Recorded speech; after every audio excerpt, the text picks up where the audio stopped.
Is he in the vehicle? Yeah. Oh my God.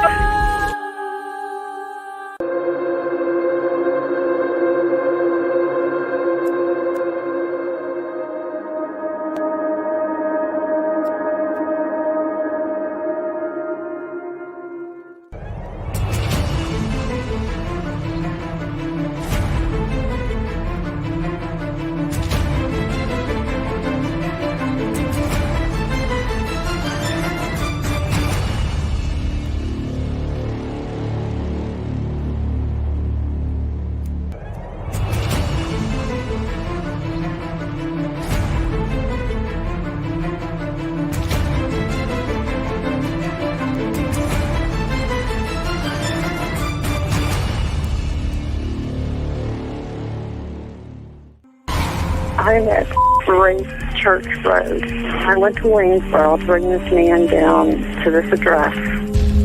And now he's trying to force his way into a house.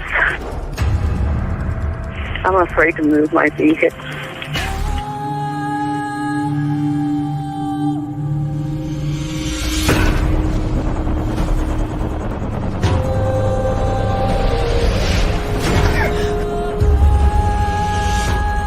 They're fighting in there. Is inside the house now? Yeah. You have your doors locked? It's open. I'm in a van. You need to make yourself safe, okay? Even if you've got to drive away from there to get away from him and close that and lock that door. Do that for me now, please. Okay, wait a minute. Oh, that Streamlabs is always late. I swear, it's not you or me. That's horrible angle. Hey, Alexa. Yeah, You look beautiful. it's a great angle. Thank you. Yeah. Everyone tell Alexa that she looks beautiful. Oh, She's yeah. had a long day. Long day. And Actually- and honestly, I shouldn't even be saying this because I'm sure my husband will find out sooner or later. Like I popped like 3 stitches. Oh, And it got to the point that like halfway through the plane, from Miami to my destination, I was just like, open the damn plane and I will jump here. Like I was in so much excruciating pain. Like I was like, what did I do? But just thinking that it's, I kept saying to myself, it's a good cause, it's a good cause. I was able to make it, but I'm telling you, probably one of the hardest plane rides in my life. And now I know why the doctor said don't go. It was. So What's a doctor again? I don't know, Alexa. Hmm? What's a doctor? What's a doctor? What am I going to do with the two of you? Yeah. I know.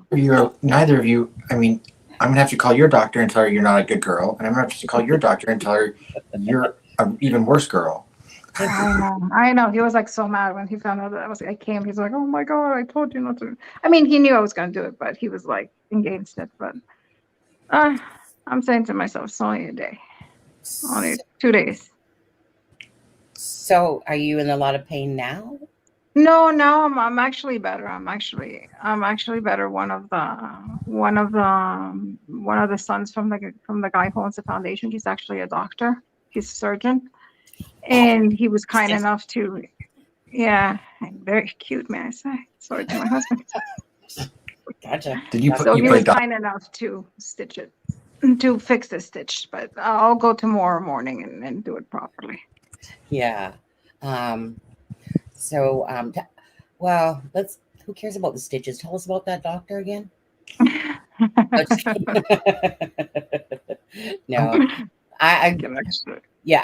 and you guys, just so you know, Lewis was having issues. Like whenever his phone kept coming in, so he said he was rebooting it, but whenever he kept coming in, it was like he was in those mountains that he was behind yesterday. And hopefully CD said that he might be able to join in a little bit. So we'll see if he can join us a little bit later. So let's just quickly say some hellos. Tommy Baker's in the house. Mustang. Ray Jones is in the house. Ray Jones, I think you lost your bet. We were past the 6:38 mark. Yeah. Rose is in the house. Hey, Callie girl. Thank you. Thank you for sending me that. Oh, hey, Alexa. I know. I'm sorry. I'm just trying to see which. I'm a little seasick all of a sudden. Ooh, Alexa had too many. No, not yet. Hi, Shelly.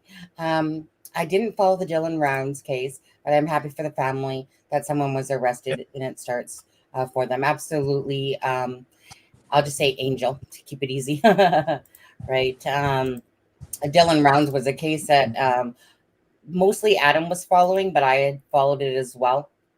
And just a Well, heartbreaking it case. still is a case. Yeah. Again, just to go back to this, one of the most heartbreaking things ever to me is when that someone's lost a family member and they have no clue where they are. Imagine being a mother and you literally have no place to rest, like what Karina McClurkin's grandma Jerry was going through in that family.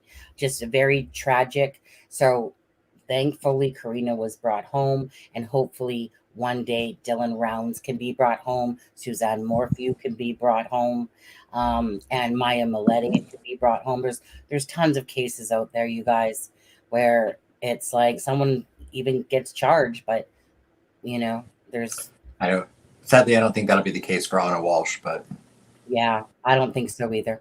Hi Moon Shadow, how are you? Jill Moser, it's a crime and shames in the house. Fibro Critter, how are you, Fibro? And Lisa Marie's in the house. Thank you. I think Lisa Marie did a membership yesterday, if I'm not thank you, mistaken. Lisa Marie. Yeah. And so thank you guys again for that. That was a great live yesterday. Lewis was here, CD was here, Alexa was here. Adam, we were kind of here. A little bit. Kind of. I love good banter back and forth like that, where it's just like, okay. Instead of like, we almost just left and went and had a coffee, to be honest with you. But it was a great live like that. Tom Webster was in the house. Well, in the house, like in the chat. Ray Jones, thanks, Kelly. Okay, we'll get back to that in a minute. And because we don't really know much besides Kelly had just sent me something that the mother, had put out, and I can't think of her name. Candace, thank you. There's a lot of Candies. Candace Cooley, I believe is her full name. Mustang. I had so much I admired her so much from the get-go of that case. Strong ladies. The thing is, what I always feel bad about too is when you have to be strong because you have to. You can't, you want to break down, you want to just crumble, right? But you have to keep staying strong because every day you're out on a search, waiting for answers. And then there comes that point when all that passes. And then it's just kind of like, then they have to go through that new phase of, loss of, so often it's the females too in the family. And I think that says a lot. I think that's, telling that it's typically the matriarch female in the family. Yeah. Mm-hmm. Okay. Streamlabs is in the house. Don't forget, hey Copper Horse too. Hey Copper. Hey Copper Horse. I came here just to say to Alexza, you always look beautiful because you are beautiful. Oh, thank you. Hi, Copper Horse. Thank you so much. She's had a long day, Copper Horse. I know she has. So we truly appreciate that she's even joining us tonight, to be honest with you. I mean, it's one of those things. She's like, send me the link, not even expecting it, to be honest with you.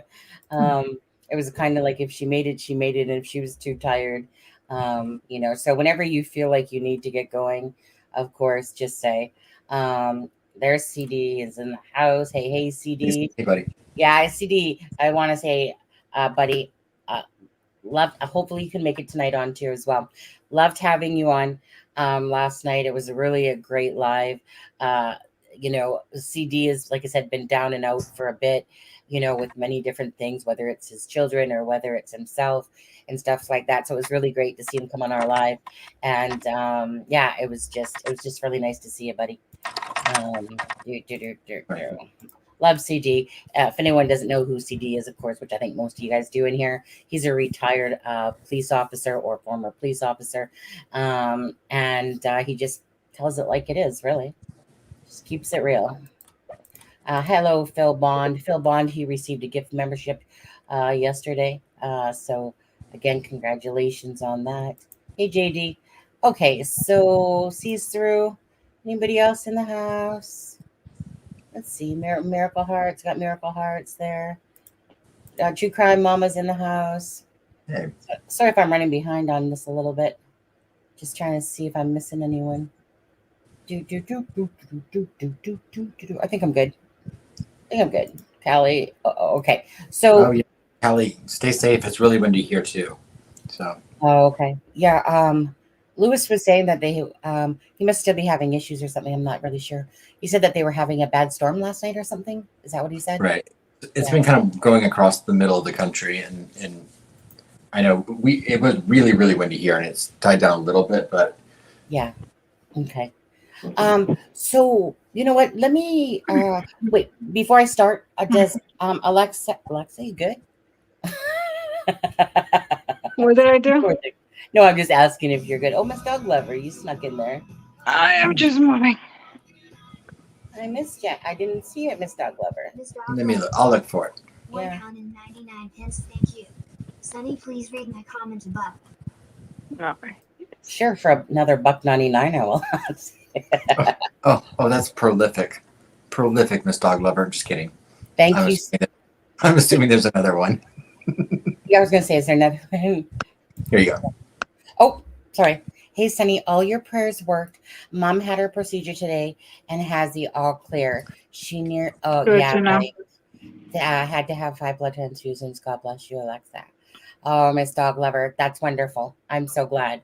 I'm sure you were feeling such anxiety, I'm sure, and panic, and with your mom, considering what happened last time there.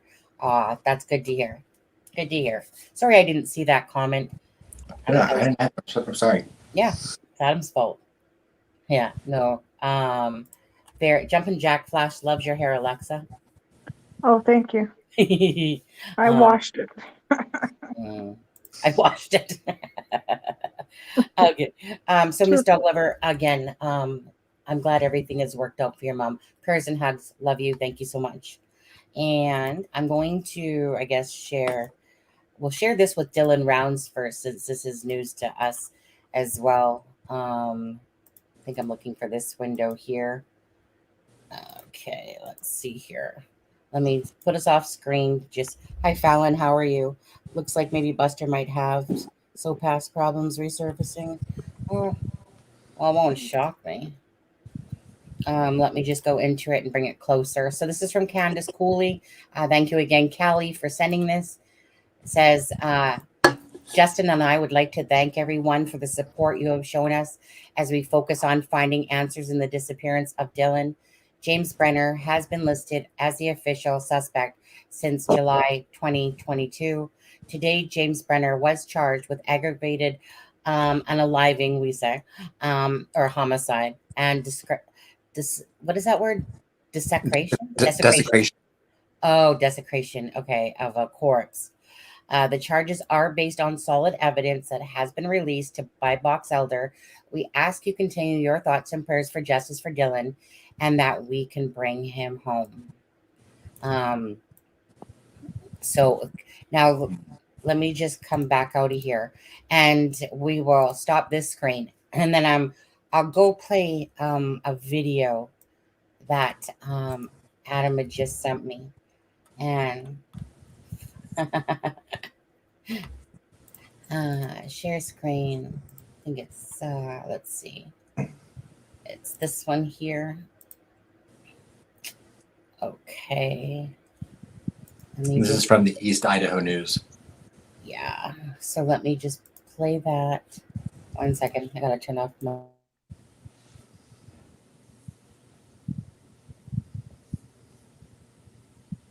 Hey everyone, good evening to you. I just wanted to come in here really quick and let you know there is some breaking news in the Dylan Rounds case.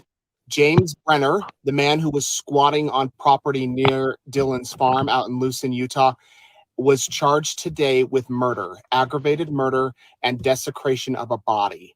Both of those are felonies in the state of Utah, where he has been in the Box Elder County Jail for quite some time, since the summertime. And officials officially charged him with aggravated murder today. Just got off the phone with Dylan's mom, Candace, she sent a statement. I believe. I hope that went through. If not, we have the full statement on eastidahonews.com. I just posted a story. So Brenner has been the key suspect in all of this. And he has a pretty violent history. We don't know the details surrounding what led to this alleged crime, but we do know that Dylan has not been found. His body has not been recovered. So that is a key part of this case that still needs to be solved.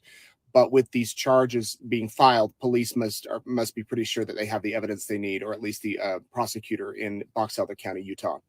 So we have a story again on East Idaho News. I'm actually out with my family, but I wanted to come on here and let you know that we are aware of the story. We have put it up.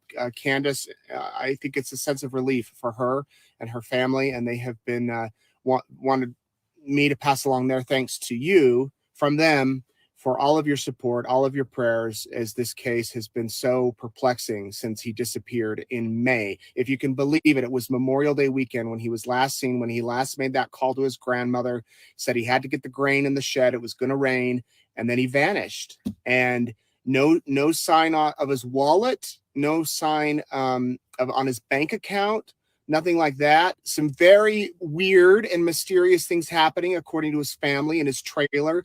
Items that were gone and then reappearing.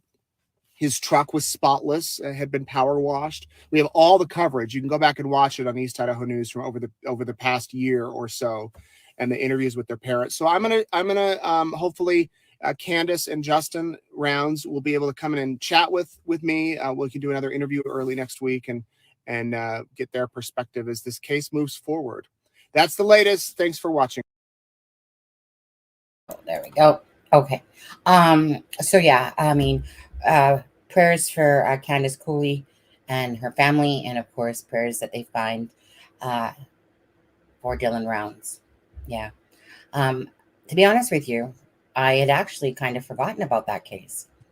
You know, you were paying more attention than I did to it, but I was paying attention to it, and it was just one of those things. Is that they've been searching and searching and searching, and you know, it's really sad.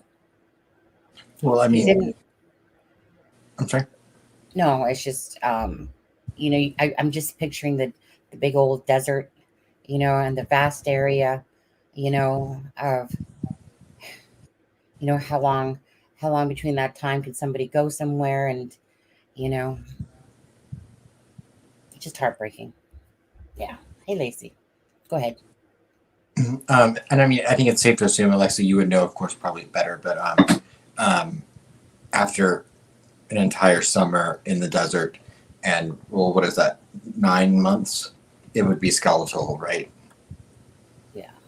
Well, not a forensic, but yeah, 9 months, yeah, probably. By then, 9 months, yeah, with the heat, the dry, probably, yes.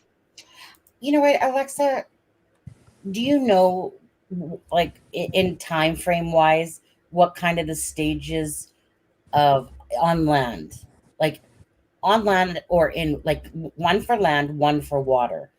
If someone was on land, typically when does one basically turn into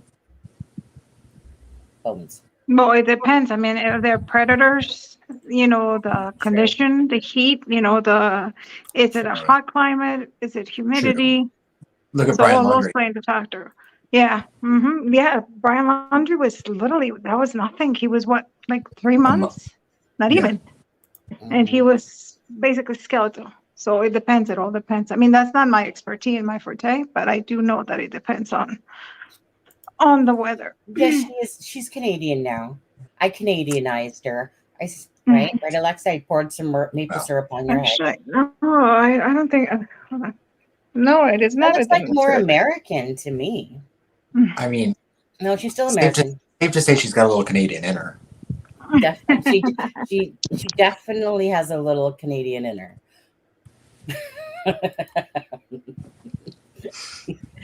Lexa, you alive? Yeah, sorry, I forgot. It's a whole new show all of a sudden. Whoop. Hi, No, Alexa. I have my badge. I forgot to take my badge. Oh, okay. Hey, Yeah. Alec Murdaugh. Alexa, did you want Um, to talk about what you do, what are doing there, or no? yeah, I can talk about it. I just can't tell you the location just for Yeah, that's security absolutely reasons. fine. Just give me 1 second. You I just feel like there's a pole that should be right there. Then Lexa's gonna pop back up or something there. Don't sorry. worry, husband. We're taking good care of her here. Mhm. Okay, go ahead, I Alexa. barely spoke to him. Literally, he was like so tired. I guess the kids wore him out. That literally, I just spoke to him like 5 minutes. He was like, "Okay." So basically, what I'm doing is, about a year and a half ago, one of my former professors in New York, she runs a a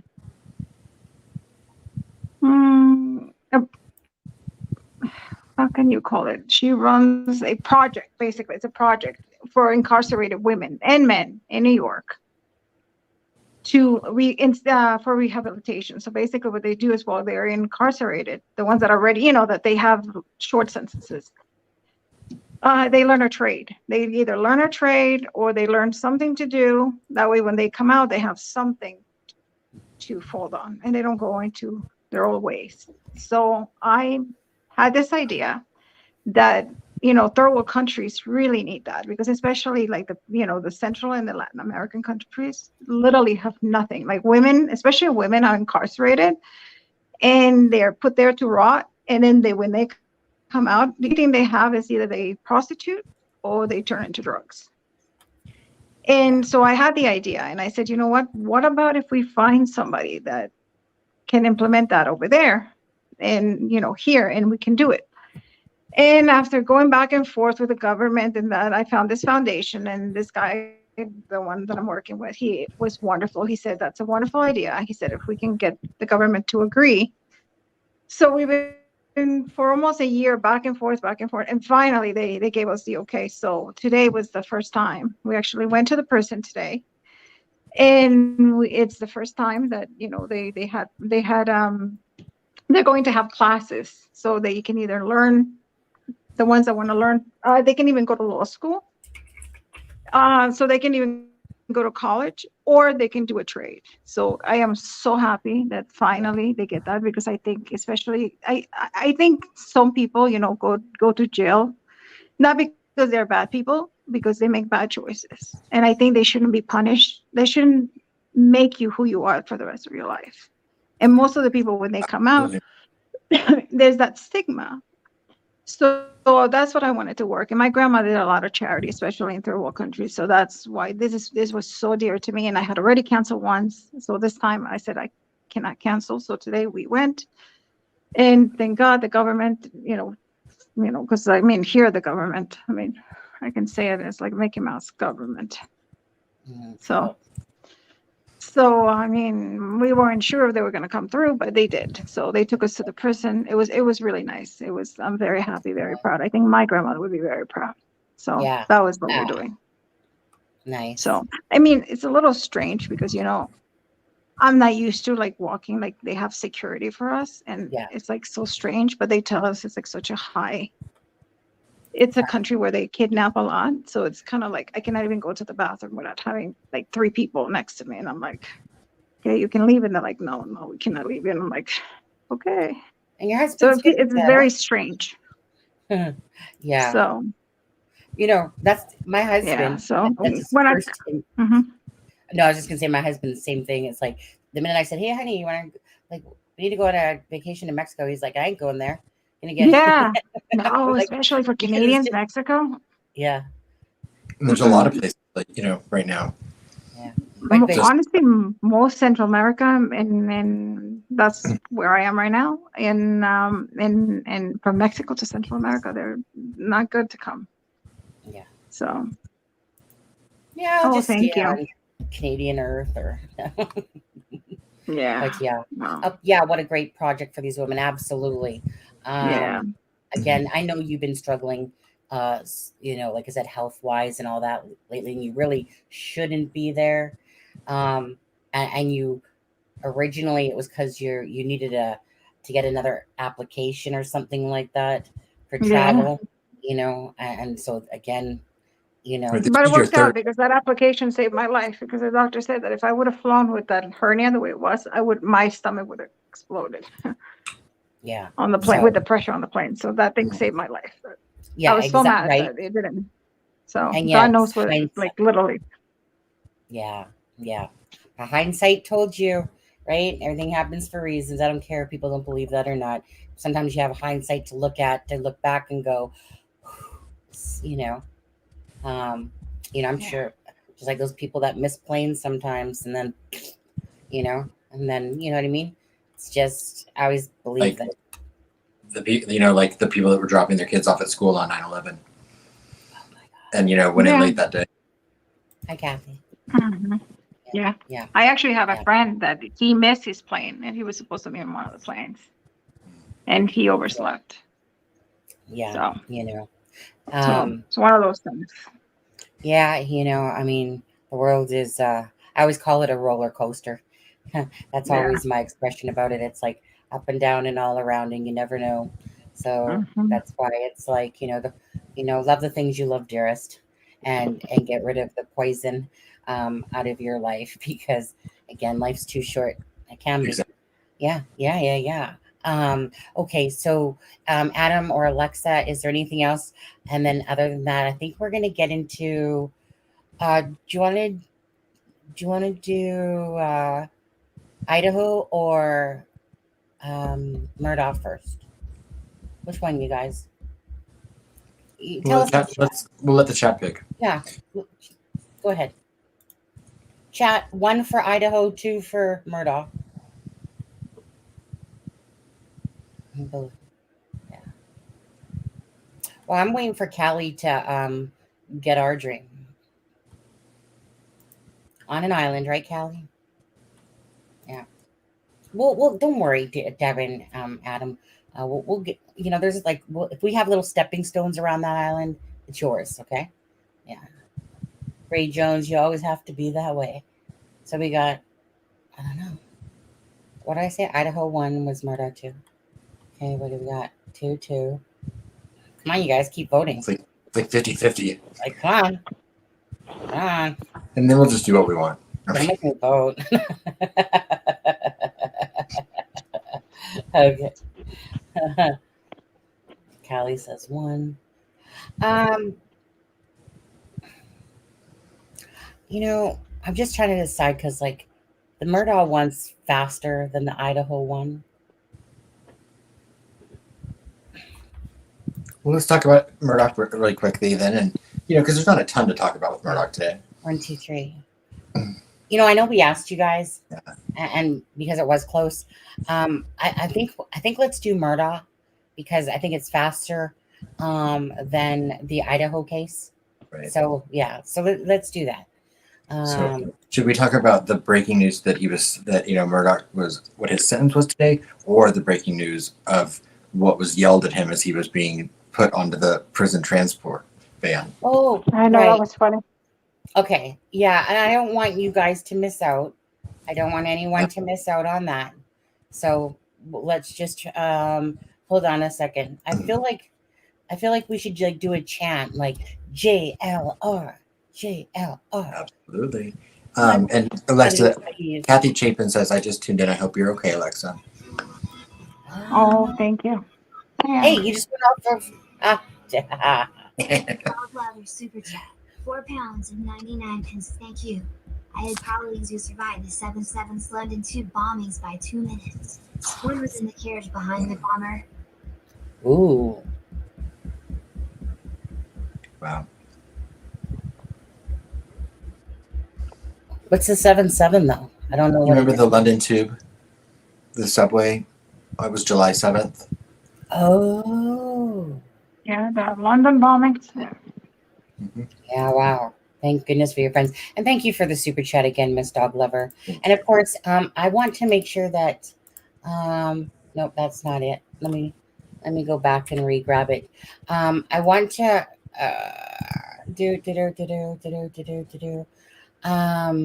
I just want to grab this really quick. Where is it? Share, copy.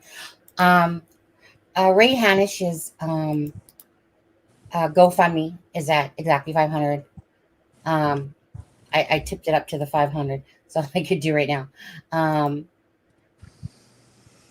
But I want to drop this again because if anyone does have a little extra for the Ray Hanish family, and if anyone doesn't know who Ray Hanish is someone that, if you guys know the Delphi case, if you guys know Garrett Kurtz's name, Garrett Kurtz is responsible for the homicide of Ray Hanish.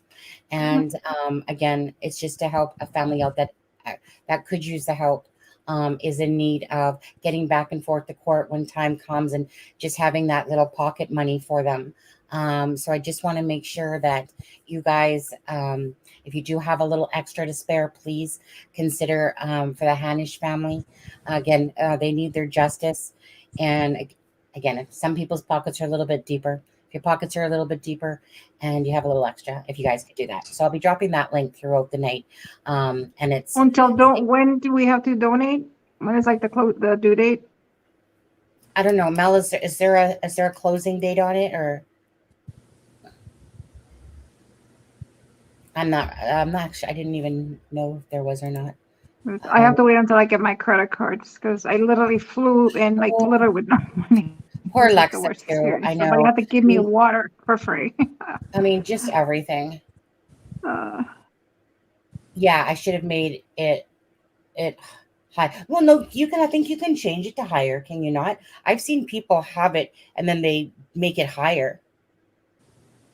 So again, Roxy's coming from North Carolina.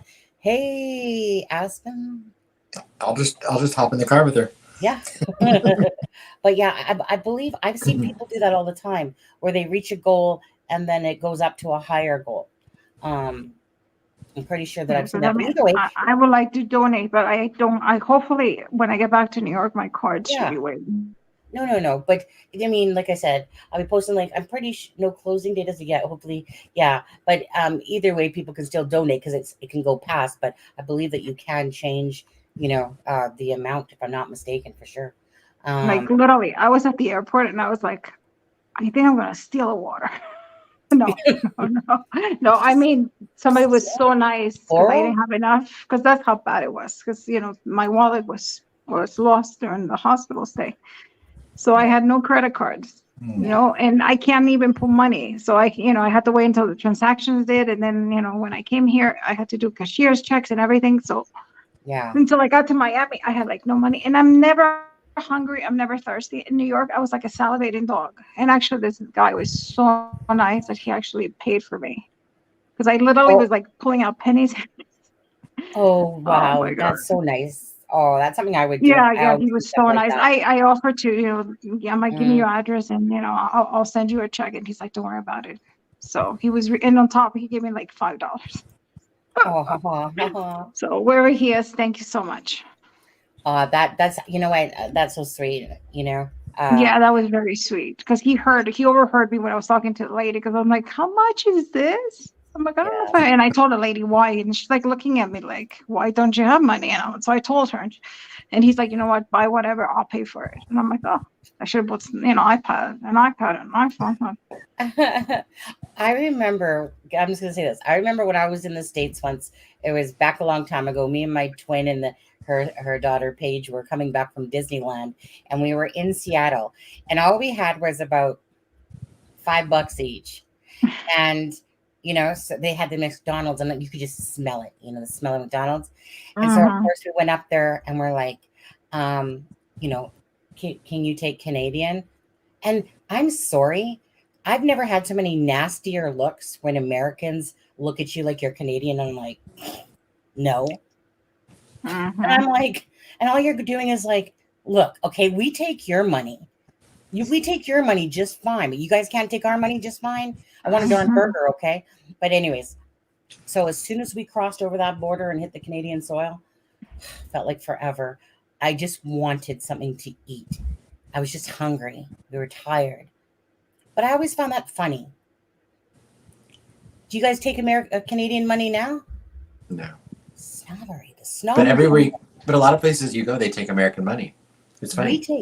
We take Oh, your yeah, money like all day here, long. I am shocked. Here, you can pay anywhere. Like you can pay anything. They're like, you want to pay with US, and I'm like, huh? You're like, yeah, and you give them there, and then they give you their currency back, and I was like, Thank you. okay. They prefer it. They like them. They like it. Yeah. Oh, yeah. That's exactly what the guy. And even the guy, when I tip him, he's like, I accept US dollars. Thank And I was like, okay, good to know. I'm like, so do I. I'm gonna gloss for Kathy. Oh, giggles. I hate when someone accidentally hands me a Canadian coin and you don't realize it till later, and then you can't get rid of it. Hold on. The value of a coin is still the same whether it's American or Canadian. Just so you know. But you can't get rid of it anywhere. You know, like those coin machines that you can get rid of all your change. Yeah, they It won't- can't. Yeah. So then you All just end I'm up with these saying is, Canadian get over coins. yourselves and take our darn money. Okay, we take your money. Fair is fair. Maybe I have enough for a bag of ketchup chips. Right? But I'm telling you, today I was like looking at the water. I was like, oh my God. I'm like, are there any cameras? I'm like, no. I even told my husband, I'm like, oh. Horrible. It's been so hard. Yeah, absolutely. Cold truth, which is Mel. Miss Dottie had lost her husband and mother, a child besides Ray, all in a very short time. Yeah. When I was talking to Dottie, just going back to Ray Hanish here, and just so you know, so Sunday nights members only. And I'm gonna grab that link in case somebody isn't a member and does want to become one. It's $1.99. If you want to become a member, become a member. If you don't, you don't. It's truly up to you. It's your money. So do as you like with it. But Sundays are always going to be our members' lives. And Sunday we will talk about Garrett Kurtz, Ashley Garth, Ray Hanish, the Paladinos. It will basically be like a combo of Delphi / Ray Hanish, Nicole, to go back into that everything that kind of went on there. So very tragic. So I want to say, yes, I'd been talking to Miss Dottie. The one day she had rang me actually on Messenger, and I spoke to her for a little while there. And this is when she's like, telling me a little bit extra about Ray and some, things in his apartment there. And it was heartbreaking to me that, like I said, that I felt like this case wasn't whatever. And then Dottie started talking to me about some, more personal things. And honestly, it's really hard when you're an empath, and you're just taking on this weight like it's your own, because you feel you're listening to all the loss that this family and this woman has had to endure. And you guys seen Dottie. If you guys didn't see Dottie, she was on a live on Mel from Cold Truth, and Aspen streamed it on this channel as well. Donnie's just your little cabbage patchy, cute little, grandma. Just such a cute thing. And but she's telling me about this loss that she had gone through prior to Ray, and it honestly, anyone's hearts would break. And that just shows you that no matter what she's gone through, the pillar of strength that they truly are, is amazing. Because I think if I would be going through that, I would crumble like a cookie if I had to endure that type of pain in a short period of time. So then they have to deal with Ray, and that someone took his life, meaning Garrett Kurtz. And obviously he's innocent until proven guilty in a court of law. Guilty. Actually, he's guilty anyway. He's already in jail. But anyway, so just again, if you guys could reach out, help out on the fundraiser for them. Again, Can you ask Mel when is the due date, please? Said that there isn't an end date. Yeah, she goes out. Oh, she said that. Okay, good. So when I get back to New York, as soon as I get my money, my credit cards, I'll donate. Okay, and don't forget, Alexza, $1 million to my secrets for spanking. Okay. Monopoly money, of course. Right. Okay. I hate it when someone gives me Canadian coin for change. Giggles. So, we must We be prefer real opposite money. each other. Because when my mom, who worked for a bank, would see American coin, she would just be like, "Thank you, thank you, thank you, thank you, thank you, thank you, thank you." Because in the banks, you can change the coin in for the exchange of the dollar. So my mom would always do that, and then she'd head on down to the States. Because when you're working at a bank, obviously you're seeing a lot of the American money come in. I remember, though, can I tell you guys, though? I remember when our dollar, I think it was back in 2015, 16, our dollar was better than yours. For the first time that I can remember, our dollar was better than yours. And do you think I could buy any up? No, because what goes down must go, like this. So you knew it. But our dollar actually surpassed yours. And it was the first time I ever seen that, to be honest. What is it, like 74 cents? Normally it's always around 75 cents. At its Yeah. worst, I remember it's like when it was 65 that I recall, like 60, 65 cents. I think it's in the 70s because I exchanged today. I think it was like 70 Yeah. something, 72. I mean, the Americans to buy Canadian is always a benefit usually because obviously your dollar has more value.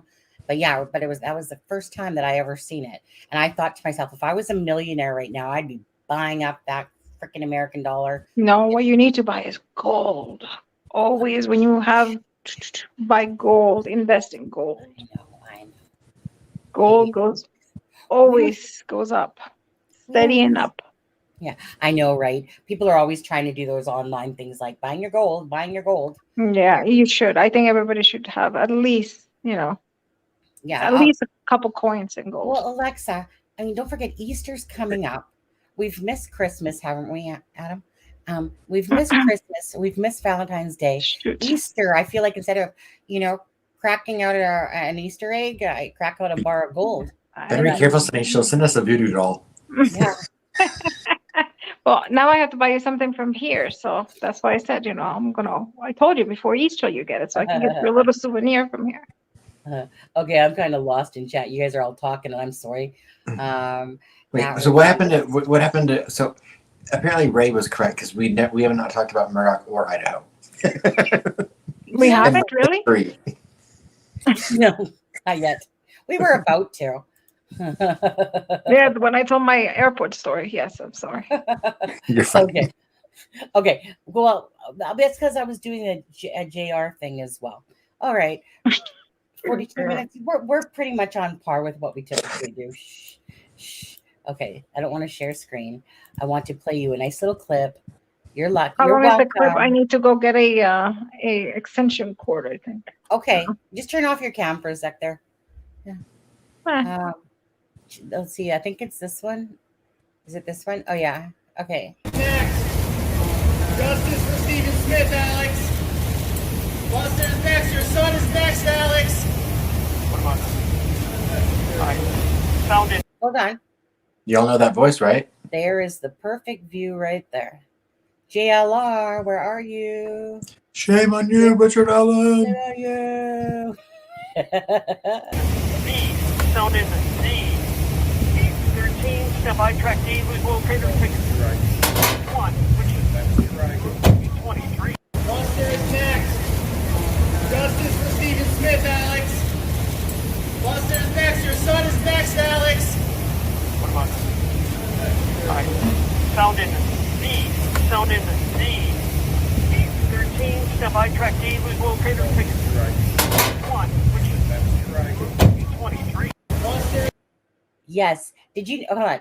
1 second. Did you not know that, Mark?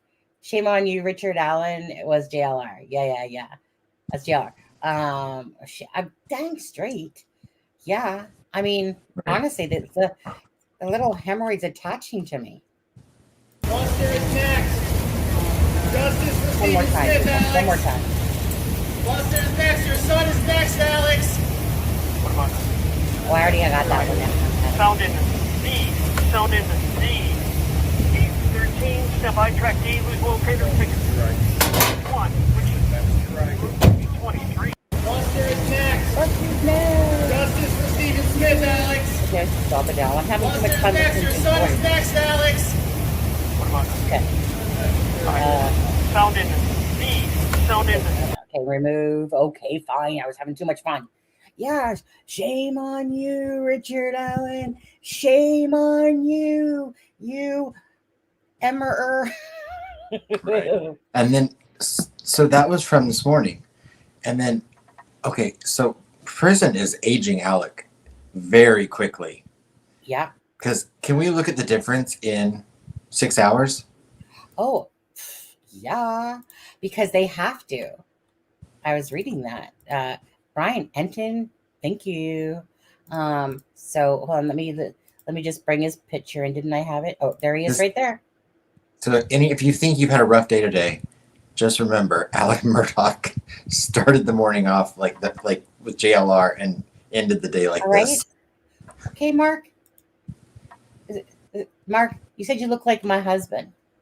Are you sure that this isn't you? And because you know how they have their little iPads already, right? They always get all those little treats that go with it too. I mean, is it really prison?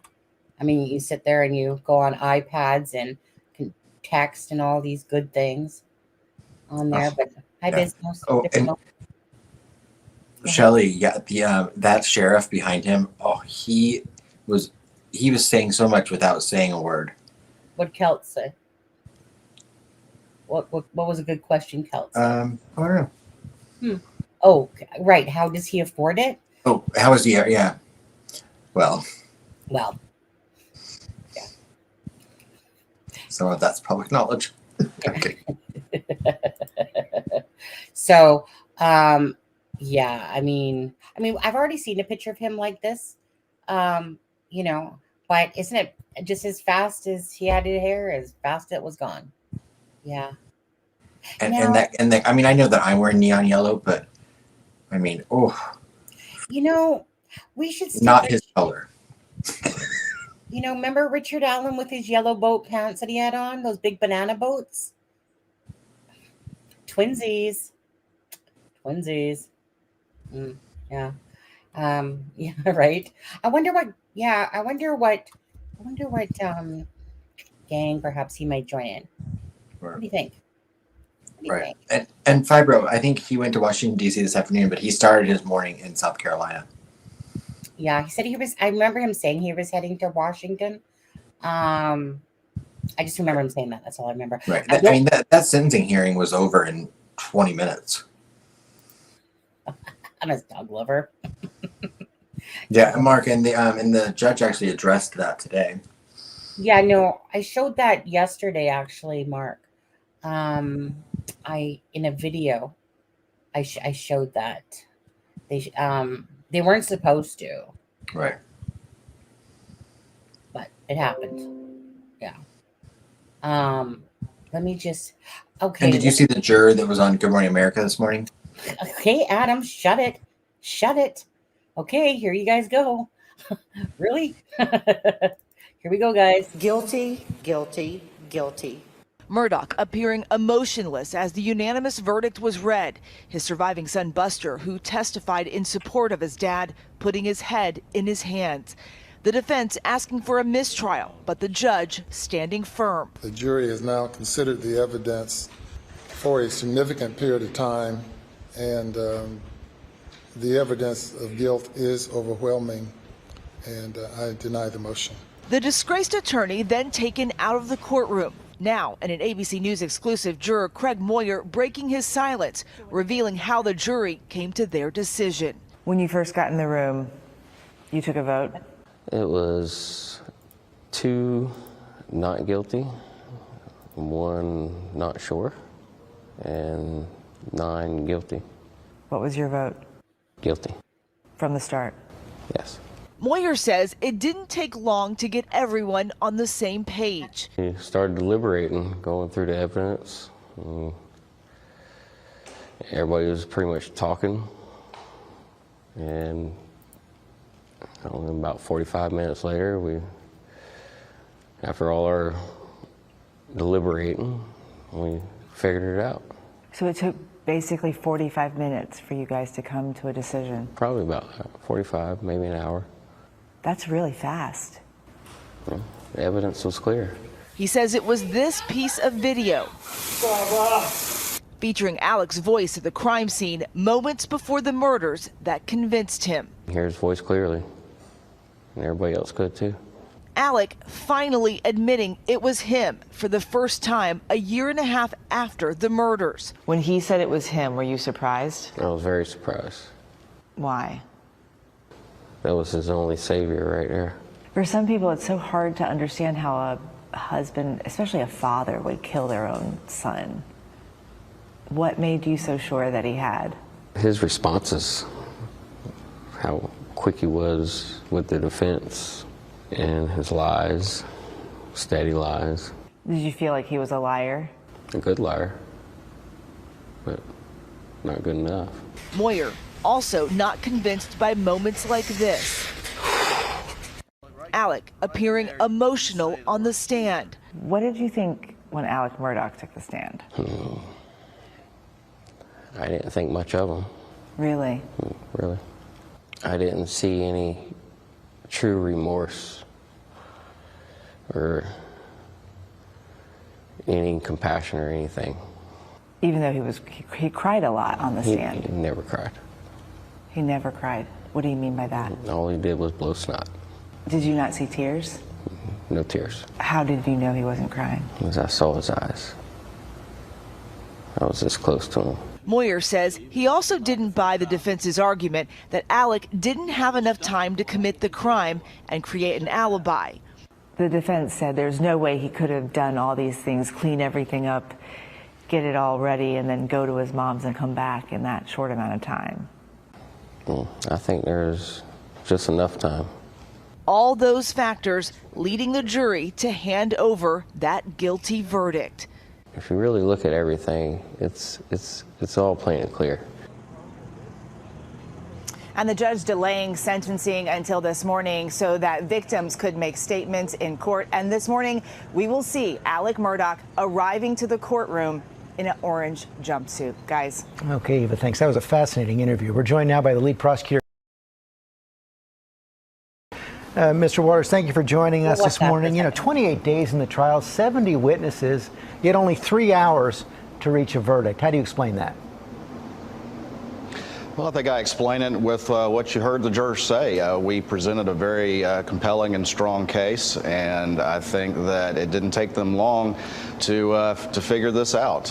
They looked him in his eyes, much as I've had the chance to do, and realized who this person really was. And I think that really was the final thing that led this jury to come to the right conclusion. You finally did it. You started out, though, with 2 jurors saying not guilty, 1 juror not sure. Was it that video that made the difference? Absolutely, I think it was. That was something that the defendant could never account for. And I think, though, he was still hoping that that evidence wouldn't be as strong as it was. He initially claimed, because there was one young man who thought he heard him on the phone, and he said, well, he's got to be mistaken. I think he thought he could get around that. But as we continued to put up family and friends, people who were very close to him, none of whom who knew who he really was, it became very compelling, and I think that's what motivated him to try to take the stand and see if he could give one last closing argument to these jurors. Well, that's what I wanted to ask. As you heard, though, it didn't work. That's what I wanted to ask you about. Were you surprised he decided to testify? No, I thought that he would do it all along. I think that he's been able to, in this community, he's been able to talk his way out of accountability his entire life.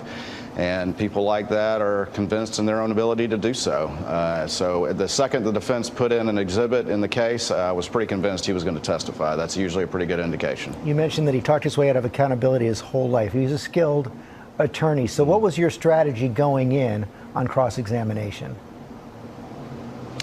Well, my strategy was to initially establish that and establish who he was. I thought it was very interesting that he would not even concede to these jurors that he was wealthy.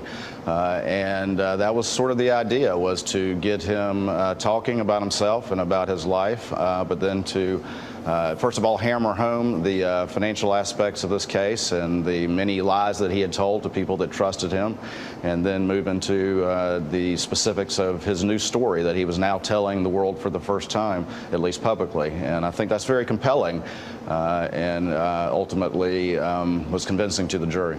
Yeah, well, once you definitely establish that he's a liar, has been a liar for most of his career. That's really the kiss of death for a defense witness, right? Well, I think it is, but it's not just being a liar. In this case, it was him being a liar about being at the scene with the victims just minutes before their cell phones went silent forever. And that is a very compelling lie. And of course, I made the argument to the jury, and the team did, and this was obviously a team effort, that, you know, what kind of reasonable father or husband would lie to law enforcement about such a crucial fact in that moment, and only one who really knew what had happened. But when you lie about being at the scene with the victims just minutes before the crime happened, that's pretty compelling evidence. Are you now looking into the death of the Murdaugh's housekeeper?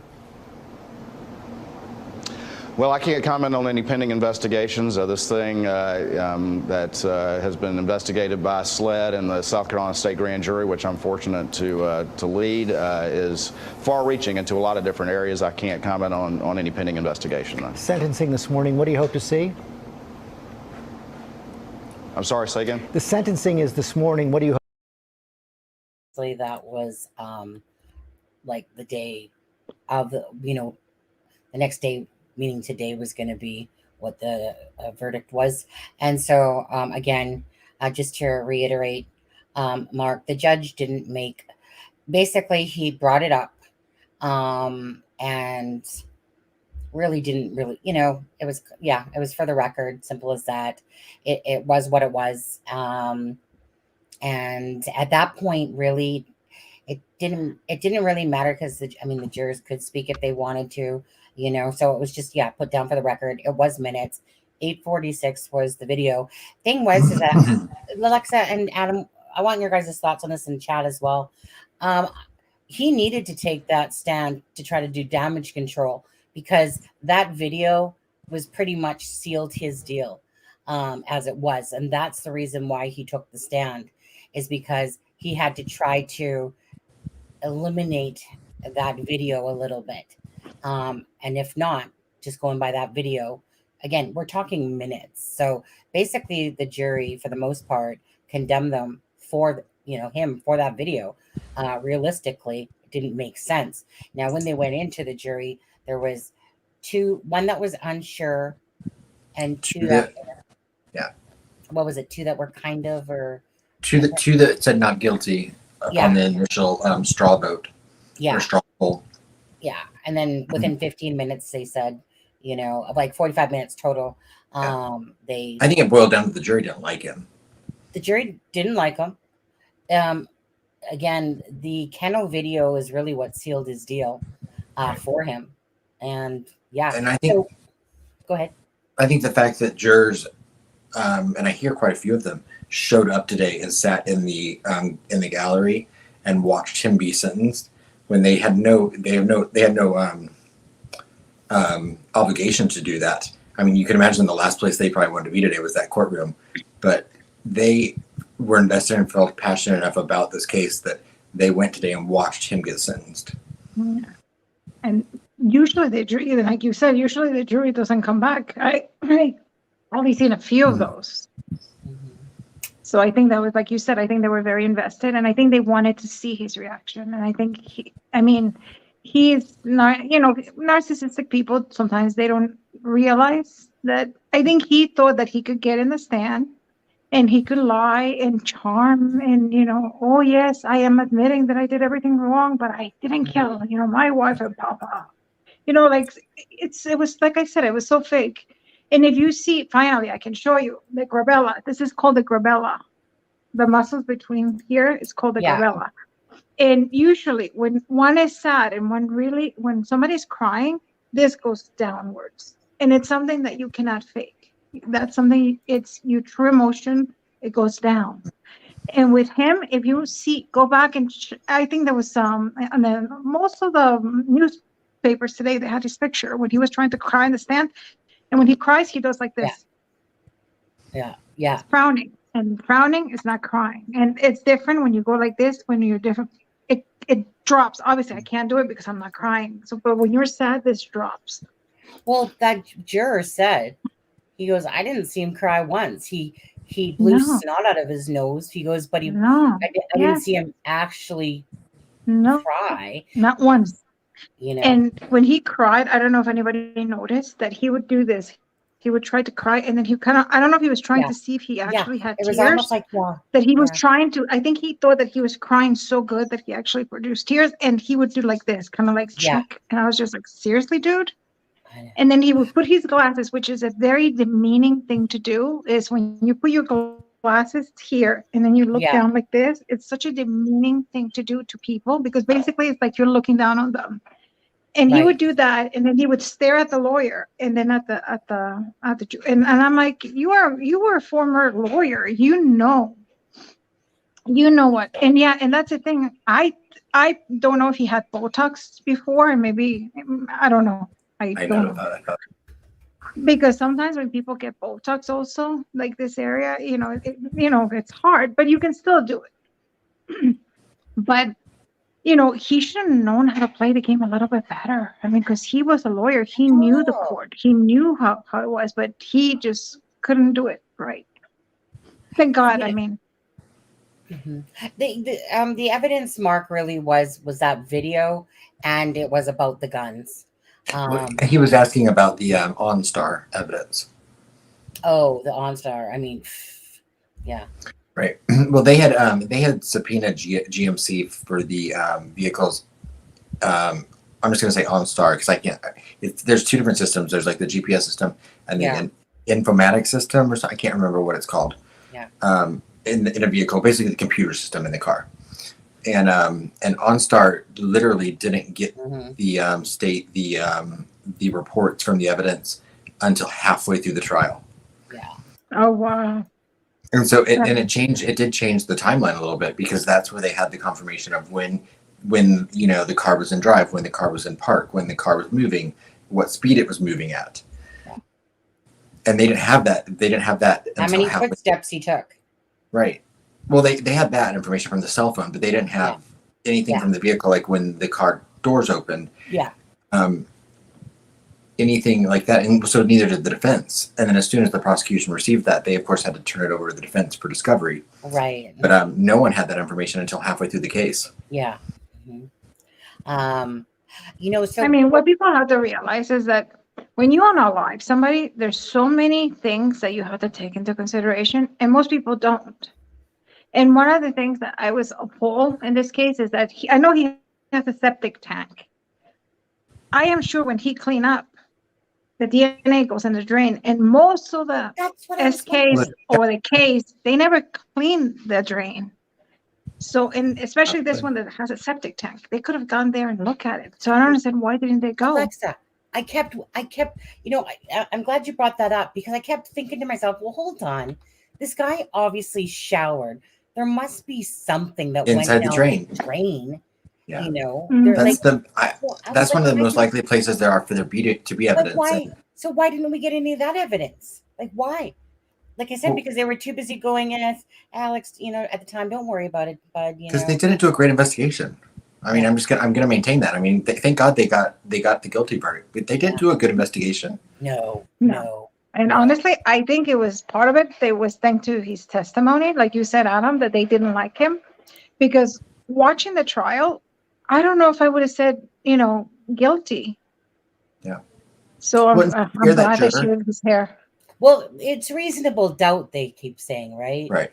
And I think that they had definitely reasonable doubt. Right. I haven't seen this picture. I heard about it, but I didn't see it until now.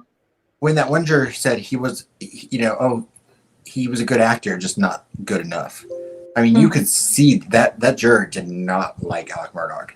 And when he said he didn't cry, I saw him shoot snot out of his nose, no tears. I was like, oh. What do you guys think of this picture here? Oh, where they doctored they staged the because Callie, I like it because I think it gives the jurors a better idea when they do the stage and they do that. I think that's a good idea. Are they allowed to do that? Yeah.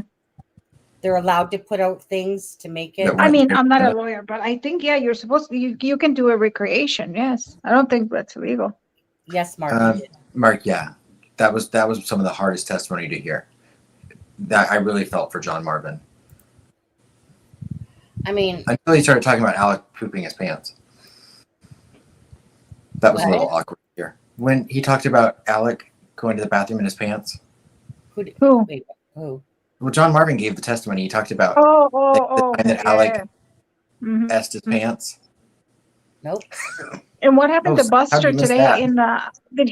What happened to the son today? Did he collapse after I didn't hear that. the Did you hear trial? that? I heard somewhere where somebody said that he collapsed. I didn't hear that. Maybe. I mean, we never saw it from anything I saw, but I don't know. But I don't know. I've heard a lot of people Anybody else speculating hear that an adult painted that that planter. Thanks, Dan. You heard what? I've heard a lot of people speculating that Buster did not paint that he did not paint that planter, that an adult painted that. Put Buster's name on it. Okay. And put Buster's name on it. Yeah. To make it look like it was, because Buster never lived, like they didn't live there when Buster was a child. Buster was like an adult that had moved out by the time, and that doesn't mean they couldn't have brought it with them, but it looks new. Yeah, I know it does look new, right? It doesn't look like a 20-some-year-old child's art project. So for anyone that doesn't know about this, is that okay? So basically, they're saying that like a couple years ago, like this is how the house looked, right? And then when the jurors went to go see it, all of a sudden you see this little pot with Buster's name on it, and you see the bike. So these are the 2-year-old ones. There's no pot there. There's no bike there, and yet you see a bike here. So it's like they staged it, I guess you want to call it, right? Staged. Yeah. Staged it. They posed it. Okay. So yeah, so that obviously they saw Maggie's bike there. You know how the element type of thing. Yeah. So yeah, they're trying to play on the emotional. The family, like everything was left like that. So Right. in the visual, the emotional part of the brain. yeah. So I was gonna ask you guys that because about a couple things. So the judge, I loved what the judge said to him. I really loved what the judge said to him. And I felt like I was like living it right there as he's sitting there saying like, look, your dad's picture was on the wall, grandpa, sorry. And we had to take it down, for said reason of obviously can't make it biased or whatever. But anyways, and it's almost like you've been in my court, and you've tried cases here, and then he's like, and what is that thing that you said? Oh, what a tangled web we weave.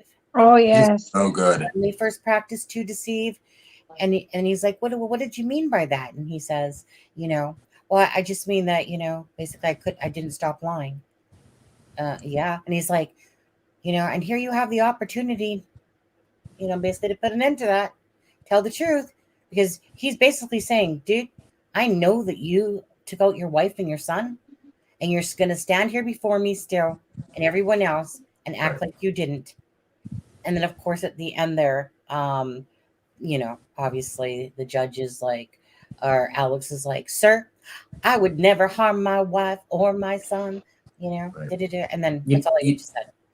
That judge is the same judge that presided over my niece's roommate's killer. Oh, really? Samantha Josephson. Oh, I really like the guy. Yeah, really good judge. Really good judge. I like when he said about the dream, like you will see them in your dreams every night. They'll come to visit you. And then he's like, yeah, they come. Give me a sec. Let me see if there's something on Buster. Let me go take a look for a sec. Yeah, that Buster thing is interesting.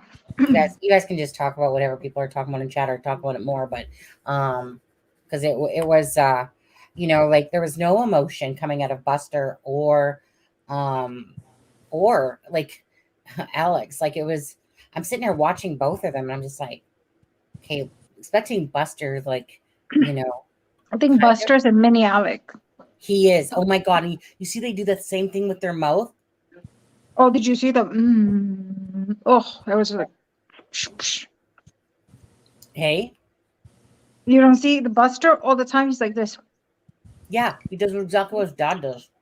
Oh, it drives me crazy. Oh, they even wear the hair the same. Well, not anymore, but I noticed they even wear their hair the exact same way. Anyway, let me go see if there's a video or something on that one. Right. Well, yeah, and there's no chance in HE double hockey sticks that he's going to confess, because he's going to let this appeal process ride out for the next 5 to 10 years. And I mean, he's never going to confess. He's going to go to his grave saying that it was him.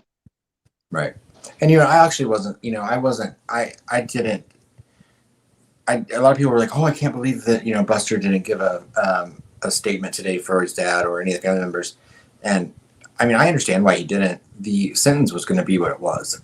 So it really would not have impacted anything for Buster to go out there and say like, oh, my dad's innocent. My dad didn't do this, because the minimum sentence he could get was 30 years, it was, 30 years to a life sentence, basically. So that was never in question. He's lucky he didn't get the death sentence. Yeah, well, they knew that wasn't on the table to begin with. They had, they had taken that off the table before. Yeah, they're taking it off. Yeah, I know, but but he was lucky that they did, because he should have. Realistically, what he did, he should have gotten the death sentence. Right. Well, I liked that the judge even said that that people that lots of people in this courtroom have gotten the death sentence for less than you did. Yeah. Mm-hmm. And then I saw the prosecutor was on Anderson Cooper just a little bit ago, and I know, and he was talking about all the narcissistic traits, if you will, because he's not a doctor either, but all the narcissistic traits that Alex portrayed. Yeah, the way he looks at people, like I tell you, like I think that it gave me chills. Like when he put his glasses right here and he would stare down, it gave me chills. Yeah. This clip is just like 40. Oh, 1 second, something's playing. Oh, see it collapse. Yeah, I told you, I heard. Huh. Yeah. This is just probably everything overwhelmed. Yeah. Oh, I'm sure. This is just a 44-second. Do you know that Law and Crime Network literally have JLR meaning their title for the one small video is like, Alex, your son is next. Someone yelled, Alex, your son is next. Da-da-da. He does this stuff. He does. I mean, like I said, the guy's good. JLR is good. He knows how to play people, and he knows how to play. But what I don't like, and I respect it. I respect everybody and whatever they want to do. But I understand his company. It's called Media Inc. Whatever. Yeah. But it's almost like he dresses and he puts that press. It's almost like to tell people that he's from the media. He's not. No, and that's a little bit deceiving, and that gives people like you guys, web sleuths, a bad name because he's not part of press. Right. So he shouldn't be doing that. But is that any different though, Alexza, than people walking around with SWAT hats on? But you can wear, I can have an FBI, jacket. Yeah, people whatever. Do that. But that doesn't mean. But it's one wearing it, and it's another thing saying you are part of that, whatever agency or whatever thing you are. To be honest with you, not to say that it's illegal. For me personally, I'm not a fan of it at all. To me, if you are a government agency, and have a certain thing like say SWAT, right? That's affiliated with, the government, the SWAT team and stuff like that. I personally don't like it that people can walk around with these FBI hats, SWAT hats, press hats, whatever, and pretending to be something that you're not. Because that's just it. And this is the sapsuckers that fall for those spam phone calls and that. Those are the same sapsuckers that are going to fall for, these people that pretend like they're police officers or an FBI agent, all because they are able to purchase all these things. They can purchase an FBI badge and this and that. And to a regular person, they just, don't know. Even if I was probably shown a fake one, I probably wouldn't know. But I'm at least wise enough to know that, like when something smells rotten or something like that, or when something's amiss. But the thing is that a lot of people don't know that. So I have a hard time with people putting on these things and then being able to put on these uniforms and then go and pull somebody over. And then next thing you know, they've, like unalived them in a sense because they were pretending to be something that they weren't. I don't know. He is a goofball. But anyways, let me just quickly play this for a second. Sonny, do you think that means should I stop wearing my Speedo that says lifeguard? No, that's fine, Adam. That's not threatening in any way, shape, or form. Okay, 1 sec. Is your verdict? Yes.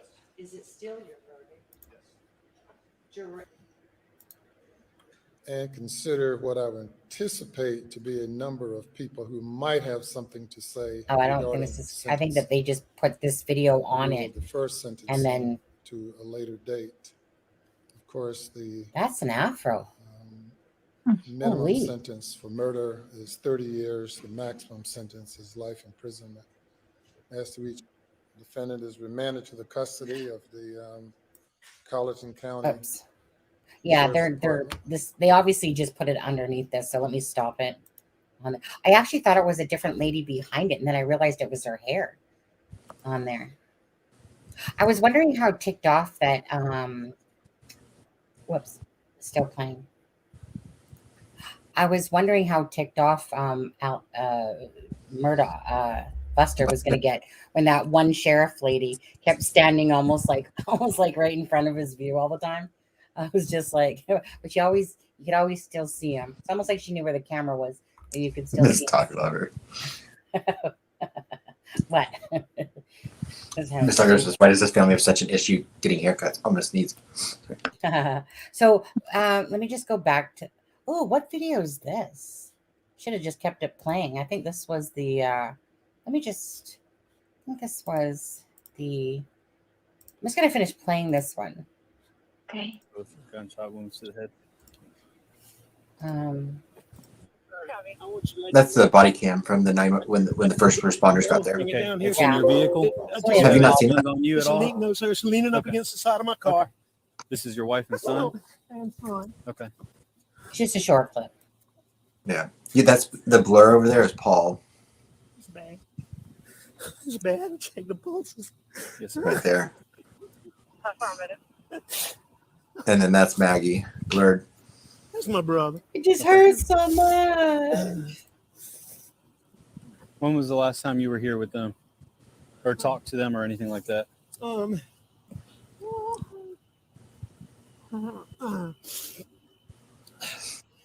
It was earlier tonight. I don't know the exact time, but okay.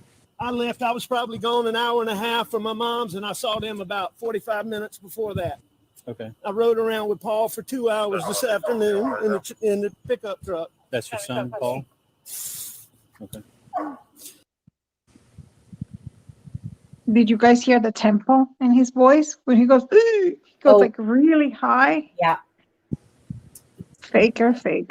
What made me laugh there was like well, my son, and I was like, whoa, that just came like here you are pretending to cry up here, and then you came down low. Mm-hmm. And Copper Horse, thank you for bringing that up because I was going to say the same thing. So thank you because I would have forgot. One of the things that I distinctly noticed was he didn't look up back to Buster when he was getting taken out.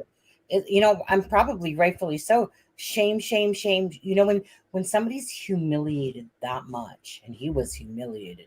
This family's gonna stick by him though. Oh yeah, absolutely. Oh yeah. Yeah. Right. So, And fiber 100%. Buster is a mini Alec, and yeah. I think he probably. Sorry, Alexa. Go ahead, Alexa.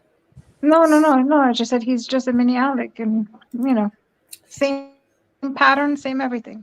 He really is, and I definitely have compassion for him. I was reading a little bit about the Murdaughs, like his dad and grandfather and stuff like that, and but Alex's dad. It seems like they've been the center of controversy and corruption for a long time. So the thing is this, you are a product of your environment in a sense. If you are brought up to be little, meaning if as a child you're brought up in kind of like a upper snooty way, that you deserve the best, you are the best, you get it, do you know what I mean? Like, that's when a child is like, again, you're living around it. It's no different than when I was with my ex-husband and he was a procrastinator beyond belief. After a while, I start becoming a procrastinator because I'm around it all the time. And you start doing things like, and it's no different than my son and stuff like that. So when, like with these kids, like I'm sure that Alex Murdaugh, I'm sure that there was a lot of corruptness going on that was Oh, taught to him by his fathers before him. But you can also change, like it's Correct. up to you. Because, for If you example, like want I to. was very bratty. I grew up very bratty. Like I grew up very comfortable life, told you my family, with money and everything. And I was bratty, like up to like 18, 19, I was spoiled little brat. And when I met my husband, like he really grounded me. Like I always believed, like in my head, I always thought that all the people had money, all the people had, what do you mean you don't travel? Like I honestly, and it sounds ignorant, and I know it is in some way because you live in a bubble. And it wasn't until my husband grounded me a lot. And my husband was like, you being a spoiled little Well, brat. one day you're going to show us this man, this mysterious husband of yours. I'm not sure that He doesn't like you. He's a private person. It's okay. But he exists. I guarantee you. Yeah. But so in saying that, so you're saying that it took you to meet your husband before you kind of grounded yourself? Honestly, yeah, like he grounded me a lot. I mean, I was never mean. I was never like a mean, person, but I was a bratty. And he was the one that really grounded me and really was like, you know what, So like give us not everybody grew up like you. Not everybody had that opportunity in life. Yeah. And it took me, with him that I was like, okay, I get it. And I think that's the most valuable lesson that he taught me was to see that everybody's different. I'm just trying to picture in my head somebody that's kind of more arrogant-y versus, say, the husband that's more grounded. And you know what I mean? Like, so that's all I'm picturing in my head as you're telling me this. Is kind of like you're the spoiled princess and he had to like ground you and be like, hey, like get off your high horse a little bit. Is that what it was kind of like? No, no, not like that. Not like that bad, but not drastic. But, he did, I'll tell you stories one day. Yeah, I'd love to hear them. But I'm always, because, it's like me, like I always thought that I've been, and this is like me being like a humble pie, really, but I know who I am. I've known who I am for a long time. I know my self-worth. So I know that's why I'm so strong, because you can't take away my caring. You can't take away the love I feel for people. You can't take away those things from me. And then my husband comes along. So here I am thinking, you know what? I'm a do-gooder of the world. I do a lot of good things for some people. But over the years of being abused, I lost my patience along the way. And I lost my patience with bullcrap, especially. You just get over it. You get over listening to the same stories out of people's mouths. They're lying to you. Wasn't born yesterday. So it's like in my head, I'm like, shut the F up, because I'm literally cannot stand bullcrap. And so, my husband comes along, and just when I think that, I'm pretty much a pretty decent person of the earth, my husband comes along and I'm like, well, dang, he makes me actually want to be. It's the first time that I felt that somebody actually was, in a sense, above me, where I literally felt like, wow, because I'm sorry, but there's not that many caring people. There's like around the world, there's more negativity than there is positivity. So that's why I love about in chat, when these people come here, it's because their hearts, like most of the people that come into this chat in general, it's because their hearts are strong, they're pure, they're kind, and they're caring. And that's why they continuously come to this channel, because they have that same passion. Those are the kind of people that mean something to me. So so there's people that do things. Do you know what I mean? It's like different levels to me. There's people that do things, and then there's people like me who go to the extreme to do things for people. And so when my husband comes along and he's even surpassing me, I'm like, dang. So it's the first time in my life where I was like, my husband made me want to be a better person. Usually I'm trying to help other people be a better person, but he made me want to be a better person, because his patience, his love, it's unwavering. Do you know? I mean, he doesn't put me down, and trust me, I've, pushed his buttons a few times, not overly, but, meaning if there was a scoreboard, it would be like 10 me, 0 him, pretty much, not to say he's perfect, because not, but his, he never calls me a bad name. I can't say that for anybody else. The exes have called me bad names, blah, blah, blah, blah. I can't say that for myself. I've called him names, not, let me put it this way. He humbled me down from certain things. I was angry from being abused and being called names. So I got used to these names, So for the word a-hole to come out of my mouth was just normal, like quit being a whatever. Then he'd be like, don't talk to me like that. I'm like, oh, and then I realized that he didn't deserve that because he didn't treat me that way. The exes did, but he didn't. But it's the first time I can honestly say that someone made me go, whoa, I want to be a better person, and that's not to be, you guys, like I said, I try to say that in the most modest way, but I know who I am. I know how I've been all my life. I've been such a giver. I love helping people. It's really my love cup that fills up my heart is when I see people gifting memberships, or when I see people donating to us, or I see people, like myself, offering people free parties and things like that. I love that stuff because I know that in turn, that karma for the kindness, wins out over everything. And I just wish that, more of the world would play nice to each other, What was it? I don't even know why I was going on with that spiel, though. It's good. What were we talking? Oh, no, we were talking about humble pie there. Like you're saying, your husband, that was it on there. So, yeah. So I love my husband for coming into my life, for they ground you, to bring me back down from that anger I was feeling of always being called names and stuff, and to realize that here was my husband, and I appreciate him more than anything. I do, because it's so rare to have someone like that in your life that literally doesn't call you names. Especially him being younger than you, like it's almost, yeah. You guys know, like, my husband's 32. Yeah. So, right. Because usually at that age, men are not really mature yet. Well, that's just it. My husband's an old soul. At what age do they become mature? Adam's still waiting. I'll get there eventually. Like 82, maybe. I mean, there's people that come to this channel and they want to have like this little concise, constricted layout, and if you don't have that, then see you later. Goodbye. Have a nice day.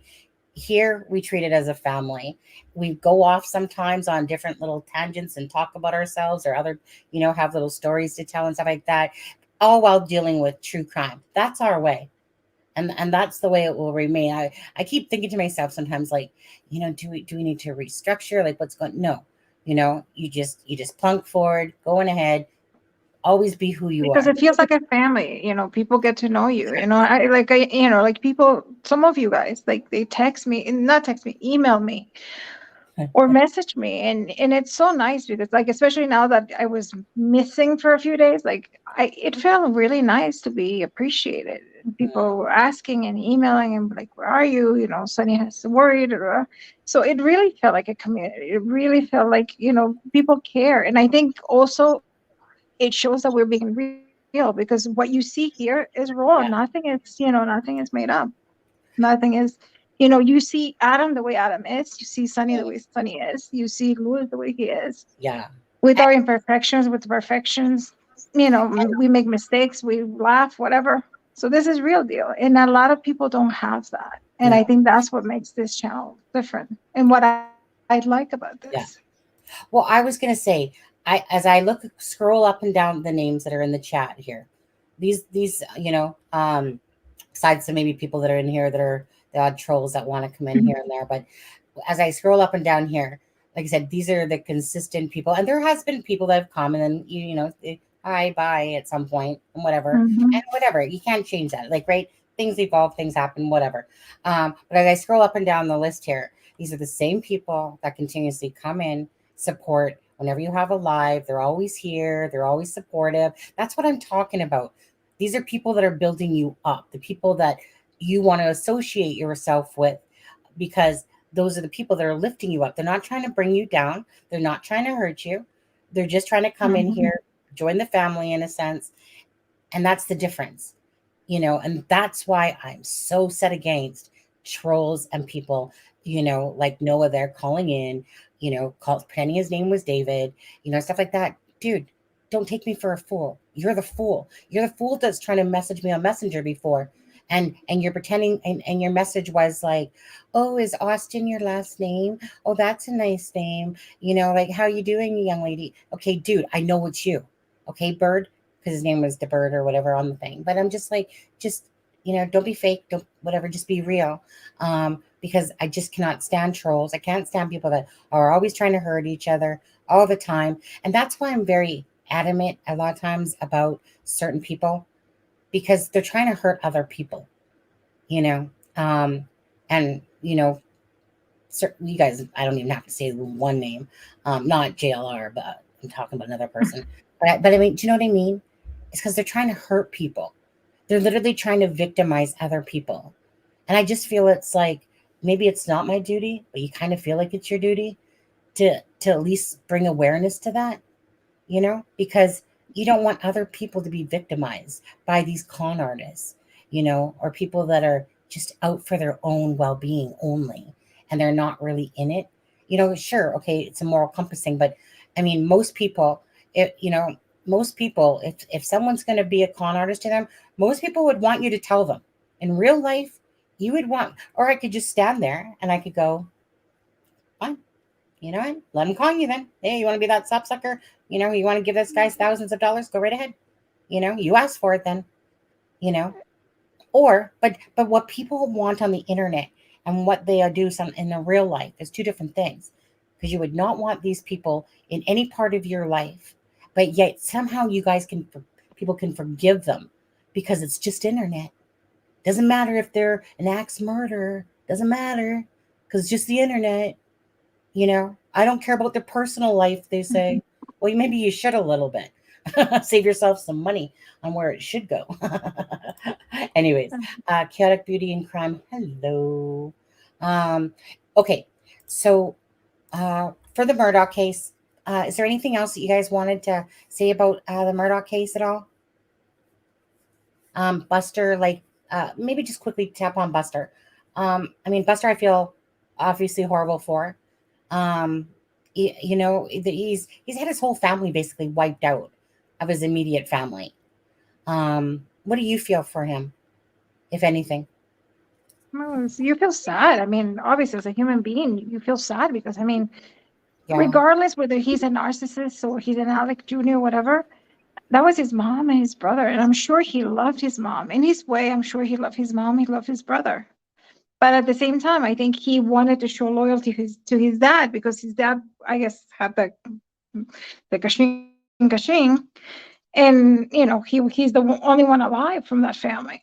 So I think he's going to have a long process. I think he's going to still stand by Alec, and that's his thing. But I think he is going to need a lot of support to overcome, what all the losses I think he's still in a little bit of state of shock. I don't think he hasn't fully grasped yet what has happened. I think now that the trial is gone, and now I think all those emotions, he's going to have time to process everything. And when he does, then I think he's going to be in, like, reality is going to hit the fan. You know what I mean? Yeah.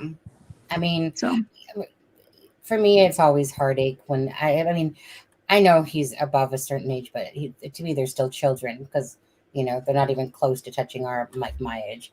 And they're children and they're products of their environment.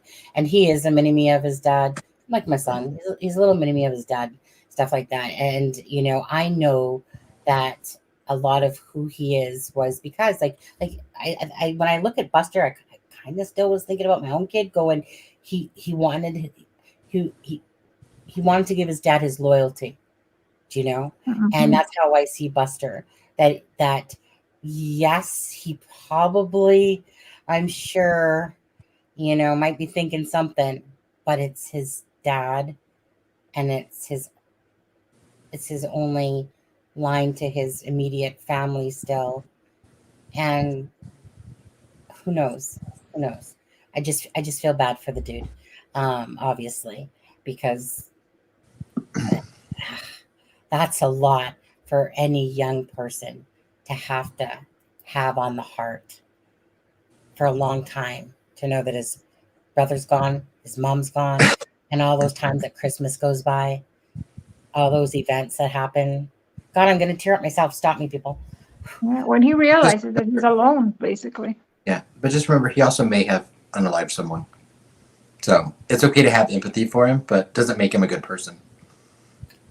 Well, that's just it, though. We don't know anything about that. We don't, and that's why I said may. Right. So and until that time ever comes for me personally. Yeah, but I think even if he did, and probably most likely he did, I think it comes with the territory. I think it comes with the way you're brought up, that you make a mistake and they cover for you. We go back to that dynasty. You're in that dynasty. You think you're better than everybody. You make mistakes and they get covered.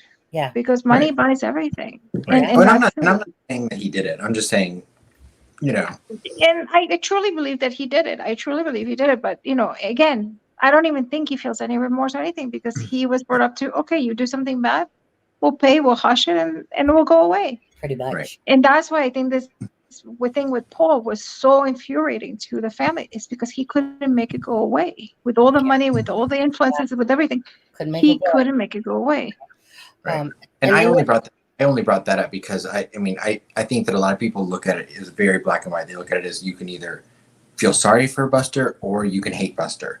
And I was only brought that up because I think it's possible to be both. You can have empathy for someone and still think they may have done something bad. But we don't know. I think he's a cold-hearted SOB, but I feel bad because I know that when he realizes he's gonna need a lot of help. He definitely comes across. You know what? I worked with a lady who had a face that could freeze, and thank you, Shelly. Shelly super chat. All right, Shelly. $5. Thank you. If we should meet at night, why is there a light in the refrigerator? We should. Well, yeah. True. True. Turn it off. Yeah, kids. I had a point. It's gone now. It was about, you were just talking about, I don't know, the son, Murdaugh. I don't remember. Yeah. The duality of feeling, like you said, he seems like someone that you used to work with. Like, oh, right. Thank you. She had a face that could freeze. One day I said to her, honestly, you have a cold-hearted B look, because we were talking one day, and love that. And so where I was talking one day, and she had this demeanor that you just didn't want to go up to her because she just looked like she was a bee. And come to find out, she was a very nice lady. She ended up telling me about how she had all these addictions, and how she found Jesus again and all this stuff. Anyways, you never would have guessed it by looking at her, so that's why sometimes when it comes to seeing someone like Buster Murdaugh, that the face that he presents is one of that he's not phased. But again, he does remind me of his dad, right? And sometimes maybe, the one child takes more after the dad or the mother, He just seems like he's a mini-me of his father. But sometimes I do understand that, because of that one lady, that looks can be very deceiving. What's on here and what's presented here could be two different things. It's just how people handle things. And I'm sure being around his dad all the time and even making that stupid expression. Oh, every time I see that, I'm like, oh my goodness, you're doing it too. Okay. Let's see here. Thanks, Shelly, for the super chat, by the way. And so Alexa, are you okay still? Or do you need to go? Are you alive? Sorry, I heard my name. Oh no, go back to what you were. I didn't realize. Sorry. No. Poor Alexa. Oh, that looks good. I was getting a drink, sorry. Well, that What is that? It's orange juice, but it's so good. looks so good. I know I was jealous as soon as I seen the bottle. Oh, but it's like pure orange juice. Yeah. Like real orange juice that comes like this. Someone's This gonna is my third one. someone's gonna Google that brand and find out where it's sold, and like, we know where Alexa is. Whoops. Let me take this down. I'm kidding. Yeah, Alexa, anytime that you say you Thank need to go, make sure you go. Oh, my dog lover. What's she doing? Yeah, here? sorry, you were talking. I didn't want to interrupt you, so. No. I went to the kitchen. Thank you, Miss Dog Lover. How awful that this. Well, we'll say it in a second for you, won't it? Aw. I've tried to stop. I'm just drinking water. My husband had made me a coffee, but now I got water.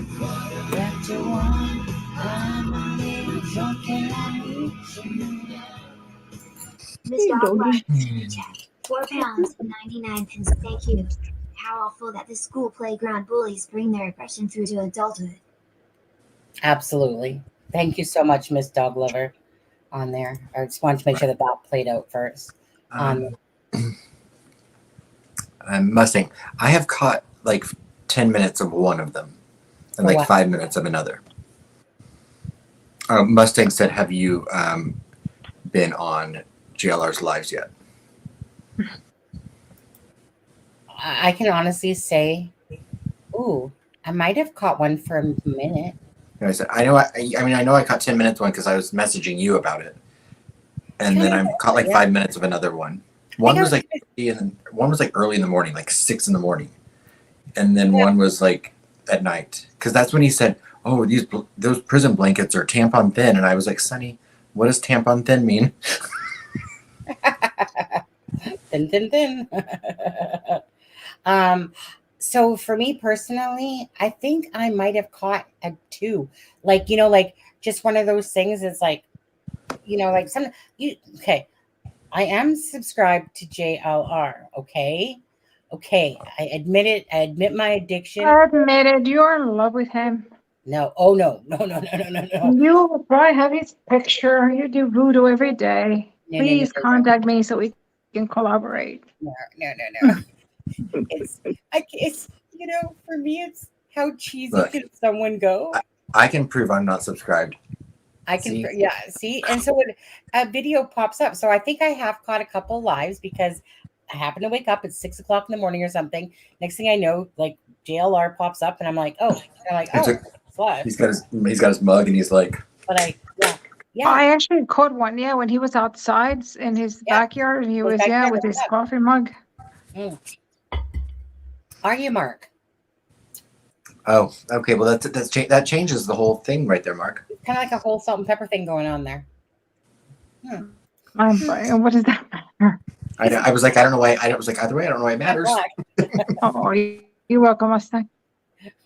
So you were white yesterday and black today? Did you hear the defense attorney? I know we want to move on to Idaho, and so do I. But did you hear that the defense team of Alec Murdaugh gave a press conference after the sentencing today? And one of the attorneys, the older one, Poot, he said he kept referring to people as cripples, and someone was like, "Oh, you can't say that" or whatever. And he goes, "You can't say cripples? I'm an old man." And I was like, I don't think that's a good. Getting irritated trying to get this piece of this thing. I could see it all day yesterday. And Alexa, it's so small, the one that you sent me though. Yes, I know. I'm sorry. Well, my Bluetooth's not on. 1 second. Because I think if I pull it up, Alexa. Can you make it bigger? No. Hold on. I can send you the website. Because I don't think I can. Because don't forget I am on my mobile, so it's not like I can do too much. Yeah, I know. There we go. Let me see if I can get this. ACD. And then maybe we can get it. My God. Yeah. Oh, when you have to sit here behind the scenes and keep sitting there trying to do all this stuff, trying to go back and forth, it's a lot. Yeah, that's Adam, I'll take it that way. My co-host is here again. Is your co-host there? Yeah, over here. Yeah. Miss Dog Lover wanted the chicken rooster or whatever it is, so it's here. Yeah. Let's see here. So I have the list, but I don't have it with me. It's okay. Yeah. You know what? Adam sent me the typed out version, and I'm just going to take it. That's good enough. But I mean, you can just read it. Yeah. I like having the real thing. I don't mind having the black and white thing, but I like having like the real. Oops. And I opened up the wrong program. Adam, you pushed me tonight. Tough game, man. It was a tough game. Was it? Nail biter. 1 by 1. 10 seconds left. Pulled it out. Tough game. Girls went crazy. They went nuts. It was a good game. That chicken has a very phallic shape to it at this angle. That's better. Its eyes. Oh, its eye was stuck. Yeah, Deb. Thank you, Deb. But the problem is, Deb, when I bring that one forward, it just loses its entire wording. Such a classic thing. When it's from a phone. Dude, there's a CD. Thank you, Deb. Hello, Sonny. Hello. Alexa, I thought you were traveling. You're in your spot where you landed? I got to my destination already. Nice. Very nice. Okay. Right here. Here it is. There it is. Because, CD, there was some stuff that we never got to yesterday and after the live. And thank God I hung up. My little guy came running, screaming down the hallway, Daddy! His new thing is he just constantly says, I love you. I love you. It's so cute. Such a cutie. Do you get that they come to your bed? Did they try to sneak into your bed a lot or no? He sleeps in my bed. Oh, he sleeps. I have one on mine too. It's He's the always, only sleeping with me. way where there's no sleeping. Hmm. What are you gonna do? Hopefully soon he'll be out. Hopefully soon he'll be out. He's 2.5. Hopefully soon they'll be look at bed. I tell my husband a couple listen, years and they if he wouldn't even want to talk to me. If he comes in 4 a.m., it is what it is. But at least start off in your bed. I'm too busy looking at the chicken. Oh, this thing is epic. It's even better that its mouth's missing. Yes, Dog Adam. ate its mouth. Thank you. Is that what you wanted? That is exactly it. I seen it everywhere yesterday. You know, Jess, I have a Belgian Malinois, and I'm sure she will climb up on me like last night trying to get this thing. No, it's only my 2.5-year-old son, not the chicken. This chicken is my dog's training toy, and I have to take it away at night, or it will squeak for hours. or it's CD's training toy, and his wife has to take it away. Oh yeah. She doesn't really like CD, this my thing, niece has this dolphin that when you squeeze, it makes the dolphin noise, but it does it like the chicken. I thought about bringing it in tonight, but I don't want to wake everyone up. Come on, that would have been amazing. A dolphin and a chicken on a live. Come on. I know, right? My voice is so shot. I screamed the whole game. It was a tough game. Tough game. I've been watching Miss Rachel and singing Baby Shark half the day. That's awesome, though. See, I didn't know you had an 18-month-old niece. That's amazing. Yeah. Good for you. Got to put some time in. It's the best. That is the best. So it's like a little trip where your sister came to visit you? No, I my internet's been out at my house the last 2 days, and so I came out to my parents for the weekend. That's cool. And they have an apartment on my parents' property. That's good. Listen, family's important, man. That's important stuff. Yeah. You know, spend the time with your family. You never know. Things happen. Yep. Too many things happen. 1 second. Yeah, Ray, she's a beast. Yeah, in general are beasts. They can walk like tight ropes. You know, 2 ropes they could walk it. It's a pretty impressive dog. I guess Tony's been drinking. He's talking about sleeping with chickens. I'm drinking too. I think Tony does that sober. Could be possible. Adam, on your messenger, is that true? Is What? that disgustingly true? What? On your messenger. I don't know what that means. You don't know what it means. I just happened to go over to Messenger and see it, and I'm like, what is with people? Is that true? Probably. Really? I'll say it in Messenger to you. Oh, I know what you're saying. Are you saying what's in that group chat? Yes. That's interesting. That's not the first time. Interesting. Really? I told you they were on Facebook. I told you that happened the other night. Right.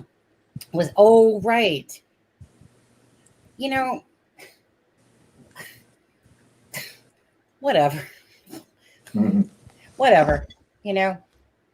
Whatever. All of that stuff. Just people. It is what it is.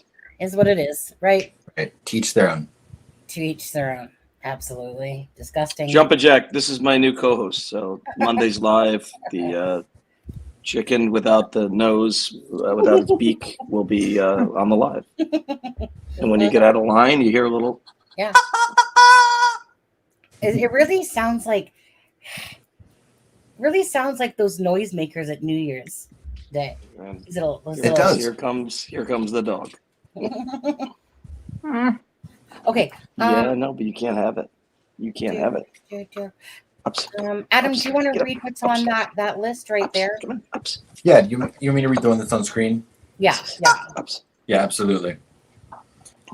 So this was the list of items that were taken from the 2015 Hyundai Elantra, and it reads swabs, Ziploc bag with pink zipper, 7 quarters, yes, American, not Canadian. Can't have it though.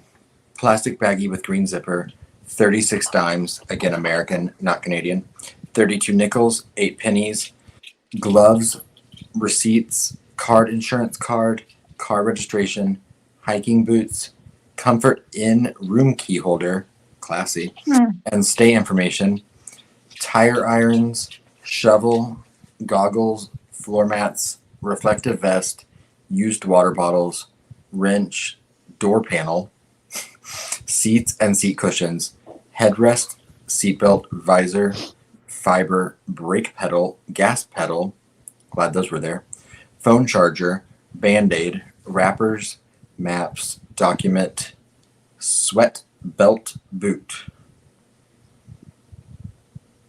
So this was everything that was in the car. Yeah. And I guess everything. I mean, does it say steering wheel? Because they did. This is what just from the viewing. Does this include the trunk and everything, or is just the visible it is a little area? weird. It's very weird. I think they actually no. I know why you're saying that, but they took that stuff. They took it to test it all. They removed the door panels. They removed the seats and cushions because they're testing for DNA. Headrest they removed. So this was the item seized from the vehicle. Yeah, they took the gas pedal and the brake pedal off. They're testing it all. Right, because that could have DNA on it. Yeah, that's why they took it. Although he did have footies. That is, if you remember his apartment in Pullman, Washington, they recovered a box of footies. Yeah, which entire box. like they were into crime scenes. I'm sure you both have worn them. Yeah, he probably wore them. Yeah. Yeah. CD, do you consider? You might not like this term, but whenever I think that a case is pretty solid, I call it a slam dunk. Do you think that this is pretty much pretty like? I know you probably don't like to use that terminology. With what they've said, I don't think it's a slam dunk. No. Let me ask you, what else do they have is the question. Yeah. You know what I mean? Is this a typo or? I don't know what a sweat belt boot would be, but is that a typo? Is it supposed to be seat belt and then boot? Yeah, I think it's supposed to be seat belt. Oh, where's that one? It says seatbelt above that. Okay, so what is a sweat belt? A sweat belt. I think they're talking about that waistband that you can wear that makes you lose weight. That you sweat a lot in. The sweat belt boot. Yeah. Oh, yeah, like the one people. Yeah, they used to. Yeah, it's like go Velcro. running. Mm-hmm. Okay. I think that's what that means. because they separated it from the car stuff. Yeah, you're right, CD. I'm pulling it up, and that's what it's coming up as. You think Brian was wearing that or Michael? Because Brian. He probably wears it when he exercises to keep the weight off. Like, probably. when he goes hiking boots. Yeah. Okay, yeah. Makes you sweat more. Supposedly you burn more fat when you wear that tight. Because it gets your body temperature up more. Just gonna wear a girdle or a waist trainer. Get yourself some there's a rumor out there that he had a tummy tuck on top of it all, which is right. I heard weird, that. But, yeah. That wouldn't be uncommon if you've lost a lot of weight because of the excess skin. Oh, but I don't think he would need a tummy tuck. I don't think he was that heavy where he would need a tummy tuck. I don't either, and I don't think he was financially wealthy enough to, at 20-some years old, just go get a tummy tuck. But isn't that old rumor coming from that one guy who's got the new YouTube channel that's calling Dylan like a transvestite or something? Yeah. Which I don't believe is true either. Justin guy. Yeah. Oh Lord. Yeah. I think that kid's doing so much disservice to these victims in this case. I don't even know where he came from. He came out of nowhere trying to say that like he's got the inside track. And I don't know. He's obsessed. He's basically saying that like he was trying to say like Dylan spoke to him or like told him stuff, but then he's bashing her at the same time, calling her a transvestite. That's horrible. Yeah, not a good person. But that's like any case to get people out there that have no business being anywhere near a case, but they can have a YouTube channel and say wacky shit. Well, that's the thing. Like, I clicked on a channel today because I thought that it was kind of like to do with a Nicola Bully update. And then I realized it was that douche that literally showed her in a body bag coming out of the water, that video. And it's the same douche that pretended like he just, am I just bumping to you in the woods? Oh, I come back to the same spot. Meaning he literally is about clicks and views. And then, did you see what happened to his business? That people went and they trash his business. So yeah, his trashy channel would be called Curtis Media, and then so I put up this video saying, Nicola Bully, I talked to Emma White's sister, and then he's like going on how he had this conversation and that she sees that he wasn't trying to be hurtful and good and all this stuff. Dude, you were in it for do re mi, okay? You literally sat there and showed her, like what decent human is going to literally show her body bag, without it being about clicks and views. Of course you are, because that's how much the story meant to you over just simply, it wasn't good enough just to show, you know what I mean? Like just maybe a little something that nobody had, but not that you needed to really show her coming out of the water in the body bag or whatever. And I'm just like, and so he's just very misleading with his titles. He took a lot of slack for it, and rightfully so. He's like that. He literally, braggadocious about how much he got off of it. I think his TikTok was taken down or something like that. Anyways, he changed his name, and his name is Curtis Media. But the thing is that I clicked on it thinking that it was actually information when really it was just him going, oh yeah, I had a conversation with Nicola Bully's sister, and shut up, dude. Yeah, you're just as bad as that Justin dude. With that trash. There's difference, you know what I mean? Just have a little bit of decency on that one. Whatever. Like I said, you do that stuff, and then if you have consequences, because in the UK they're a lot harsher on like a lot of people, as he was like even filming, or basically like smack talking them.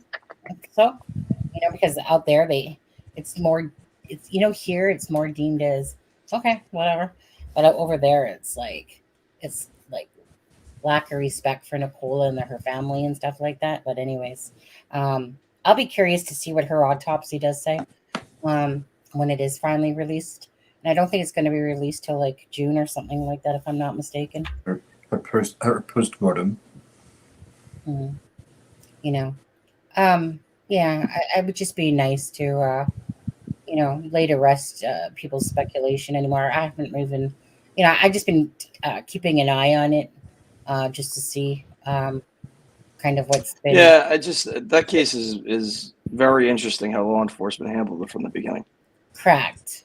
They They never locked the scene down. No. Even on when she was missing, and when they recovered the body, it never locked the scene down. What they had to to speculate instantly from the beginning that she was in the water and nobody was near her. I don't know if they had singular prints of her feet going towards the water. I don't know. Right. They were adamant about it, and they What's really your take on didn't it, want. CD? What's your take on that? Like, do you think that She had a normal conversation with. Usually, somebody's going to commit, whatever. Mhm. There's some signs early, like really close to prior to that happening. She dropped her kids off. She had conversations with people at the school, 8:30 in the morning. Nothing was showing as there's an issue there. When it first happened, it kind of reminded me of the Jennifer Dulos case from Connecticut, where she went, it was ended up being the ex-husband. She dropped kids off at school, and then all of a sudden their car's found on the side of the road, blah, blah, blah. That's the early on what it looked like, Yeah. Was there a new insurance policy? Was, I don't know. I know she had some alcohol issues and whatnot, but How did you feel about that being released? it's disgusting, I thought so. It's kind of like law enforcement was trying to just put everything else to bed. Like, this is what we got. This is why we feel this way, and that's it. Bottom line. But you don't go there. You don't do that. You don't release somebody's, mental health status and it was none addictions. of our business. It was none of our No. business. No. And it was. But again, it's like they wanted to shut everything else down by doing it. Yeah, I think it was a way of cleaning up their decisions, and that was why they were so adamant that it wasn't a crime scine. Yeah, I did. I mean, listen, I don't. Bell was involved. Yeah, right. Julian Bell was there. I'm kidding. I don't know. I did find some of the interviews with the boyfriend that they have kids together were a little interesting. Just his reactions to stuff, but See, yeah, but his Paul, his name is. Yeah, that's where you would start with anything else. That's where you'd start. Of course. I never felt they didn't seem to be even looking at him. I don't know. Sonny, we were on the same page that whole time. Yeah, we were. Yeah, we never, and Miss Dogliver, thing is that we don't know if she didn't go in where she was near the vent. We don't know the answer to that. I know you're saying you said from day one, but at the end of the day, we don't know any answers to that. I think she might have had like a psychotic episode, and those psychotic episodes come out of nowhere. The only thing that always caught my eye was when Paul said that morning in particular, things felt different. And I think that was just a big sign for me, because for him to realize that something was off that morning in retrospective, I think maybe that was a little sign that maybe she did plan it that way, and maybe she wanted to keep it as normal. But in a way, she did give that hint. But go ahead. What do you guys think about the fact that people keep thinking that her body was thrown back in that spot that she was found? That her body was what? Sorry. That it was thrown back in the river. No. I don't think so. I don't think so. CD, do you? I mean, listen, you had the report of a van that was close by of one of the entrances to one of the paths, and the two guys that were there were wearing masks. There's a lot of weird reporting that was being closed off from really getting out there. But I don't know. I don't know. I don't know what to think. You're not getting the whole story. Mm-hmm. But they seem to have wanted an open and closed case from before they even had the body. Well, see that again. Let me say this: Do you know how hard it is to drown yourself? Yeah, and especially in that shallow water. I've had one in my career. Yeah, and that was inside of a mental hospital wing, where she was able to drown herself in the tub. So, but she was also medicated. She used her feet to hold the door closed so they couldn't get in, and we tried to revive her, but we couldn't. Do you think that it's possible? Like, okay, so I had two things. My thing was that she took her own life, in a sense. That was my original thought. Yeah, I mean, you're going to know that from the toxicology, because she'd have to be heavily impaired to drown yourself. It is not easy. Well, what does your body do? And it wasn't like the river was deep there. So what does your No. body do when you're struggling to breathe? Your Your body natural, yeah, your brain trying to kick in your instincts. So it doesn't. I don't know. I It's a really weird one. I still believe that her phone was, well, let's see. I mean, you have that they said it was underneath the tree originally, and Yeah. then later on the bench. Well, didn't you have two different people say that they found it? Yeah, Wasn't it a female? Then it was a male that found it. Yeah, it was the brother. So Peggy is the caravan lady, the one that they call like the old grumpy lady, and what's his name? Ron. Ron is her brother-in-law. Yes. So they both saw the phone on the Yeah, bed. he was the one that was walking his dog being interviewed. Yeah. Shorter guy, a little heavy set. Yeah. Mm-hmm. Yeah, that's wrong. Yeah. So I don't know. It was all so strange to me. Even as they talked, it still didn't make sense. I don't know. It just got kerfuffled, and I don't want to say it got kerfuffled in my head. It was just, it wasn't being told in a specific round circle. It was almost like, wait, but who's that person then? If that's, I mean, listen, what's going to tell a lot is the autopsy. Was there water in her lungs or not? Sorry, Penny. Yeah. Mm-hmm. You know, that's going to tell a lot. Did she have water in her lungs or not? Right. Yeah, was she dead before she went to hit the water, or yeah, all that. But I think they should have told people about some issues, because they could have people look in different places. Yeah, but they didn't put it out that way. You know, it wasn't put out there for like a call to action for people to help look for her. It was more or less like she's in the water and she has issues. Right. Yeah. Because if that was the case, they would have done it at the beginning and say, hey, she has issues. Let's look for it. And listen, it's not normal for somebody who does drown to be underwater for a while and then they will surface when they float. So that could be what did happen. It could.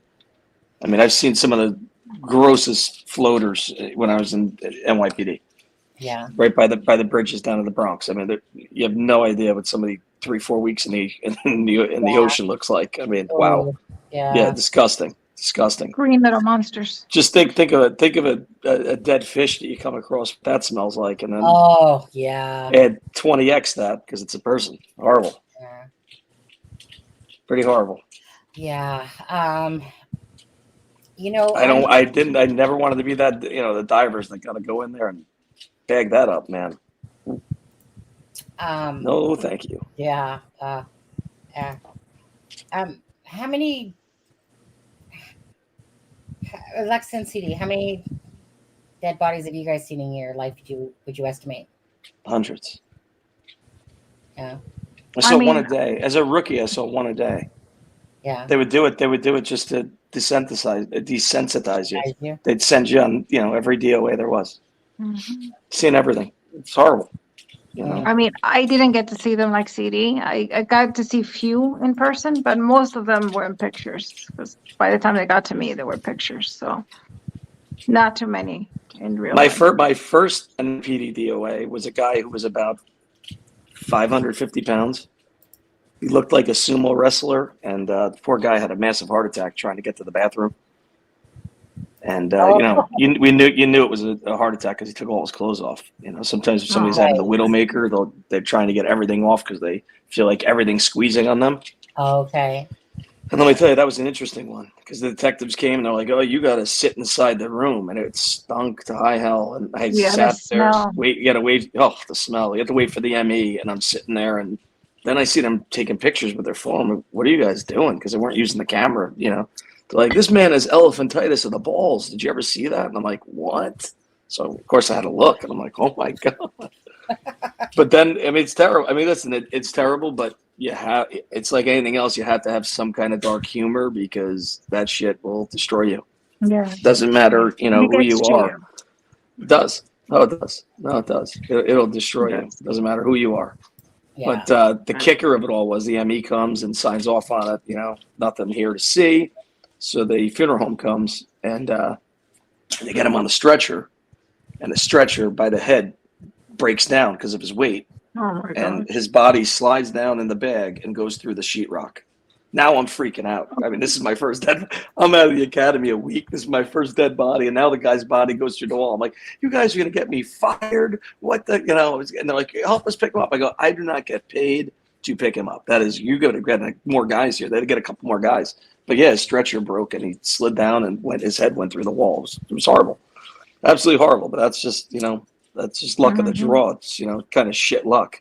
Yeah. But yeah, it's scary because it doesn't matter how many. Yeah. Yeah, the ones that always got to me were like the ones that had decapitation or like mutilation, like any body mutilation. They were like so odd. Yeah. Or cats. Those were like the hardest fed ones on the to body. I've seen that. I mean, it's sad, but you could remember every single one you saw. Every one. Doesn't matter. Every one. The smell. To me, is the smell. Like I tell you, Smells like hard. all of them, the smell. Like I can tell you, I have them Yeah, right here. he's saying about the smell. It's sick because you'd get the call. Oh, somebody so and so hasn't heard from their family member in 2 weeks. They live in California. Like you waited 2 whole weeks, and then as we get to the stairs in the apartment building, we knew. And you just know 3-4 floors below. You knew. It's just and that was in the middle of August with no air conditioning on. Poor guy's face melted on the floor. Melted from the How soon? I know it's decomp. Temperature. Well, no, Decomp? Like 3 days. Are you smelling? It depends on humidity. Depends on the Well, weather. it depends on the temperature. It could be 4 hours later in the dead summer, but if it's 120 degrees in an apartment building, it's quick. It's quick, but once you're at 2 or 3 days, I mean, it just. And also, it depends if you're sick. If they have especially people with cancer, they smell more more foul. The smell is a little more chemical. It's kind of eerie because every one of those you're on, you feel like spiritual stuff too. If that makes sense. Yeah, I get it. It's kind of like you feel the soul in the room. Yeah. Which is kind of twisted, but you do. Tough stuff. Not easy. Yeah, especially like the crime scenes. Like, it's so sad because those people didn't die because they had to die. Those people were unalive because somebody wanted them out. So I think those were the hardest. They are. Definitely are. And it's every age possible too, I had a 16-month-old kid. Mother banged his head against the wall because she was trying to hook up with the guy. Twisted. Just twisted stuff. Well, I was gonna say, what does people want to say? Like, what does it smell like? What would you associate the smell with? Of what? It's decomp. I mean, it's like raw. Like here's a good example, right? Like when you have a smelly piece of chicken and you rinse it off, like not that it's like old. Think of that smelly piece of chicken times 100. Like 100 times. Yeah. Even beef. When beef starts to turn. You will know what it is like. Yeah, you know. I mean, it's just something that you'll never forget. Mm-hmm. And to It's me, terrible. I could identify them like just by the smell, whether they were burned or they were sick, and then you kind of like knew, like just by the smell, like the level of smells, you can kind of tell. Okay, this one, probably they burned the body. That's how it smells. I mean, and worst what we were, and what we were told to do in the NYPD, especially when it wasn't when it wasn't a crime scene where you knew like this is because anybody that passed away in the city, we have to come, and then the ME comes, blah blah blah, just to sign off on it. You just go in the kitchen, and you start burning coffee beans because you want to just burn your senses in a way because it's just it's horrible. It is. It's horrible. A lot of the forensics, they used to stick coffee beans up their noses, like with cottons, so they wouldn't smell the smell. Yeah, we did that when in cosmetics. Always had coffee beans because of the fragrance. Always the perfumes. Yeah. Just quickly, you guys, going back to George, he's running late here. So George says, "How do you all came late? The verdict, Murdaugh verdict is strange. I definitely think he was." Is very criminal and capable of anything, but he lied too many times. He lied too many times. He said he wasn't at the kennels, and then the Snapchat video of him at the kennels. You not even knowing the guy, we know his voice from him testifying on his own and whatever we have heard of him before. You knew it was him instantly once you heard that Snapchat. You didn't have to see him. You knew it was him. Yeah, he has a very distinct voice. So that was the nail in his coffin. Without that, I think it would have possibly had a second trial. I think he would have got off the first time, and it would have been a second trial. But I think that 4 minutes. I mean, like it was literally within minutes Yeah, it was 8. I think what was it? 8:46 p.m. I think it was. Yeah, and yeah. he said didn't he say at that time he was because he was traveling to his mother's at 8:15 ish, right? Yeah. So that's the lie. That's lie number 2 is that he was supposed to be traveling at that time. Well, hold on though. But 8:49, he was heading on back to his house. You know, he said he slept for all of 12 minutes, and he did the most steps that he's ever done, like 284, whatever it was. So, meaning you're talking about like a 4 to 5 minute window here. Yeah, yeah, it's very close. But the whole thing is, if they didn't have that Snapchat, it wouldn't be a ground ball. Absolutely. You know, and also the mistake when the defense attorney made the mistake opening the door for the prosecution to go at him with all the money stealing. Yeah. Because that hurt his credibility on top of it. Oh. So it's like those two things really That's hurt his him. character. Because yeah, you could hear what you heard outside of the court, but them being able to bring that in because the defense opened it up really screwed him. Mm-hmm. So it was definitely both. And it was almost like once a liar, was always a liar. Well, I mean, he like literally, it really came down to this. To me, probable cause. Did he have probable cause? He absolutely did. But they don't. Maybe if they didn't figure out what the motive was for it, you know, it's going to be to do with money at the end of the day for that dude. Probable cause on what? What do you mean? I'm confused. Well, the jury. I mean, they just have to deem. Oh, reasonable doubt. Beyond a reasonable doubt. Reasonable doubt. Sorry, Yeah. reasonable doubt. No, it's fine. Yeah. That's what I meant to say.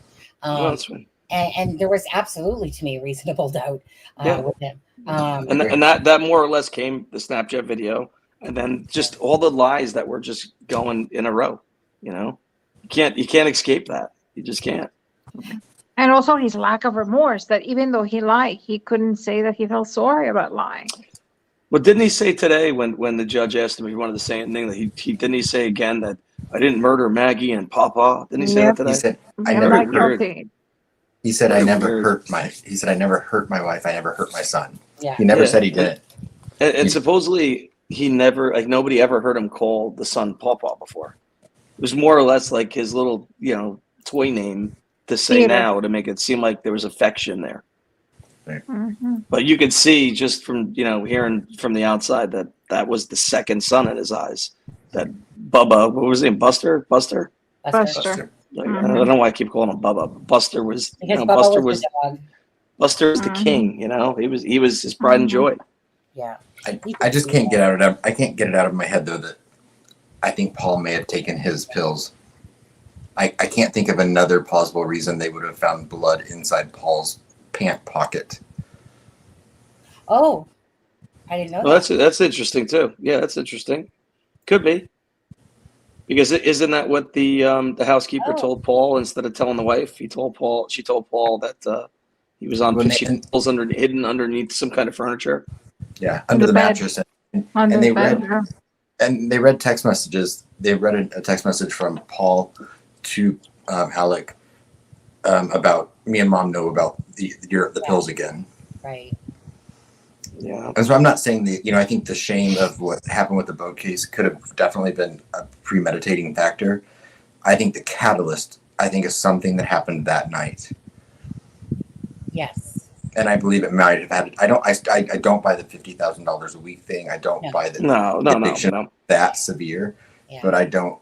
You can't stop a single person cannot ingest $50,000 worth of opiates in a week. Right.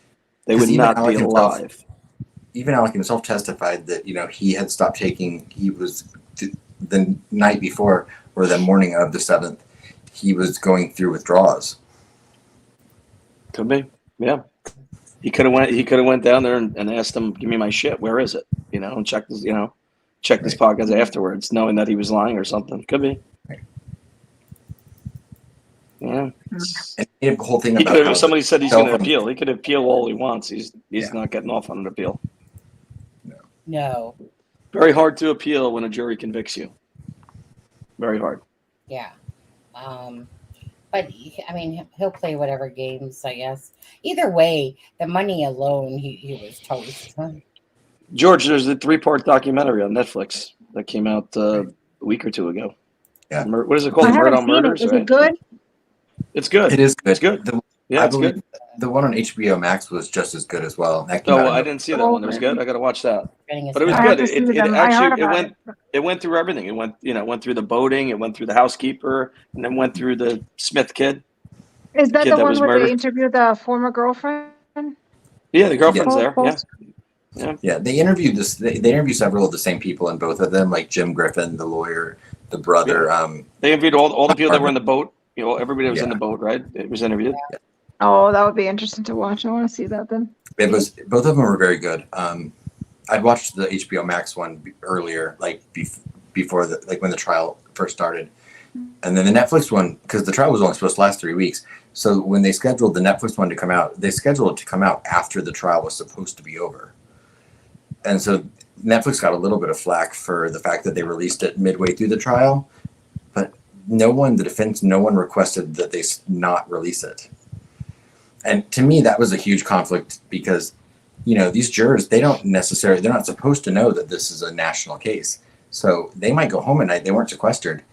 And, you don't turn on Netflix thinking, oh, I bet the case that I'm a juror on is going to pop up on the very title screen of Netflix as the suggested thing. It was ranked number 2 right Yes. after it came out. So yeah, you would see that. I mean, how many of us want to go home and decompress at night and we turn on Netflix? Yeah. True. It's true. I want to say to Jess quickly that, I loved it when he said, you're going to think about them every single night. Right.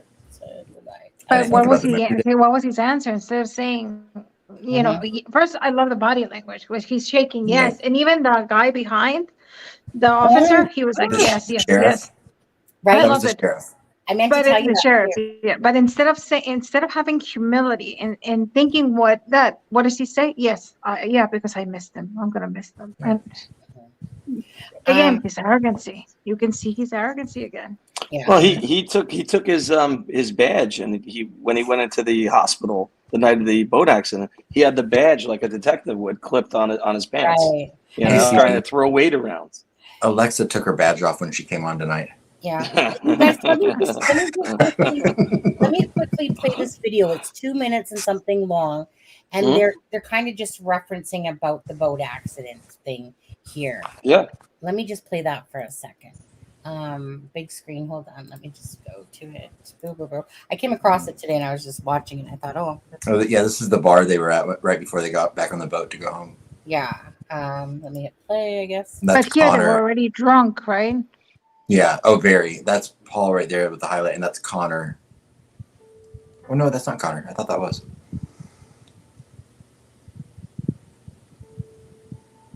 No, Connor is this one with the girl, right? Touching the girl. Yeah, Mallory is the girl in the back there with the jacket on. That she's the one that. She's the one that passed away, right? Yeah, she's the one that passed away. Did they show the boat hitting the bridge in this one? No. Okay.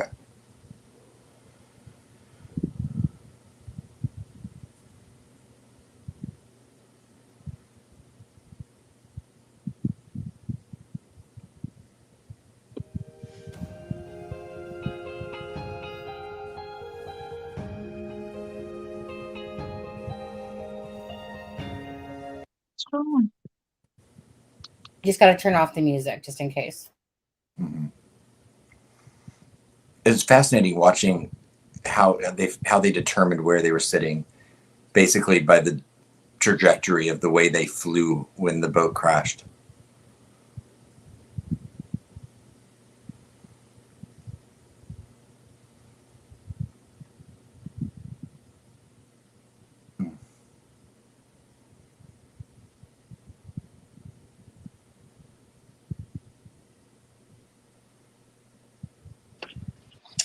Alexa, we're getting some heavy rains in New York right now.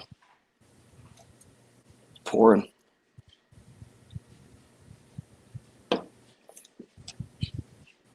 This, the ironic thing is that's the only bridge they had to cross under too.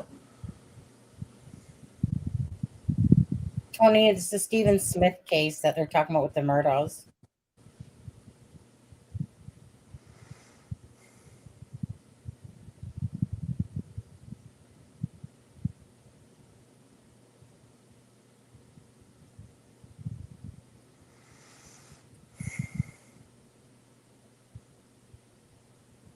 today's actually the anniversary of the day they found her. Oh wait, or was yesterday.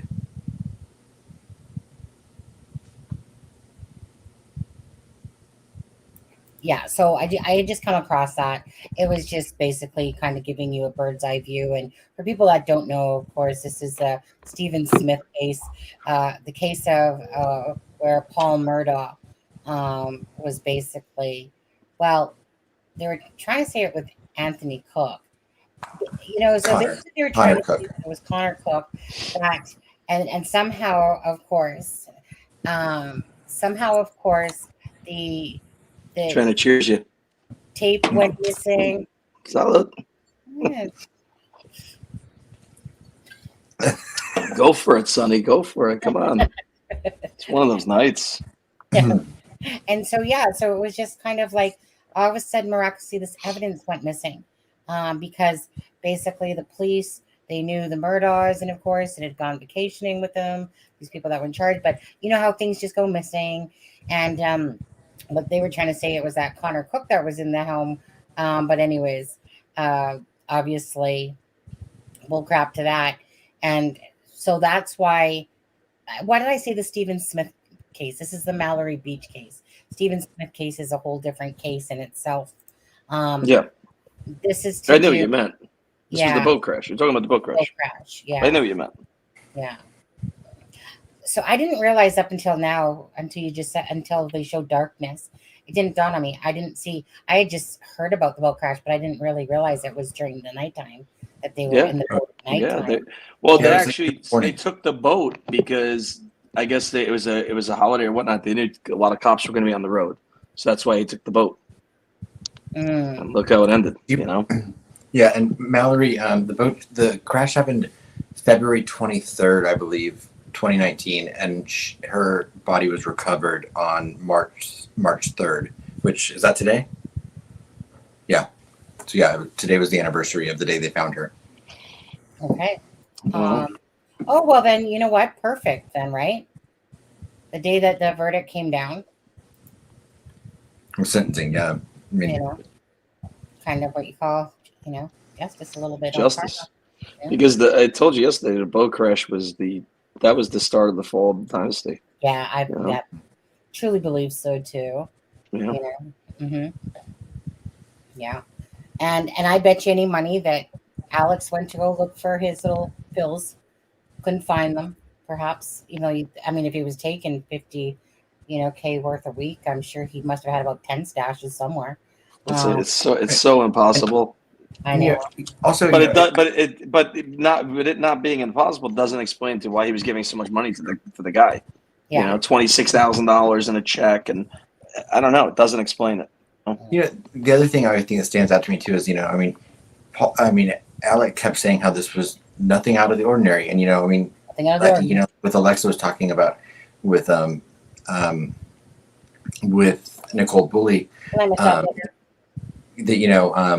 the husband said that thank you, Ms. Douglas, that everything was not chaotic that day, so that was out of the ordinary.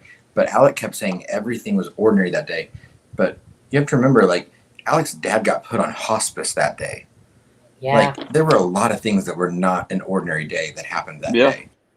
And his stress is getting more and more elevated. He's looking for his stuff that's gonna soothe them in a sense, and they weren't there. Right. It's true. It's true. Yeah, and Jess, they do.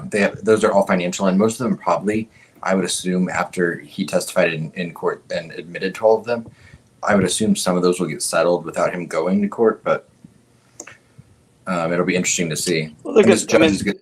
The same all judge these people that have been screwed over, they're going to go after the money from the estate. That's what's going to come next. Well, the lawyers from his law partners, they are the ones that repaid that money back. So I'm curious what then does he pay them back? They'll go after the state. Yeah. But yeah, and the same judge is going to proceed over any other trials that happen with those 99 charges. And then I heard he's retiring. Why not? He lost his son. He worked on a massive case. Why not? Right. And this was his second. He proceeded, or he was the judge for my niece's roommate's case. Really? Samantha Josephson. Really? Yeah. I didn't know that. How recent was that? 2018 is when the trial happened in July of 2021. She was the girl that got into the car thinking it was an Uber at the University of South Carolina. Oh God.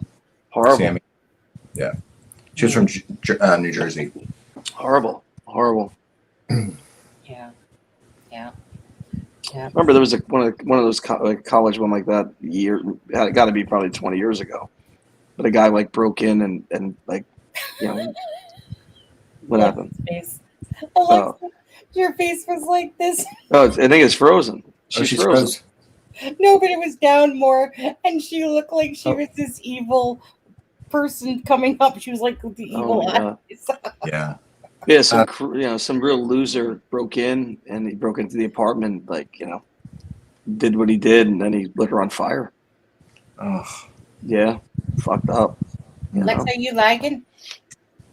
You better now? Yeah, it's really bad. Yeah, I couldn't hear you guys before. It's been crazy. You getting reports from your husband? It's raining like hell here, Alexa. Bad storm. It's been like that here tonight too. It's raining like crazy. I think they're saying we're gonna get at least an inch plus. Flash floods. Yeah, Miracle Hearts. The reason Buster was brought into the boat lawsuit was because Paul used Buster's ID to buy the alcohol that night. Yeah. It's just a whole tragic thing all the way around, to be honest. Because Paul was only 19 that night. I know. And so he used his brother's ID, which a lot of people have done. Yeah, who hasn't? Who hasn't?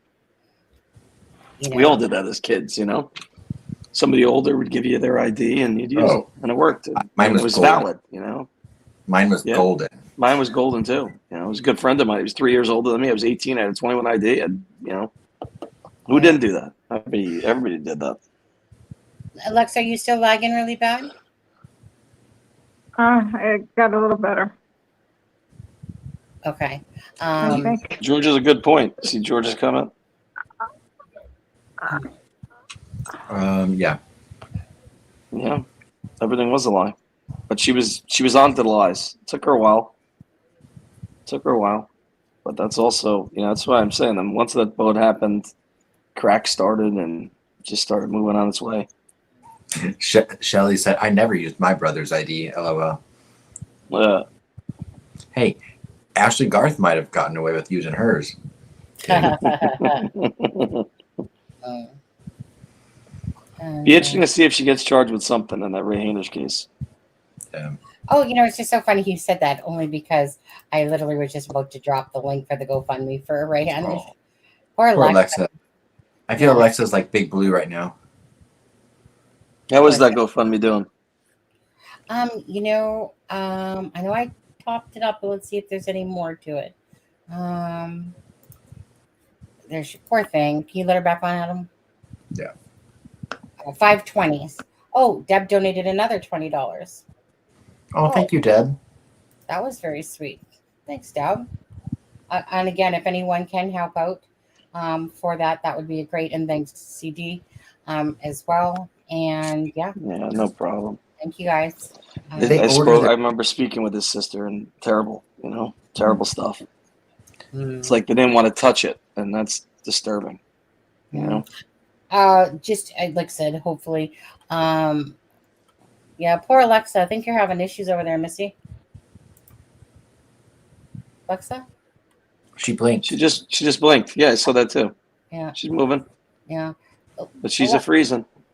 Alexa, Missy, did you need to head off? Or are you good? Yeah, it's crazy. I don't know what's going on. Are you on Wi-Fi or are you on your network? Yeah, I am on Wi-Fi. Alexa, what's over your? I gotta ask because I'm curious to know what's over your right shoulder, up in the corner. Is that a alarm? Is that a banjo? Or a drum set? I don't know what that is. It looks like. But I've focused since she's frozen. I've been focusing on that spot, and I'm curious to know what that is. Is it a doorbell? What? Which one? Up in the corner of your room. This one? Yeah. No.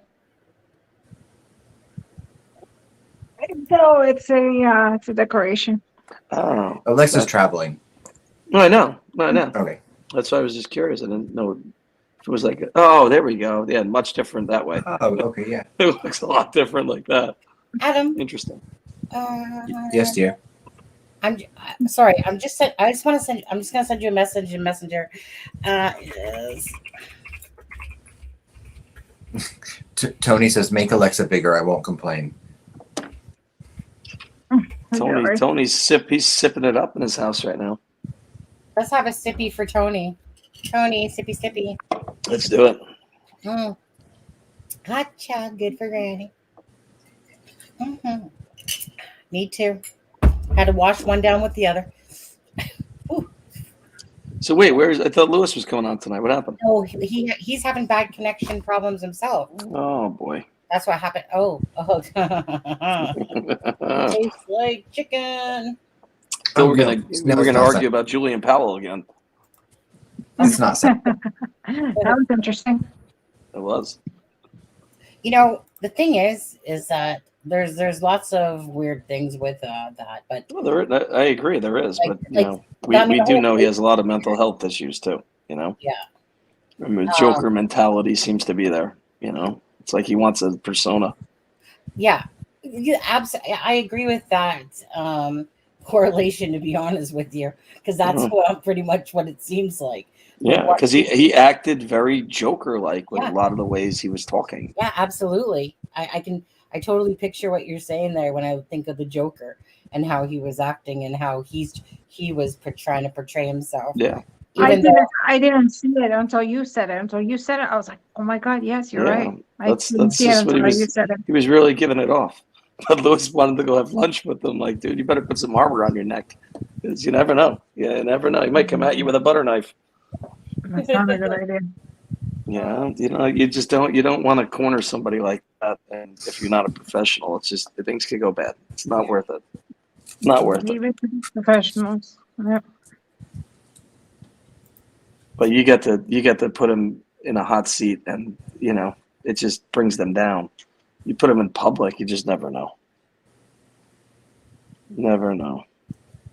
No, and you don't know what type of mental illness he might have. You don't know where you're gonna set him off and everything. Now he's a peculiar person. I mean, he if you remember, he even tried to say that he might have given his child extra cough medicine and his wife so that they would sleep while he was out on the 13th. He was saying a lot of crazy shit. He really was. That's what they accused McCann's of. That's what a lot of people think the McCanns did in Portugal, but yeah, I don't think that. I don't think that either. I think that that McCann. I don't think the parents had anything to do with it. Foolish to leave your kids alone in anywhere and just travel back every 15, 20 minutes to check. And who knows if they checked every 15 minutes? You have no idea. It is, but after having been there, I mean, I will say it changed my entire perspective on that, because I mean, yes, I agree. You should never do that. But I mean, it literally was the distance of your backyard to your house. Yeah, I know. I want to say this. Why not pay a babysitter? Why not pay a babysitter? I know. I want to ask you, as a parent, I know, Adam, that you're not a parent, but regardless, you still can have an opinion here. As a parent, would you have ever never did that with never your children? Never. No. Never. Never. No. Never. I've never. It's just not even. It's not even a thought. Exactly. I don't care how much fun I want to have. It just wouldn't even be a thought. I would pay somebody to come vacation with us before I did that. Yeah. And they had a service. So I'm saying it doesn't make sense. It's ridiculous. Well, I was gonna say the furthest I ever personally went was out in the front carport. Like, meaning we lived in a townhouse. We would pop up some chairs in the front carport from the house. So if Matthew was sleeping, and I would literally go back and forth, because I was a panicking mother. So I would literally go back and forth. Because sometimes you just wanted to enjoy. Like, I was always in the house with Matthew all the time. Not to say in the house, but meaning I was always the one, whilst my ex-husband Steve was out there, drinking with the friends in the, in the chairs out front. And sometimes I just wanted to join in, and I'd be like, dude, why am I always the one that has to be right? Meaning the mother, because it just pisses you off sometimes because, there's two people that make a child, and yet I'm always the one that's inside. I know a lot of people that do that in their driveway, though. They'll sit out there in their driveway with their neighbors. And that's exactly what we would do. What do you mean? Like sitting outside in their driveway while the kids are inside sleeping? Well, yeah, like at night while the kids are sleeping. But that's different than being in a strange place. Yeah. Not knowing who could get access. You know what I'm saying? It's totally different. I agree. Yeah. Like I could have never have done what they did. Now, I mean, each to their own. I could never have left my child there. I don't care. That's too far away. I could have never have done it and felt good about myself ever. Now, obviously, because of their especially in a strange place. It just doesn't. It's just that's why people point the fingers at them, because not many parents would do that. Right, and it's because of their actions that this all trickled down. If they didn't leave their children alone by themselves, then that person, right, chances are wouldn't have came in, because there's a difference between a child being in the window, whatever. I mean, he still could have come in regardless and snuck in the window and whatever. But the bottom line is that it's kind of like the trickle effect. Had you been here, but the percentage is lower. Yeah, the percentage lowers. Yeah. The more people in the house, especially adults in the place, it lowers the chance of somebody taking that shot. I'm sure there's the thing that makes it even more tragic is, like, imagine the fact that you've learned that lesson the way they learned it. It doesn't excuse it.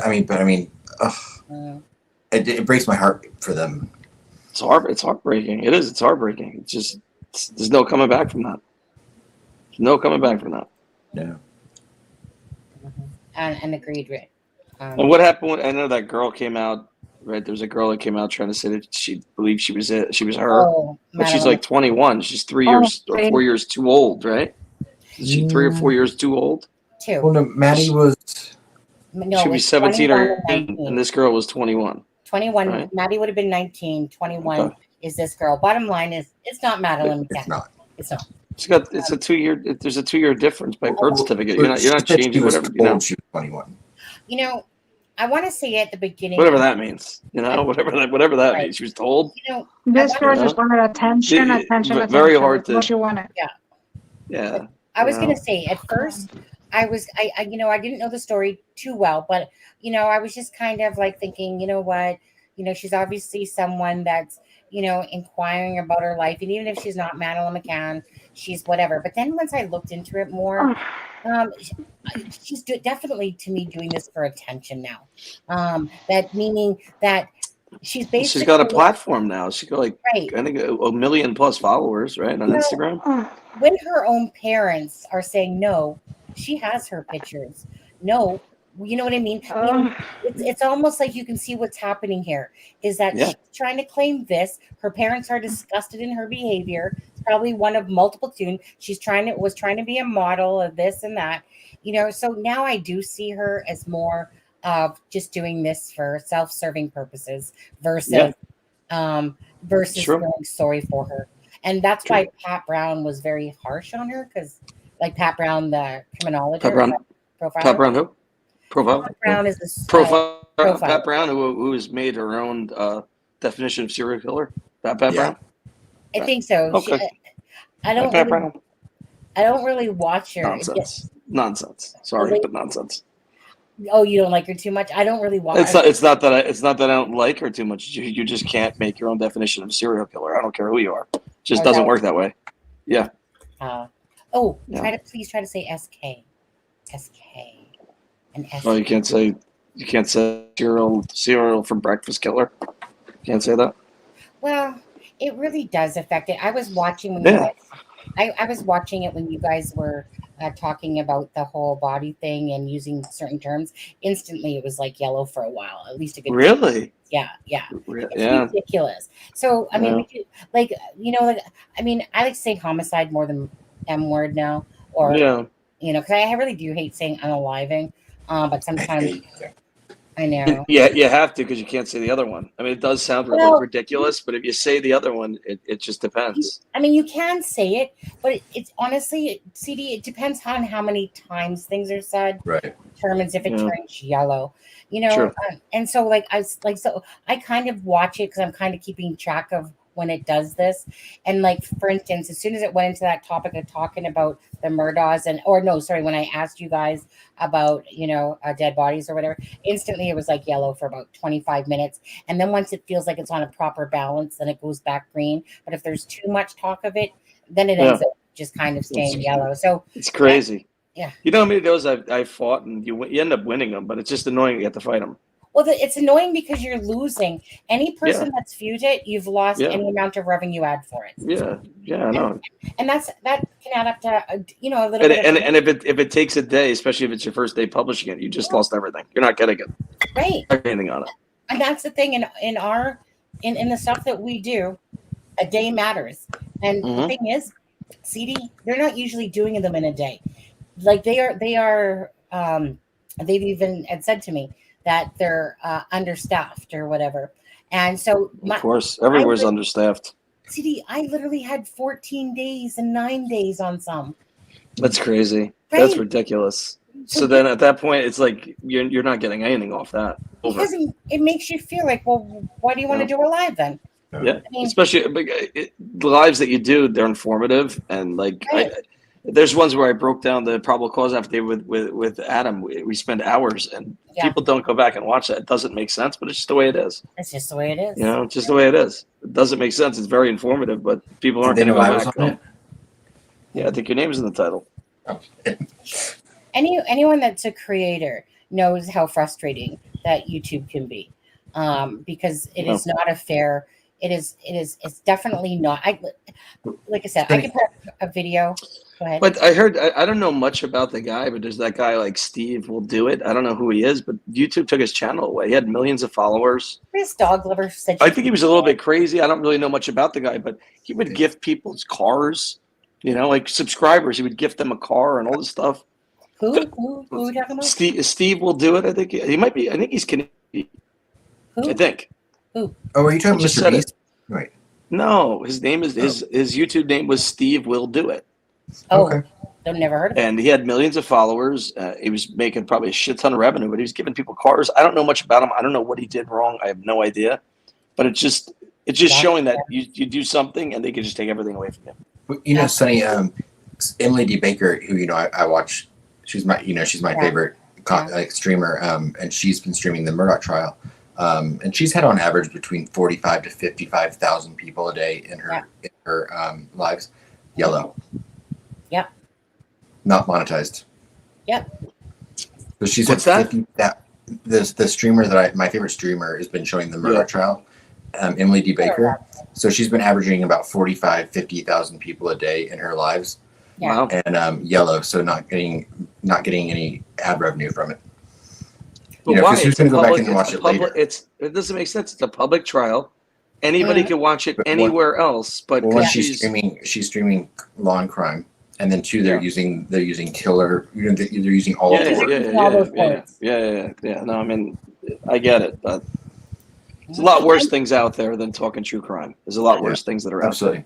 I really think there should be a category. I think they have entertainment, they have like news and information. I really think that YouTube would do well to create a true crime. Well, my channel it's not for children, and I think that hurts. That hurts too. Well, I don't know if everybody does that though, but I think it hurt.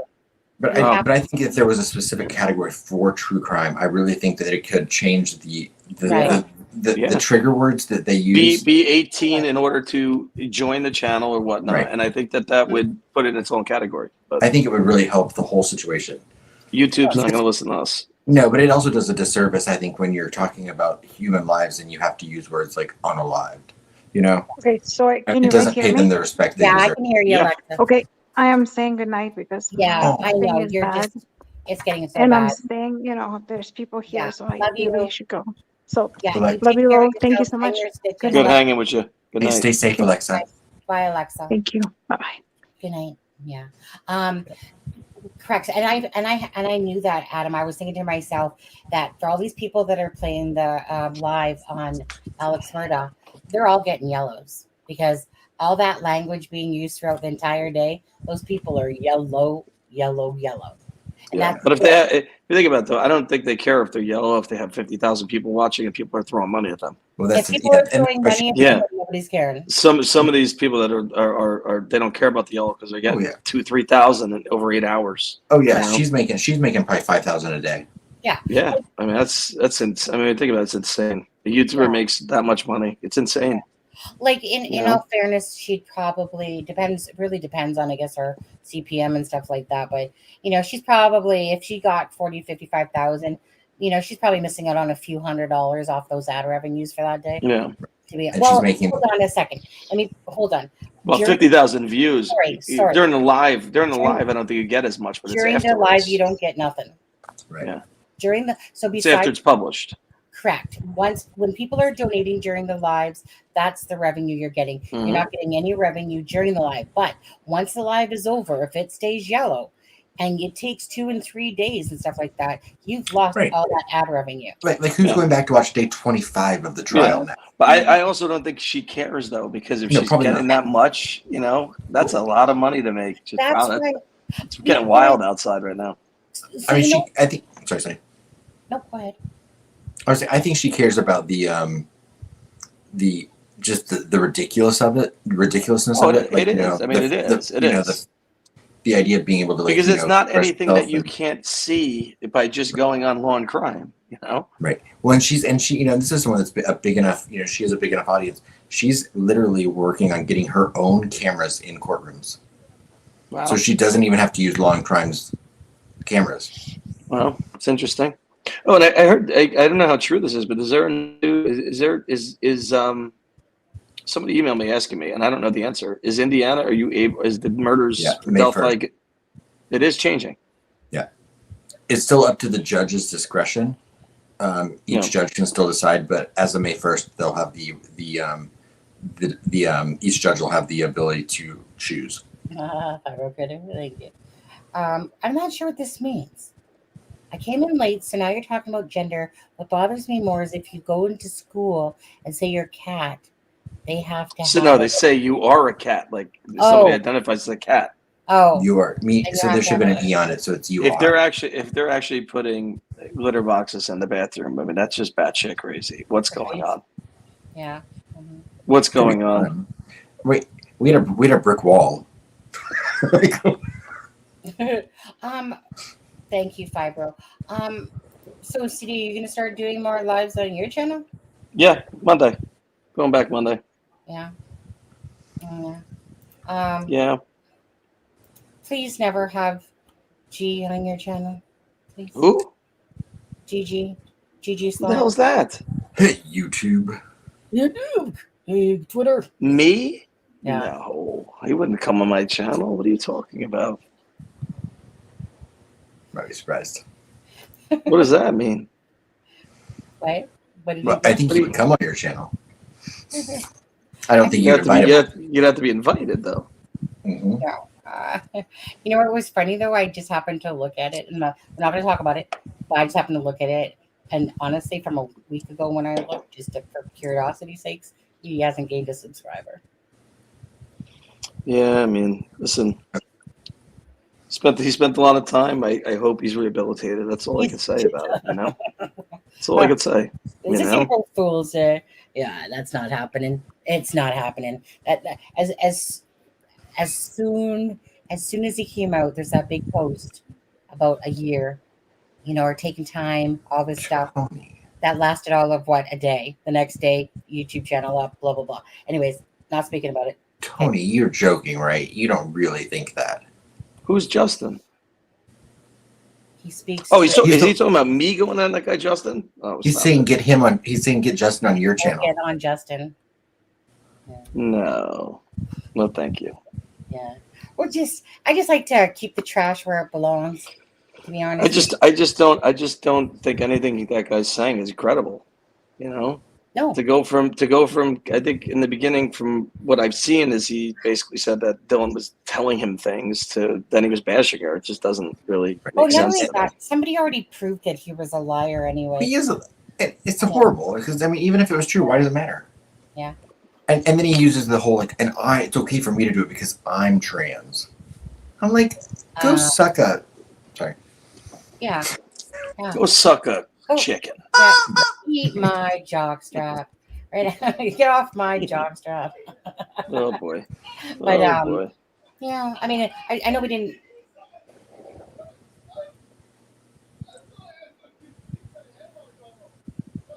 Who's yelling? My husband, he's gaming. Is he fighting with somebody's gaming? Yeah, I knew that. I believed that was who it was. What did you think? Was it my house? Who's yelling at my house? What 12-year-old is you yelling at? I think he said you suck. Something like that. You know, Sonny, what's he saying? I have no idea. You could hear him better than we can. I know, wait. When the two of them, because I can tell right now what's happening. Oh, is that him and your brother? Are you him and your brother-in-law fighting? Oh No. my God! No, they're not fighting. This is. But they're them. both. What are they both gaming next to each other? No. So this would be. This would be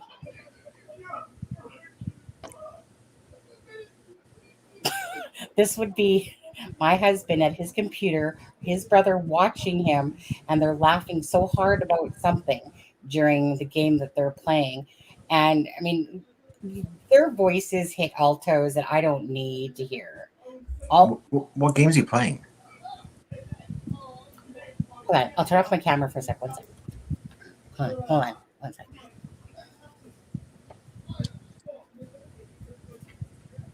We're both so nosy. We're both leaning in, trying to hear what's going on. Well, we can totally hear you on the live. But what you doing? Why are you guys laughing so hard? Because I thought it was fucking 10 a.m. That's awesome. That's got to be a fun house, huh? I thought you had an early life in the morning. I'm like, okay. And then Brian's like, what the fuck are you on about? It's 10 p.m. I'm like, Sonny walked to the other room. Yeah, she brought the iPad with her. No, she brought her iPad so we could hear. Okay. Oh my God, that's funny. We're so nosy. We had our ears to the mics. We were trying to hear. And the funny part is, I'm leaning in, but I have headphones on. That's the funniest part. I'm hearing her anyway. I'm going, what's going on? Did you guys hear my heart? So yeah, we heard. When my husband though got up earlier, I thought it was strange that he brought me coffee and toast, and I'm like, just before the live, right, madam? And I'm like, oh, he's British, isn't he? That would be what they bring you. At least it's not tea. Who here has done that? I have done that when I've woken up and all of a sudden my husband's not there. And I'm like, husband, where are you? Right. And he's like, I'm out here. And I'm thinking it's like a whole different, like totally the opposite time like he did. So yeah. So I got free freaking. Oh, so he slept late today. He brought you tea and coffee when it was nighttime. Because oh boy. He came There's a lot of gaming going on there. Around 2:00, he came into the bedroom and was like, mind if I turn on the fan? And I'm like, oh, you going for a nap? And he's like, yeah, for a little bit. So when he got up, it was like 6:00. And I was telling him I had a live to do. I don't know, like a robot. He gets up, goes whatever, goes to the bathroom, does this thing, comes back. Next thing I know, I got freaking tea or coffee and toast. And I'm like, God. Oh, sweet. It's kind of weird that he's making me toast and this. I thought it was weird when you were eating it. I was like, why is she eating toast this late at night? So that's funny. That was funny that he literally thought it was a whole different time. He thought it was 10 a.m. Notice. I think Steve's trying to steal the show a little bit. He comes into the chat now. Does he? He pops in and hangs out. No, is he still streaming? Does he stream on Twitch? Where does he stream? No, he comes in and says, "Show's over, everyone. Time to go to bed." Time to go to bed. Hold on a second. Hold on. I know he has a YouTube. Why can't we hear her? This is because I was yelling. Oh, I got you. I saw your mouth moving. Yeah. Husband. What?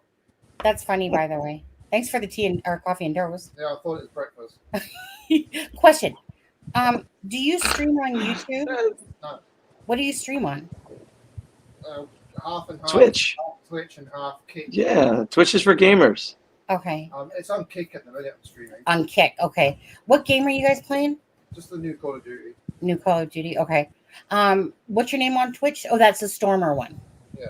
Oh, okay. Perfect. I know. Okay. I'm on Kick right now. I've gone off Twitch. You got off. They have gamers on Kick. I'm just starting. I'm just starting on Kick. Yeah. Well, didn't Twitch take down a bunch of people that were big gamers? I think they did. Right. Right? Yeah, I think so. I heard that. Oh, I just downloaded a new. My son watches somebody on Twitch. Husband. You got to say goodbye to everyone that heard you guys laughing so hard. Goodbye, everyone who heard me laughing so hard. Good night. Tell us when the show's over. So I just downloaded a new one tonight called AMP. What's that? It's owned by Amazon, and it's kind of like a YouTube, but it's like audio only. It's like you do your own radio show. Yeah, you could podcast. publish your own. You know, if Sunny has time, she could publish old lives onto there. Yeah, as just audio podcasts. Yeah. Sorry. I found it tonight. It was called AMP. It's Oh. owned by Amazon. Oh, Adam's going to take full control of that one for us. Our job. I was debating whether to I already open run a the podcast studio. It's a Crime and Shame OnlyFans.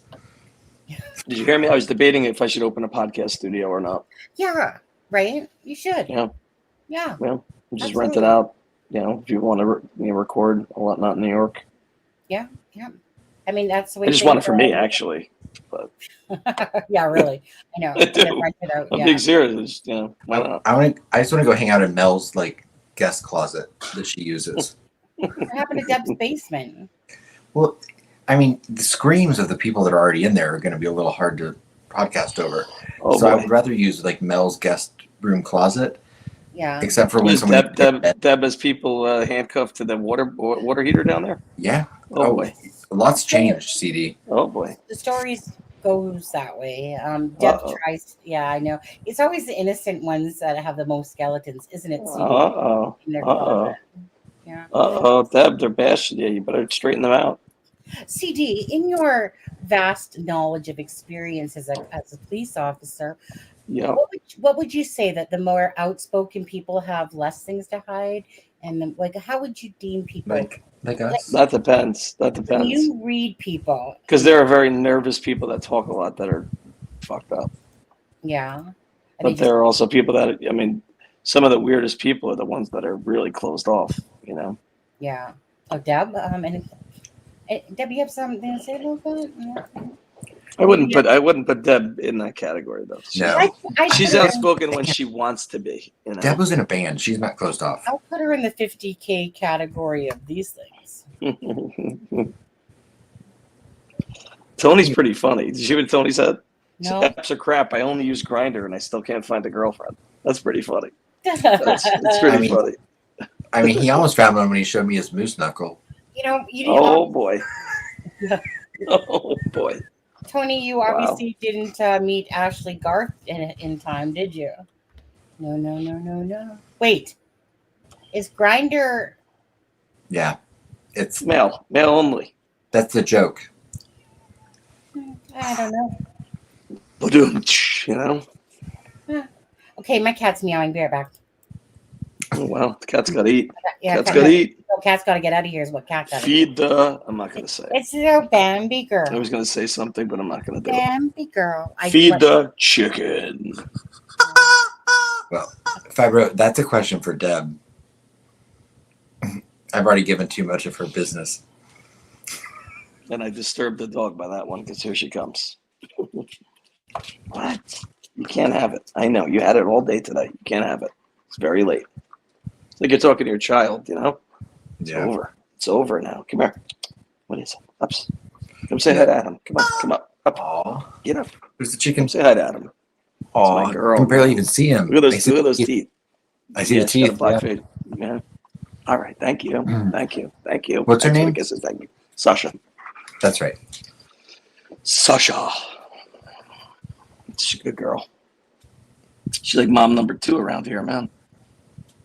You know, kids are sleeping. She knows it's time to roam and make sure everything's copacetic outside. Do you think it's about time for your son to come running in, right? I give 40.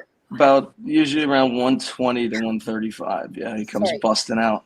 All right. Daddy! So cute. I'm surprised that he lasted this long because it's raining so hard. Usually. What time do you go to bed tonight? He fell asleep late, like 10:35-ish, because we had a late basketball game. Right, because you didn't get home till like 10, totally, right? that totally just screwed his night up. Usually he's sleeping 8:30, 9 o'clock. Deb said my basement is empty now. They all escaped. And I heard that Deb uses light deprivation, so she keeps it like lit up completely, like right down there, so that you don't know what's happening. Yeah. To punish people a little bit more. She learned some serious tactics. Yeah. Same. Nothing but alcohol in my cellar.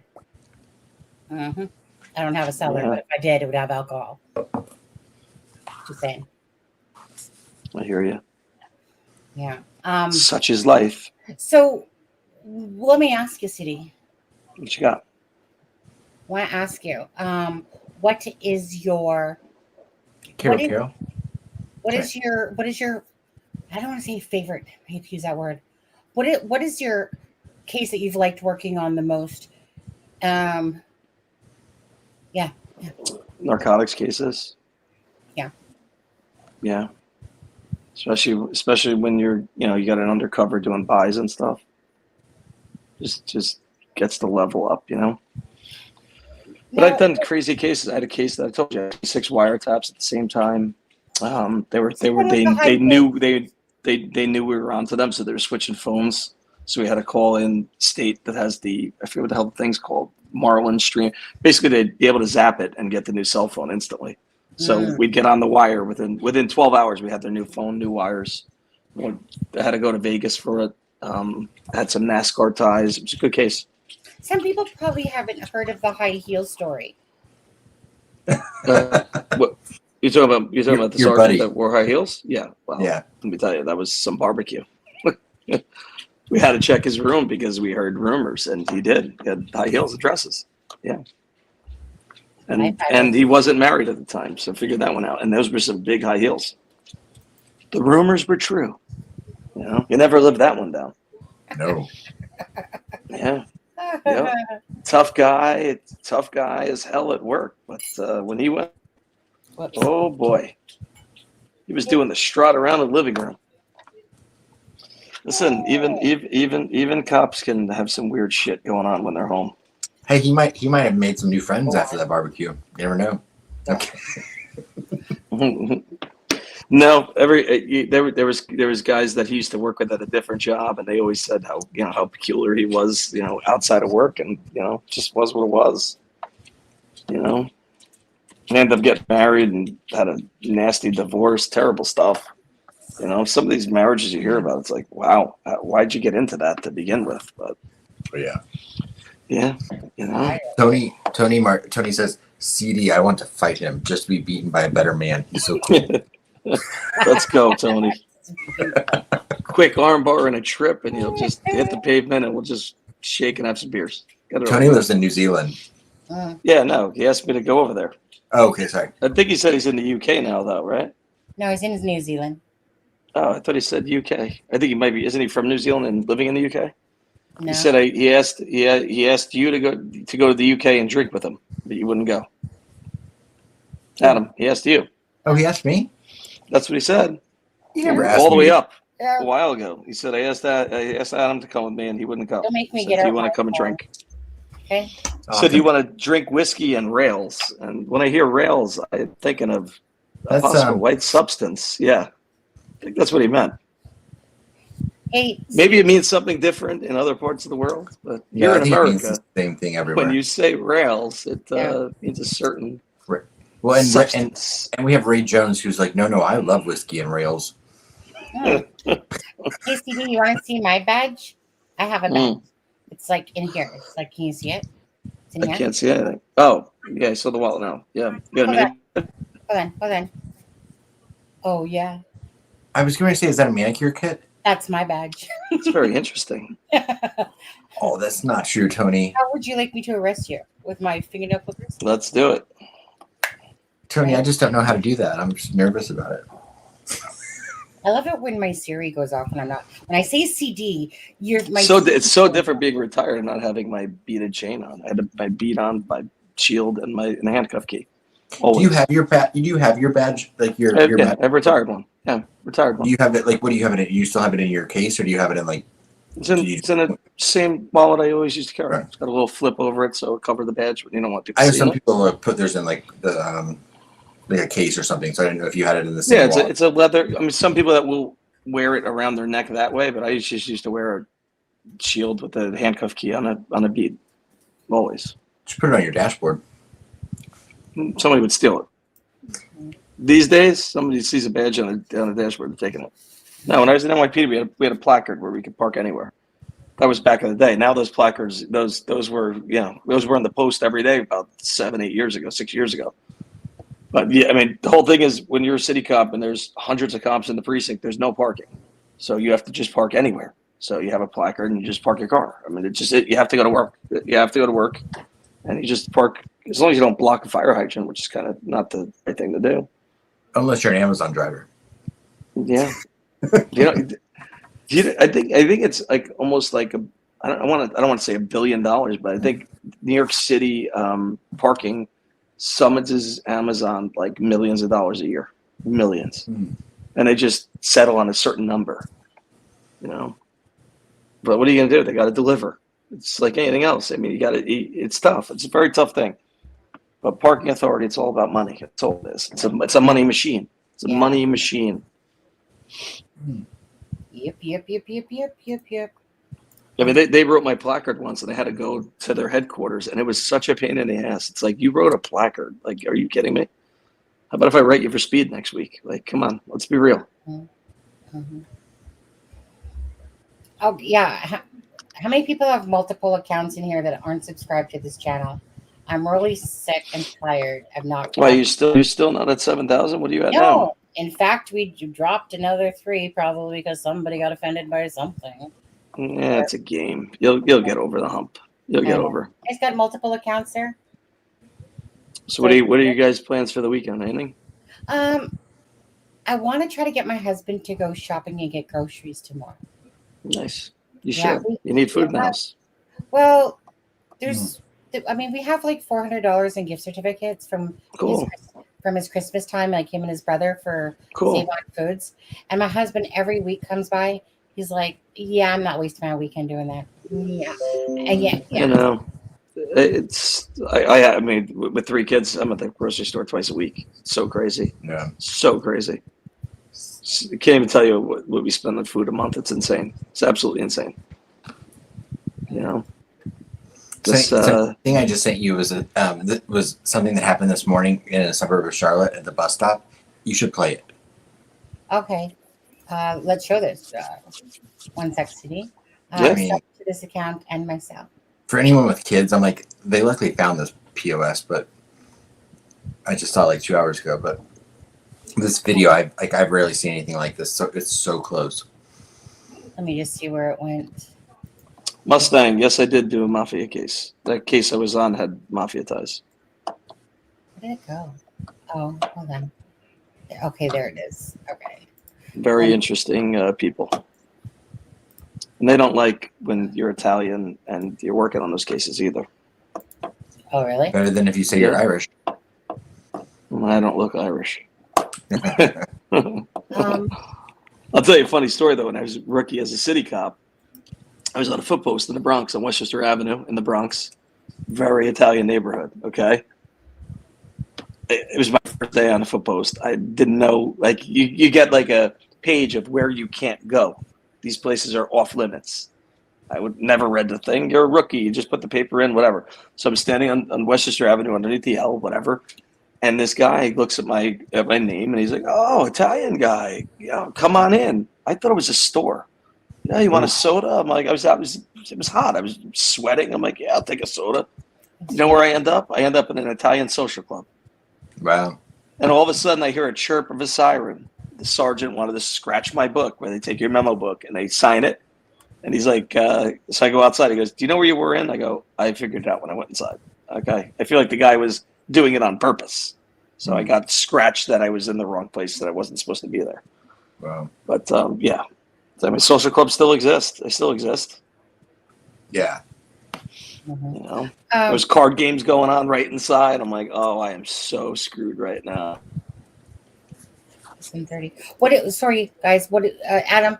So this is right. So this was footage from yesterday morning in a suburb of Charlotte. Here, this was at 6 o'clock in the morning, and a school bus was parked, and there was a whole line of cars, and then holy shit, this car just flies into the lane, and flies past the bus. Watch this. That bus driver, wow. just stop your heart.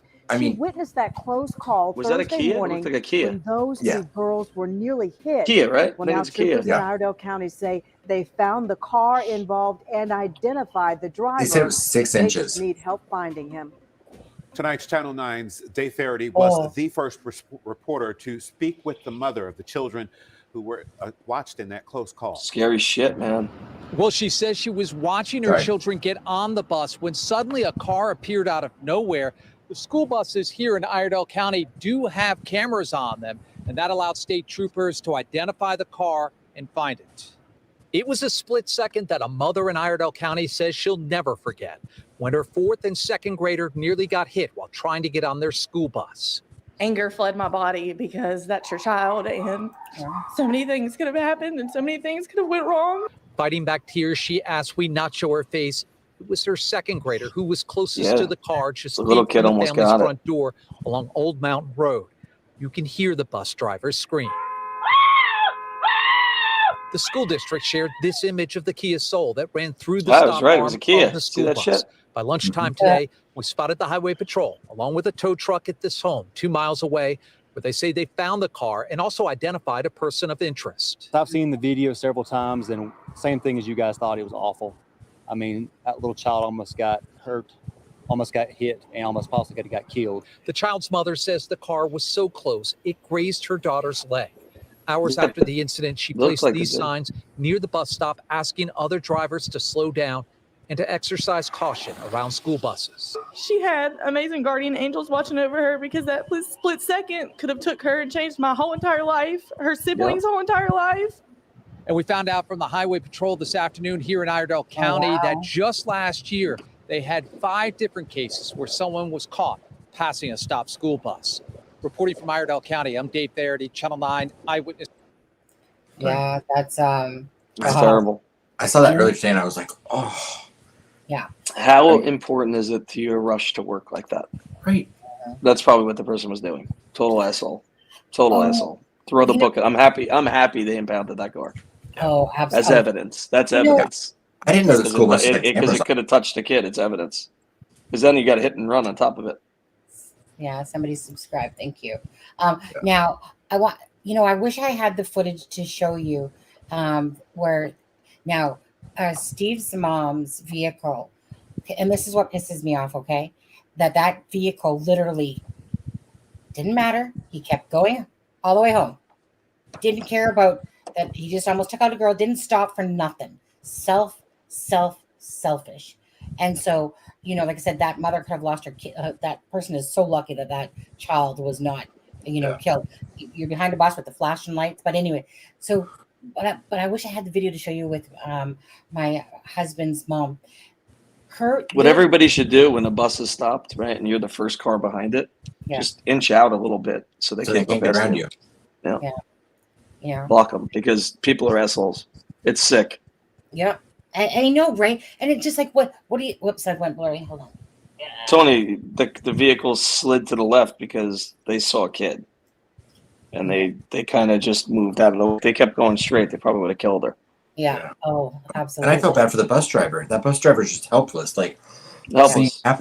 Just watching it unfold right in front of her eyes. Yeah. Gonna tell my story here.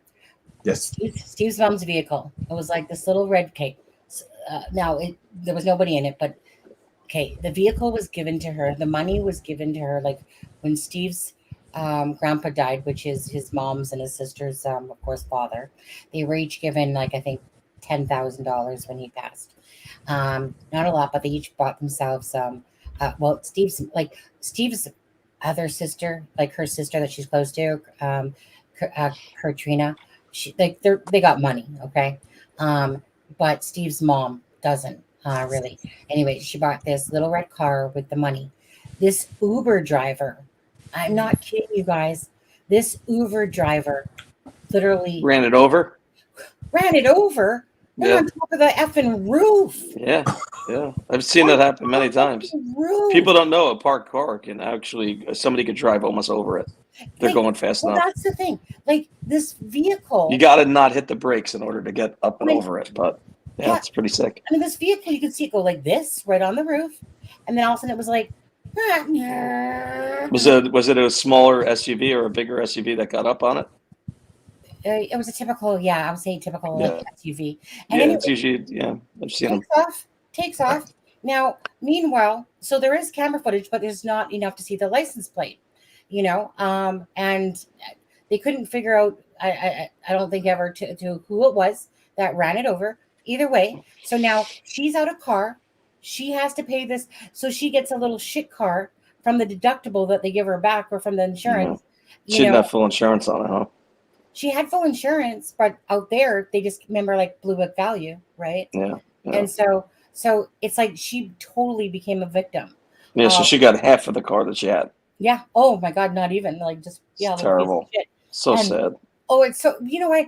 It just infuriates me to no Mhm. end that person literally Because if she was in it, and thank God she wasn't in it because she could have got really hurt. But if she didn't get really hurt and got a little injury, she could have got a lot of money off of that. Yeah. tough. I'm not sure how it works exactly. I mean, I know in the U.S. you guys can pretty much sue for whatever you want. You ever see the pretty? I mean, they're pretty funny. Like somebody gets in a little small fender bender, and then the guy like makes believe like, "Oh, I'm your witness," and he gets in the passenger seat because he wants to sue too. It's pretty funny. Oh, people do that, but people do that shit. There was a cop at my precinct, and she was a pretty girl, man, with like 20 years on, and you would never have known she was in her 40s.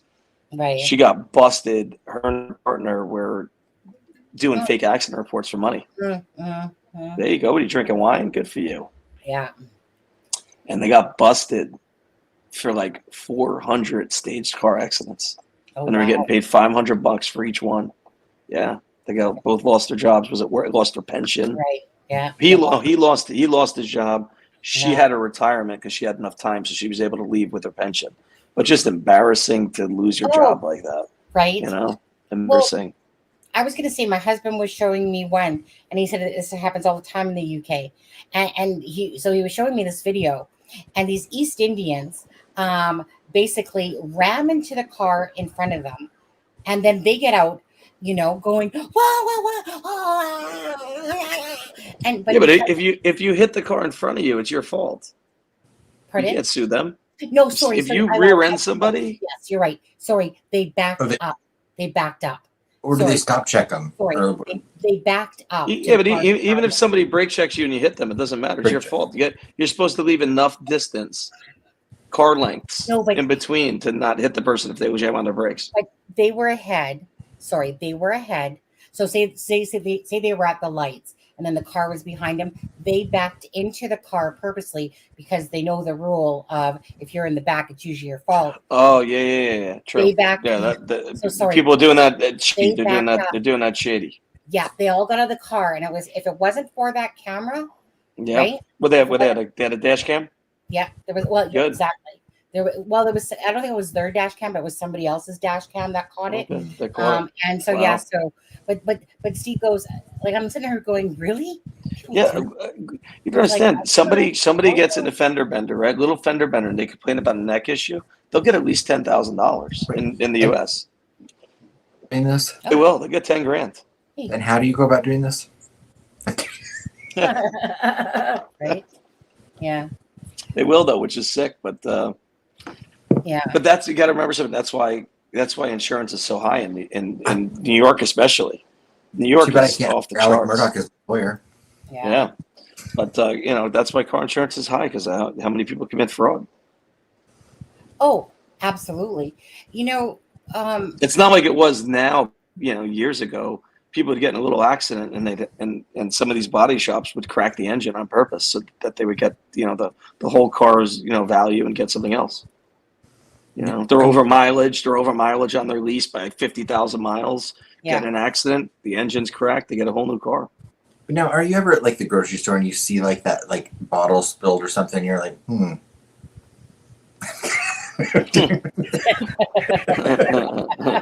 Listen, people do it all the time. People do it all the time. People walk out, you know, in the crosswalk to just take a bump so that they could get money. Yeah. Ray says just drive in front of my wife for a little while. You know, when I worked at Eaton's, there was this old lady.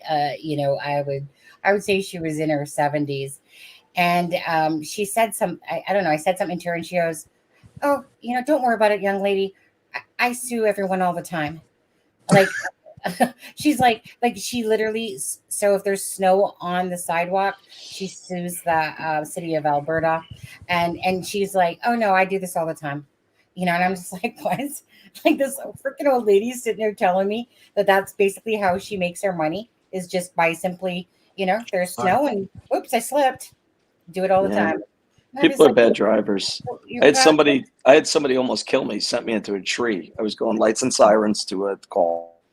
And in a minivan, she pulled over to the side of the road, but like letting me pass. And as I was about to pass, she made a sharp left turn from the side of the road. I had nowhere to go. I was doing 60 and, you know, went into a tree. That was fun. That played into my neck that was out for 4 weeks. That gave a little assist to that. Yeah. I got out of the car screaming at her. She was on her cell phone. She got hit with summonses. But sirens behind you, there's no way you can't hear that. I don't care if you are on the phone. She just didn't give a shit. Yeah, she could have killed me. That's what always gets me. You know, like I remember watching this show one time, CD, and it was based in New York, the show or a segment that they were showing. And basically the ambulance and the fire trucks are trying to get through. And that's like, if you're talking about on the FDR, oh my God. You know, ambulance trying to get through. It's like, they just hold, you know, you have the siren on, then they got the, you know, the rumbler that starts to shake. It shakes your car a little bit. It's like, move, get out of my way. It was the attitude. The guy that was in the regular vehicle goes, "I don't care. Go around me. I don't care if somebody's dying. Go around me." And I'm like, they don't care. I'm like, and then as soon as the C parts, you have the people get behind the ambulance to ride with them. You know, they want to get through. Yeah, they want to get through all the traffic, so they ride They ride on top of the ambulance. Yeah, it's crazy. I remember my stepdad doing that once. He's like, "Watch this." And I'm like, and he's like, "Watch." I'm just kidding. And he did that. He rode with pretending like he was part of it. And I'm like, oh yeah, people ride right on top of it.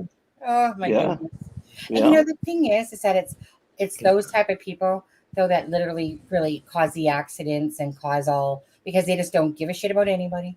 They just you know, like they act like they're just like they own the world, they own the road, they own this, they don't care about it's so selfish. I did a police escort for Dick Cheney one time. He was coming to get checks. You know, for Bush's second term, for second run, and they told us, Secret Service told us, we were the motorcycles in the front. We're going to stop traffic. They're like, listen, we can't stop. So if anybody comes out, just get out of the way because they just keep going. I mean, there's the first car that was pulling out of a driveway. I'm like this, right in front of that car. Go on. I'm not getting killed for nobody. Sorry. You're going to run me over? You're basically telling me you're going to run me over on my motorcycle. Fuck you. I'm off. That's it. You know, it's not worth it. At that point, it's not worth it. Yeah, you know, we're not allowed to stop. Motorcade can't stop. Doesn't matter. Let me ask you a question. How? Okay. Now I'm not sure how it is nowadays, but I like it. We're feeling it. What is it if you're in a pursuit of somebody? Yes. When do you have to let someone just go? Pull it off? Yeah. When the radio tells you to stop. TiffanyShop.com.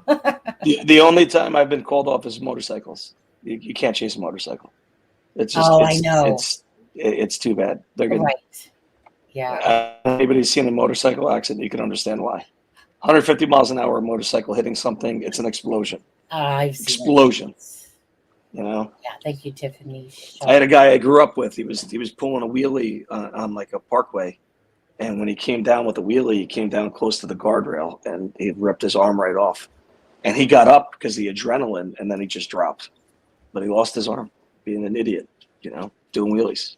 Here in Australia, car insurance covers car damage, and the government covers injuries. You have That's deductibles. interesting. That's interesting. Mm-hmm. But I think, but in Australia, don't they have? It doesn't injuries, any kind of injury or health stuff. It doesn't the government cover all that anyway? I think they do. What's wrong with his sound? Adam's talking and nobody can hear him. We can't hear you. Did he mute himself? You mute it?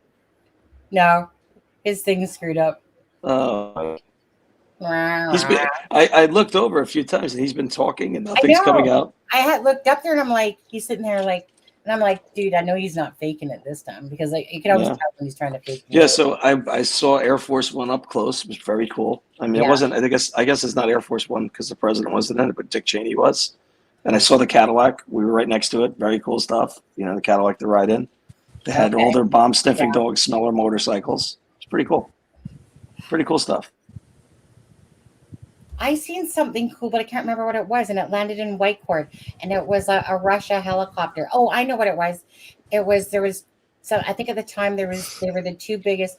There was two biggest helicopters. What are their helicopters called? The Arishnikovs, right? Isn't that the helicopters for Russia? I think they're called like the Arishnikovs, aren't they?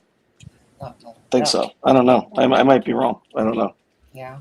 Tell you that Ukraine war is just horrible. A whole lot of the civilians are just dying. It's terrible stuff. Yeah. Can you hear me now? Yeah, you're good now. Yeah. I'm not sure really what happened on there. I know what happened. Someone called me on Messenger, and I think it mutes you on purpose to protect you, but then it just screws the whole call up. Yeah. Anyway, who's calling you at this hour? Yeah. Tony Martinis. Tony. Is it Taco Bell? Oh, Taco Bell. I'm hungry. When I got off last night, I thought about it. I'm like, man, in 15 minutes from now, I would have had Taco Bell. Hey, tell me this. Stevie. Do you guys actually ever make your own tacos? My wife does. Okay. Yeah. I don't know what it is about homemade tacos. They're not the same as Taco Bell, though. Oh. I don't know what it is. Maybe it is. Okay. I think it's that greasy fake meat that they use. I don't really know. Are you sure it's not your wife cooking? No, my wife's she's really a good cook. She really is. She's a good cook. Perhaps? It's not that her tacos are bad. They're just different. Let me tell you this. Sonny's just trying to get like that. Like, see, do I want to be your YouTube wife again? No, she's not. She's really not bad at cooking. I gotta be honest. Thank God. Thank God.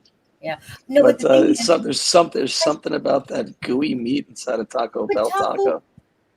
So it's not the same. Homemade taco meat is not the same. Is it ground beef that goes into the Taco Bell taco? Is it not? It is, but I don't think it's like an 80-20 grade. I think it's like a 60-40 fat rate. Right. It's a different meat. And it has something in it that makes you addicted to it. I feel like you would fall in love with my tacos. I just feel it. Well, you're like Queen Taco over there. Yeah, I love. Oh, you got to send me a picture next time you make it. I got to see what you got going on over there. Oh, absolutely. Sonny, you remember the one I sent you? Do you use like are you like a soft taco or do you have crunchy too? Typically crunchy. I'm a crunchy guy. My husband likes soft. I don't. I don't mind soft, but that has to be like something about the soft. It's like an authentic like Mexican place. Different story. Theirs are amazing. Yeah. Right. And they got that and they have they use like those dark tortillas too. They make it interesting. Yeah. You know? So I'm interested to eat it. I'm like, this is amazing. A little lime squirting on there. Boy. For me, so to have the perfect taco, and I guess it's just my mom when I was growing up, she would always take the water sprayer and spray the tacos and then put them in the oven so that they soften up so that they don't fall apart when you We made the same face. That friggin' makes sense though. It does. Yeah. Son of a bitch, my tacos always fall apart. Oh, so what I do is I just spat water on them with my fingers and then. Now let me ask you: do you lay them down when you're heating them up, or you stand them up? I buy the stand-up taco shells. Stand-up stuff. I like the stand-ups. I'm enjoying this right now. This is getting good. I might as well have tacos right now. Now, what do you do? What do you Okay, I'll tell you. You season the beef. Yes. Okay. So Should we do a trigger warning? It's got a little. trigger warning. Yeah, trigger. I might warning. be ordering tacos in a few minutes. I got to be Okay. honest. It's a little heavy in here. What I personally do is, I mean, I typically buy lean ground beef first of all. Check time on it. So I'm listening. But anyway, so I just Wait, when you say lean, you're Canadian, so is that like 80-20 or 90-10? Extra lean would be more than 90-10. That's 93-7. Yeah, you know. So you're extra lean tacos and they taste good. No, I buy lean typically. I don't like it dry. Girl, so you're like 80-20. It's like 80-20 Yeah, usually. I would say 80-20. Or 85-15. Mm-hmm. More that Okay. area. Yeah. And so Okay. anyways, for me, I just simply cut up onions. I usually use pizza sauce. It's really no difference if you use tomato sauce or pizza sauce, but pizza sauce has a little bit extra flavor to it. And then I honestly just add some garlic and pepper. That's all I pretty much put in it. That's how my mom, I remember making it. I don't overkill it with spices because I can't handle spice, first of all. So if you're a spicy person, obviously you would add maybe some red pepper in there a little bit. But anyway, Yes. So for me, it's just onions, it's garlic and pepper and pizza sauce or tomato sauce. And then it just becomes really honestly about the cheese and the cheese, tomatoes, and lettuce. And sometimes I'll throw in sour cream, in the taco as well. Sounds so impressive. I do love sour cream. Who doesn't? I'm not Who doesn't? a person, but my Who brother. the hell doesn't? My brother-in-law doesn't. I mean, damn interesting. Honestly, I got to see a picture time. Oh, okay. I swear I'll make some probably this weekend then. He's laughing hysterical. He's laughing hysterical that I'm not interested in all this. I am. I'm very interested. Wait. I got to see a picture. Carol asked the best question. Cheese? Cheese. You got to have cheese in a taco. What are you talking like about? marbled I don't want beans though. I don't It's want too beans much. either. No, I don't. Adam has to have beans because he's the vegetarian, but it's too much. Yeah, if I do Taco Bell, I do beans, but if I make them at home, I use like the fake meat stuff. Now, Sonny, do you have Chipotle up there? We do.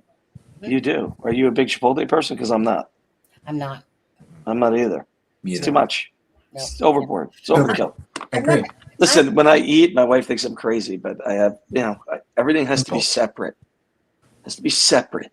You can't have everything all together. You don't like the texture. There's some things that could be together, like rice and corn could be together, but there's some things that just can't. Mashed You potatoes, know? corn can be together. I could do that. Yeah, I could do that. I can There's do just things that can't touch. My salad can't touch my dinner. That I'm done. get it. It's over.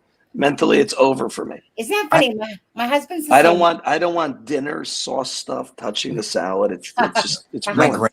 My grandpa used to put it all together on the plate. Yes, they all did. Yeah, And he'd take their one plate- finger and he'd like use Yes, it to push. but their plate's done, right? And it's got all the leftovers, and then they take the salad and drop it. I'm like, oh my God, it's too much. I'm like on the roof at that point. I'm in overload at that point. It's like, you just fucked my dinner up. I think it might be an ADHD thing. It is. It could be. It could be. You're hurting So my me. wife would be like, "Oh, I got potatoes too. Do you want?" I'm like, "Not yet. There's too much here." She's like, Right. "What does that even mean?" I'm like, you could put it in a Overstimulating. separate plate. You could go in a separate plate, but it can't come on this plate right now. Yeah, it could be an ADHD thing. It could. It definitely You know could. what? No, my husband's the same way, and Yeah. I joke around going this ADHD, and he's like, "No, I can't handle it." So I Can't handle it. have When that- you hear somebody say they can't handle it, it's probably ADHD because it's really, you're putting me over the top right now. Yep. Okay. right, because there's certain things that are just Meant to be alone. like if My somebody steak can't touch too many different things because then it's got peppers. That's different. Yeah, Okay. bring on the peppers. Bring on the onions. Do you Don't not- touch those with you- my steak. CD, do you dip your steak? See, this is me. Do you In dip sauce? No, steak in No. sour cream? No, sour cream. no, I've never done that, Have you never done that? You should try and that. I don't think I'll ever do that. It's That's too amazing. much. It's amazing. But sour cream can go on It's the baked amazing. potato, though. That can You happen. can if you happen to dip a piece of steak in there to go with it. You might like it. Yeah, just Hmm. saying. Oh, now you guys are making me all wet. with She's water. putting me over. Wow, she's really. I get getting a little over the top overwhelmed with here. nachos. Like I don't know. This started as taco, but she's taking it somewhere else. Nachos is the same thing, really. I get a little overwhelmed with nachos sometimes. Like I've ordered them in places and I've gotten there has to be a very specific consistency in the Gotta have some layering. Diablo sauce. I'm putting an order in. Just to let you all know. Are you? I am. I'm trying to get it in. They're closing in 2 minutes. Oh, okay. Get that in I'm there. doing as fast as I can. I can't. Oh, here you go. Here we go. Here we go. Here we go. Oh, Tony says we have no food here. Cyclone took it out. Who? Wow. So you guys are still being affected by that cyclone. That was what, 2 weeks ago almost? I don't know what cyclone you're talking about, but I do know I'm getting it tacos. was big enough they had a name. It had a name in New Zealand. Crunchy. I'm a cyclone. Crunchy. Yeah, you focus, Crunchy. Yeah, you crunchy. Get it in. I'm doing it. Get it in. No, Pay. Hold on, bear back. You guys screwed me that I'm doing this right now, but I can't help it. Where is it? Okay.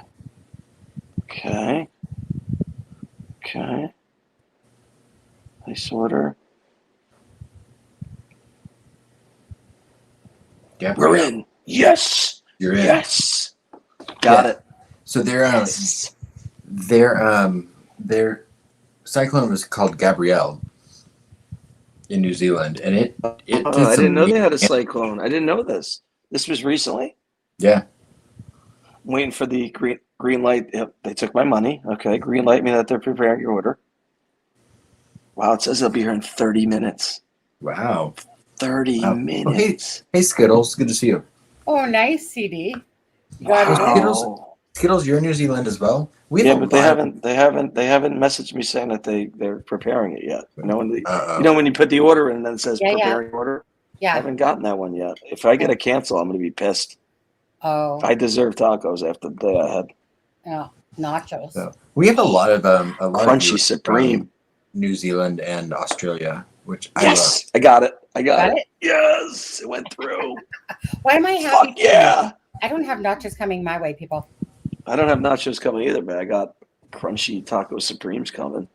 I don't have nachos coming my way, but I'm staying at my parents' house. Diablo. Put some Diablo downstairs.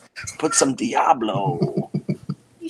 Okay, now I'm feeling jealous. I was happy for you. Now I'm feeling like Carol, I do. I need one of my child's plates, just in a bigger form where everything's separated. 100%. Do you have taco holders? I don't know what the. Oh yeah. My wife has those. You're talking about the metal thing that holds them. Well, no, I was taco trays. You can get taco trays or plastic. What the hell is that? A taco tray. You guys really have a lot of taco nights at your house. I'm coming out of that. So, is it to keep your hands clean when you're dealing with the taco? No, I think it's just so it doesn't fall over. Yeah, so it doesn't fall over. Yeah. Oh, that's epic. Nice. That's epic. I mean, a stable taco is good. It's kind of like it's a plastic tray that has 2 taco holders to it, and then you can either put like typically The with taco. first words out of my mouth when I bite a taco and then the shell breaks in half. Son of a bitch! I flip out. I get upset. It's got to stay whole at least halfway. Right. It does. It does. About the water trick, I'm going to be spraying water. I'm going to get a spritzer. Do you usually have tater tots with your tacos? Like if you were to buy them? Tater tot. That's a Canadian thing. I've got to go. Yeah, we tacos and tater tots. I've never heard of such. Taco Bell does have the potato tacos. The tater gems. Well, my wife likes the what is the potato thing called at Taco Bell? Like zesty something. It's sour cream, cheese, and potatoes. Yes, zesty potatoes. Something. Yeah, they're like American fries or new fry. Or they're called different things, different places, but yeah. But they have a taco. That you can get a taco at Taco Bell now with those potatoes in it. Yeah, I wouldn't do that. That's too much. That's like getting a bacon, egg, and cheese and adding a hash brown inside of it. I tried it once and it was goddamn overload. Seasoning. It's overload. Okay, hash brown separate, a little salt on it, a little pepper. Bite it. The only reason I tried it was because it was like a vegetarian alternative. I was like, oh, that would be good. You're getting fast food as a vegetarian is not easy. Yes, and Taco Bell. I don't even know what the hell you would order at Chipotle. Like you're going down the line. Skip the meat, beans, rice. Like Chipotle has like a substitute. Tater gems. Well, wait. They have that like Beyond the Meat or whatever it's called. Do you eat that? I sometimes. How is it? Be honest. I think it's good. Listen to these two. I don't exist. It's not every. There's multiple fake meats, right? Do you guys But ever eat does, goats? I mean, how long has it been since you ate like chopped meat, like I ground was beef? 14. I don't even exist. So over 20 years? 25, 27 years. Oh my God! Do you remember what it tasted like? It's pretty amazing. That's why I say I'm probably not a good person to ask if meat substitute's good because I couldn't compare it. Sorry, Sonny. You tell me. Just being able to eat that is it. You have to. I don't know. I don't know how to describe it. I don't know. I give you credit. I mean, I really do. You throw taco seasoning on it. It's good. Yeah. So this has everything Tofu? to do with true crime. Just so you guys know. Okay? What, our conversation? The Absolutely. everybody listening totally lost us at taco. It's you tied screwed me. in. Yeah, it's tied in with definitely all the different cases. Miracle thinks it's funny though. That's if my taco cracks, I flip out. It's something I could use insane. Well, my taco. Especially, I get it. listen, anybody that gets Taco Bell can understand. You put the sauce on and you're trying your best so that the shell doesn't break. Big Blue. Hey, Big Blue. Wait, is How you doing? that Blue's Clues from over here in the Drug Turkey show? I'm assuming. Well, I don't know. Let's see. Big Blue. I think Ray's talking about Biden.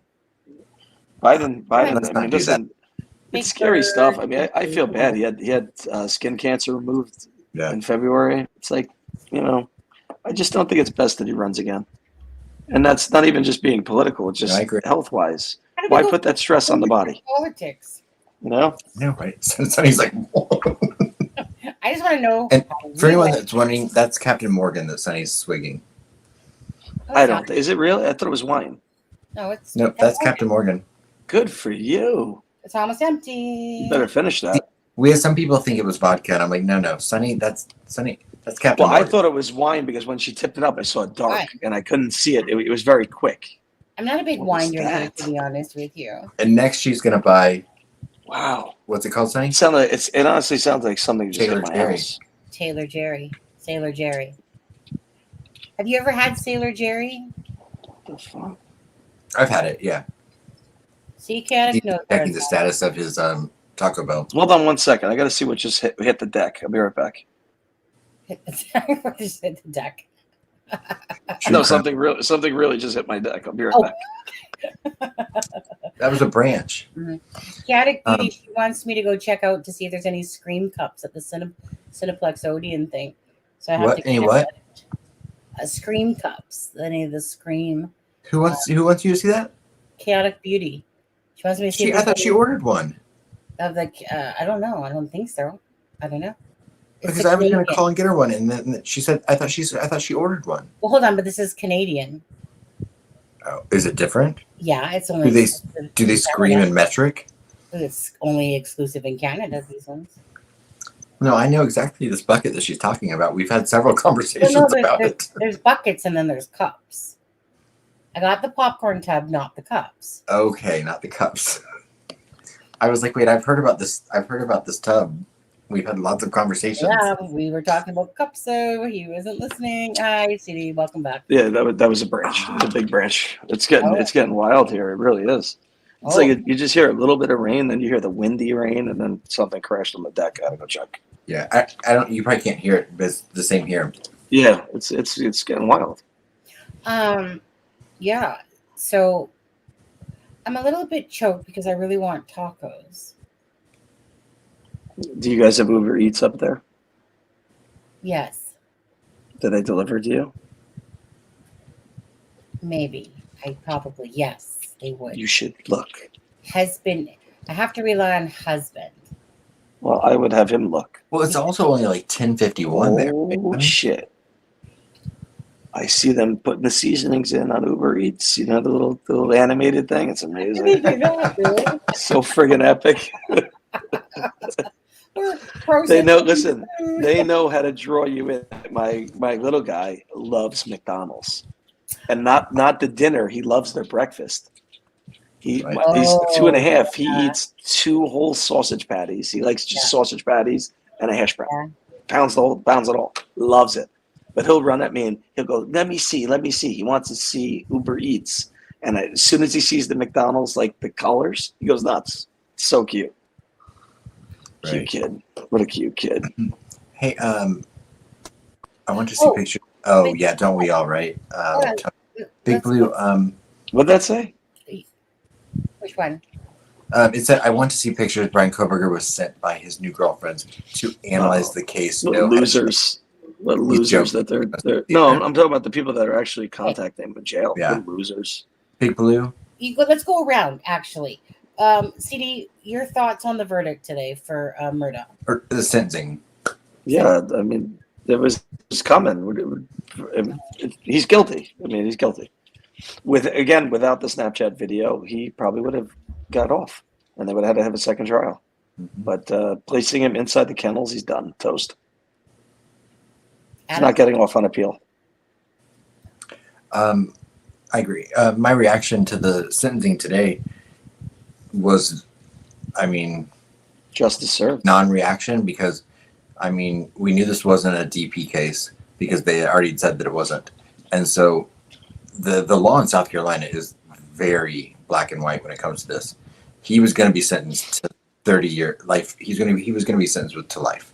So the fact that he was sentenced to life was no surprise. No, two life sentences consecutive. Bye. I mean, listen. At the end of the day, it is what it is. We're not getting out. It's over. And this is going to spend the next 5 years in appeals. We all know that. Yeah. Will it do any good? Who knows? No, but it's not. It's not. Right. The only way you get off an appeal when you have a jury. That's why you see a lot of these. You see a lot of these people that go with the judge, because if the judge makes a mistake somewhere, then you can get off on that. The best it's chance very he hard has- to get off on a jury. It is. It's just very hard. The best chance he has at an appeal, can I really quickly, is that Did you guys know they made an arrest in Dylan Round's case? I didn't know this. Yeah, we'll get back to that in a second. They do have an argument. If I'm Alec Murraugh's defense attorney, they do have an argument for the fact that the state brought in all of the financial crimes, which the defense opened the door to. Yeah, they did. That's going to be their best chance if there's any chance of them getting an actual appeal. It's going to be that the state overreached in the case. I don't know, because they did open the door. You know, they made And a mistake. that'll be the They argument. made the mistake. I mean, That'll be the could argument. but I agree. For me, Carol asked, "What does life mean there?" Wait, Life wait. means that he will die in prison and never get out. My turn. Oh, sorry. Hold on, my turn. Big Blue. Sorry. Up there. Taco time. Big Blue, my answer for that would be, I think it was the perfect verdict that I wanted to hear. But what I loved most of everything is I loved it when the judge spoke to him and literally basically told him, oh, what a tangled web we weave in, that you said that it's time for you to come clean. But what I really loved what he did there was he implanted in his head, for me, every day, I want you to remember Maggie. Yeah, your I heard son. that. And he just, No, he said, "I hope they visit you every day." Visit you every single Yeah. day. And he's like, Yeah. oh, yeah, they do. And again, no. Judge is exactly meaning that. Because you know what? It is. To me, this is those nightmares that he's going to have to either block because, he's going to have to relive what he knows is the truth. So I feel. Did you hear what Alex said then, too? Yeah. When the judge said that to him, Alex said, all day, every day. Yeah, all day. Yeah, he did. Yeah, because he's a narcissistic penis, and honestly, I just love the way that the judge spoke to him, basically said, you know what, you basically turned your name into, you tarnished your name. This is everything you've done. Well, he also brought up how he had to take down before the trial started. He had to take down the picture of the grandfather. Yeah, the grandfather. Yeah. Yeah. So, We say you guys controlled justice in this county for the last. I like how you said you controlled justice. Yeah. Yeah. For like almost a century. I mean, realistically. Yeah. So Big Blue, I'm just going to ask you in chat there too. Do you feel like justice was served today by it yourself? I feel like there was definitely enough what's it called again? Reasonable doubt. Reasonable doubt, yeah. Reasonable And doubt. Can I just highlight this comment really quickly? Deb says an Indiana Master Trooper was killed in the line of duty. Master Trooper James R. Bailey, rest in peace. It's terrible. That's terrible. I hadn't heard that, Deb, so thank you for telling us. Rest in peace, man. That's terrible. Sucks. Yeah. And just quickly, sorry, Carol, but as for Dylan Rounds for I think it was Skittles that was asking. Yes, Skittles. Charges against James Brenner have been now laid against him, in conjunction with Dylan Brown. So hopefully, Is that the one that kept going on the property that they said He was the main. He was the squatter, Yeah. and he was the main Yeah. suspect that's already been in jail. Yeah. And he was charged with the unaliving and desecration of the body, Wow, corpse. piece of shit. Well, he'll get his. Yeah. And Carol Cow, that you're talking about would be 25 years to life here, where they could get out prior. That's what I think she means. When you're sentenced to life, it is life. CD, No what is getting out. called when you Life throw them without down on the parole. road? The things to stop cars, they throw that line down on the road, and it stops. It hits the tires. Oh, you're talking about the well, my brain It's like the farting. one long the strips. Yeah. Why? Who'd they use that on? I guess that's what that officer was doing, and he got hit by a vehicle. Oh, got hit by a car. Oh God. Sorry. Yeah, what probably happened is it's probably the car that they were trying to stop hit him. It's just the car saw him and might have just lost control and hit him. That could happen. It's very. I mean, that's a very risky thing to do. Usually, you try and use your car, but there's no safe place to be when somebody's speeding. That's terrible. Very sad stuff. Mm-hmm. Oh my gosh, we've been on for 4.5 hours. I'm sorry. I know, but I'm waiting for CD's tacos to get here, and then we can go. Oh no, I wasn't saying we had to go. I didn't realize it had been that long. Yeah. It's been that long. Chilling. What happened to those 1 hour lives, CD? Yeah, CD. What happened to 1 hour lives? Yeah, remember we're gonna do 1 hour. I'm like, what? Then I think I messaged Sonny. I said, "What are you gonna do with the other 3 hours? Like, what's happening? Where is the 1 hour going? How the hell do you go on for an hour and get off? I don't even get it. There's no point even going on at that point." Honestly, I always laugh because 1 hour. I'm always appreciative of people that can do 1 hour, but honestly, an hour goes by so fast. But what you could do is do an hour and then close it and then reopen again Right. if you We've wanted done to. that. We've done that a few times. We've done How'd that work? Did people follow? Yeah. Yeah. Well, Yeah. that's Typically, we have more in the second one than we have in the first one. Yeah. Yeah. Carol says Probably the everyone algos. Him eat the tacos. Yeah. Because in all Carol, that's a different channel. Yeah. But CD, I was gonna say, in all fairness, I mean, it's not logical to go on for 4 hours without starting a new live. It doesn't. No, I totally get it. Like if you split it up 2 hours, even if you do 2 hours, then 2 hours. I get it. Like, what we've done before is that we've talked about a case or two in one live, and then go on to move on and talk about another case in a different one. You did separate topics. Yeah. I like that. That's interesting. Yeah. It's good. Yeah, absolutely. It's just hard when you're having such a good time and talking about tacos to close out and then open into one. Hey, CD, are you still a channel member or no? Yeah, I still have my thing. Do you? Okay, because Sundays now are just simply memberships live. Yeah, I'm here. I have a. Let me just put hi. I have my thing next to me. That way you can curse and whatever. I don't know what the hell that is next to me. Is it a snake? Definitely. It's very hard to see. Like is it a seahorse? What is that? It's so hard to see that little box on my phone. What month am I that I have like an animal? I don't know. There's a little avatar, isn't it? Doesn't tell you what you are, like how many months you're here. I thought I had a police car. Now it looks like a seahorse. Wait, I got to take a picture and zoom because I don't know what the hell it is. What are you guys looking at? I want to know what you guys are looking at. Oh, it's a detective. Oh, it's a detective. It's somebody smoking a pipe. Oh, okay. I cannot believe I said that was a seahorse. So Big Blue said, yes, I shit. do. He lied about being there and did not show remorse during the hearing. Yeah, I think that's the same sentiment that the majority of people watching That's would agree funny with. shit, man. It looked like a seahorse. That's so funny. Yeah, you know what? He crumbled the Murdaugh name, and he honestly, he disgraced it. I'm sure that it was disgraced a little bit before, to be honest, but he totally disgraced it. The Murdaugh name will forever be known now. Fear and shame are two different things for sure. Mm-hmm. And honestly, dude, he had a beautiful wife and children, and this is what gets me, CD. I never understand why someone goes, do you know what I mean? in your. You never will, because you don't have that in you. You know, Yeah. you have to be evil inside you.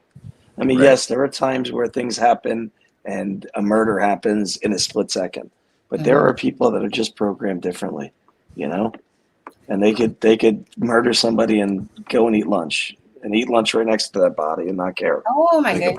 Like a Brian Koberger. Yeah. Like a, In my opinion. exactly. A Koberger, exactly.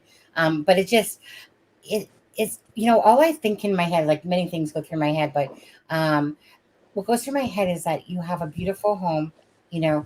I mean, obviously he's losing control of everything that's going on in his life, the boat accident, the lies, the money transferring, on and on and on, and it gets to that point. Well, think about it. He was numbing himself with medication.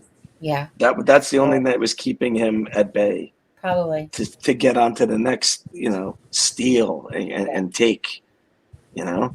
Yeah, you know, it's he just, probably was never a good person, but his dad and grandfather were able to, you know, hide that.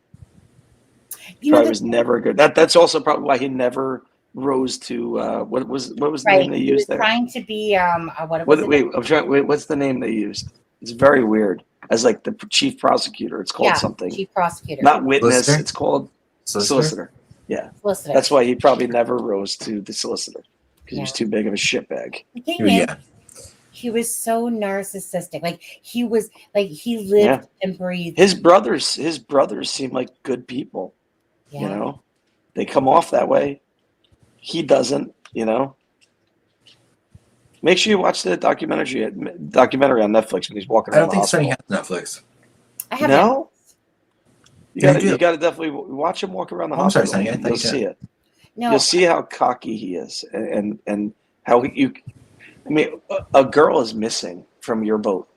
That's your family's boat. A girl is missing, and all you care about is basically corrupting everybody to have somebody else take the fall for your son. Never. And did you hear what the grandpa that passed away? Did you hear what the mom, what the mom of one of the kids on the boat said that he said that night in the hospital? He kind of threatened them, right? Didn't he kind of threaten them? Well, he says he never even mentioned it, and she said, "I'm just worried about Mallory," and he goes, "Who's Mallory?" or something, and she was like, "Are you serious?" And he was like, "I think we all know how that's going to turn out." Oh yeah. He did say, "Yep." And that was like the grandpa who everyone says was wonderful. Yeah. It's all a lie. It's all a lie. There's People remember something in life. People with the most power. Yeah. They have the most skeletons in the closet. It's not always the case, but a lot of the times it is. Right. You know, More money, more problems. More power equals more corrupt. It's just the way it goes. Well, I absolutely. You know what? Absolutely. And honestly, I've been naive to all that. Was absolute power is absolute corruption? Isn't that what they say? Yeah. It's just the way it goes, man. You know. And you could tell that his ego, his massive ego, and you could tell the reason why he didn't look up at his son. I'm sure the shame, like the shame is that the judge is talking to him, and he's basically saying, "Look, you know, you could be telling the truth right now. You know, you could be doing this. I hope that you're whatever."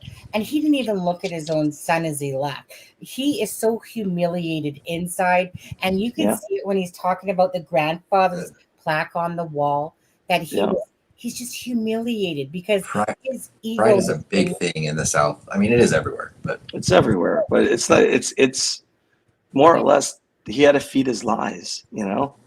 And they were getting bigger and bigger and bigger, and the only way to control himself was to abuse medicine. Yeah. You know. Yeah. My dog is freaking out right now. She's sitting right next to me, freaking. Why? For the chicken? It's nasty outside. Oh. To her ears, it must sound like an earthquake. I bet, because dogs just pick up on sound so easily. Yeah. But yeah. I'm glad the jury came back as fast as they did. I feel justice is served. Well, that just shows you where their minds were. I think if the juror didn't get kicked out yesterday or 2 days ago, wherever it was, could have been 2 days ago. Could have been different. You know, she could have hung it up. You never know. Thank you, Jamie. You know, she could have definitely hung it up. Oh. Mm-hmm. Yep. Yeah.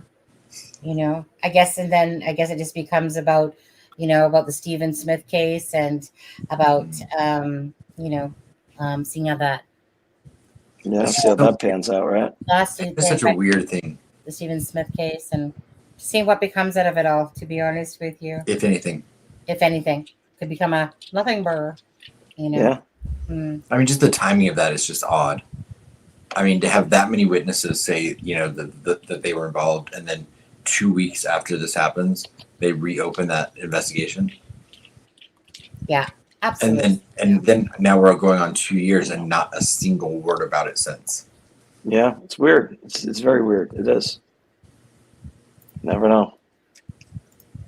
Hey, who wants And she's another mother that I've seen interviewed now several times, and I'm like, and she reminds me a lot of, like some of these strong women we've seen in other cases that are, an advocate for their family member. Yeah. And I can't remember her name right now. It's something Smith, but she seems like an incredibly strong. It's tough when you lose somebody and it's unknown, and you feel like they're not looking into it, It's like Ray Hanish, same thing. Absolutely. You knew there was much more to that story, and they weren't doing anything with it. Yeah. Well, it was funny because the first time we ever talked about Stephen Smith on this channel, I used Ray Hanish as an example. Yeah, because it's a big example. It is. Yeah. Yeah. Yeah. That's another one that they just stamped it as accidental. Hit and run. It was accidental. Ray Hanish's case pisses me off. Always it has. really does, because it does. CD, they had so much evidence there that they could. They didn't care. They didn't care. They didn't care. Exactly. It felt dirty to them, and they didn't want anything to do with it. Yeah. On our members live, that's the case we're going to be talking about. We're going to talk about again the Paladinos, the Ashley Gard, the Garrett Kurtz, Ray Hanish, and go back over that. So because there's people that have that are newer to the case or don't really remember that, right? It's always been a connection to me. See, the Paladinos and Garrett Kurtz and Ashley Gard, they center around so much of the deaths that have happened in Indiana. Like Garrett Kurtz, I'm pretty sure has more under his belt than just what we know. Actually, I'm pretty sure that there's at least another one. Listen, Garrett was on his way to being a serial killer. Oh, he really was. Absolutely. He says now. Huh? Two or more unalivings with a cooling off period in between. So technically, if he's convicted of this, he is. The only reason I say it, he was manipulated. He was, especially with the Nicole Bowen case. That was all Ashley really pushing him. That was, that was definitely Ashley pushing him. I can guarantee that. But Garrett Kurtz, like I said, to me, I just see that guy. I don't feel like he was alone on this one either. No. That's just my take on it. I don't think so either. I don't think that they did anything with the crime scene to have looked into it much, All the different cigarette butts, the beer cans. That's what I'm saying. And the story he told his sister, how this couple he let come in his house, because they were living in a tent at that time in somebody's yard, Ashley and Garrett. Yeah. They were living in one of the friends' yards in a tent. They weren't washing anywhere. They were living in a tent near, and it was probably the meth dude's house that they were living in. That was just up the creek. They were literally living near Ron Logan's land over there at that guy's house, in a tent. Again, it will be actually sad stuff. Absolutely. And so again, I was literally shocked, and I still am, when I had heard when somebody shared that post with me, and then you read what Tony wrote. I'm joking. Good night, Big Blue. That's hysterical. Good night. When CD looks down the camera, I hide under my bed. That's so funny. I hide underneath. Oh, that's funny. Oh man. Yeah, and here I thought Tony's bed was probably on the floor already. That is so funny, man. Holy shit. That is funny. Sorry, what were you saying? I just missed 11:11 because I looked up in Lisa Marie and some other people 11:11, and I look at this clock and it's 11:12, and I'm like, shoot, missed it. I want to answer just really quickly. I do want to answer. I think Lisa Marie was said. Oh, do you guys really think Buster has something to answer? We don't know. Of course, Lisa Marie. No one knows. Be right back. Okay. I will say that I feel confident that was not a vehicular accident. I don't think a car hit him. But whether or not Buster was involved, I don't know. I'm not going to say that. But I mean, 24 people did give his name. Yeah. So. It'll be interesting to see how that plays out. And I just hope that there's justice for Stephen's family. Yeah. Sorry, Sonny, I didn't mean to change that. We were talking about Ray, but no. I was kind of in deep thought there, thinking about Garrett Kurtz. I was thinking about the BG for a second there. Right. And I'm like, honestly, I just want the story to be told for that too. Right. I'm so invested in the Delphi case for the sake of those girls. I want justice to be told, and I want Richard Allen. I want whoever else is involved, because I know that there's more, to pay for justice for what they've done. It doesn't matter. Like I said, I think that the Paladinos will come to fruition in the case as well. If they don't, what do I say? I mean, if they don't, it's not because they might not have. Carol, I have a story to tell you about a bed. Let me tell you. About a what? I told the story about when I did the undercover sting, right? Yes, you have the apartment one. Yeah, the apartment one. It's on the screen, Sonny. And there was a massive bottle of lube next to the bed. Oh my God, how bad that was. Wait. Carol says, "Have you ever hidden under a bed in a stakeout?" And then so what did you say? There was a bottle of what? A massive bottle of lube, the biggest bottle of lube I've ever seen, and there was plastic on the bed. I thought I was over. I thought I was done. And this big 300-pound man walking back and forth named Robin. And the guy's like, well, he could join in for free. I'm like, oh, really? Oh, okay. You have no idea. No idea. That was the first time I was ever truly scared. Was he gentle? As a cop. I'm kidding. Yeah. Let me tell you something.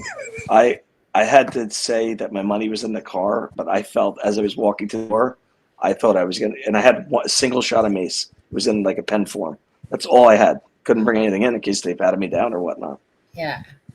But yes, as soon as I got out of the door, huh? How old was I? I was probably 29. Oh. 30, so you're like, maybe you're 30. A young guy, and you're like horrified. I was horrified because while he's talking above me, I couldn't figure out where all this moaning was coming from. Like, what the hell is that? Then I look up at the TV, and it was two male. Like, oh. Dog just fell off the couch. There's two. The dog's like, I'm out of here. Yeah, the rain is scaring the shit out of her. There were two male firemen going at it in a fire truck, and I'm like, oh my God, you have no idea.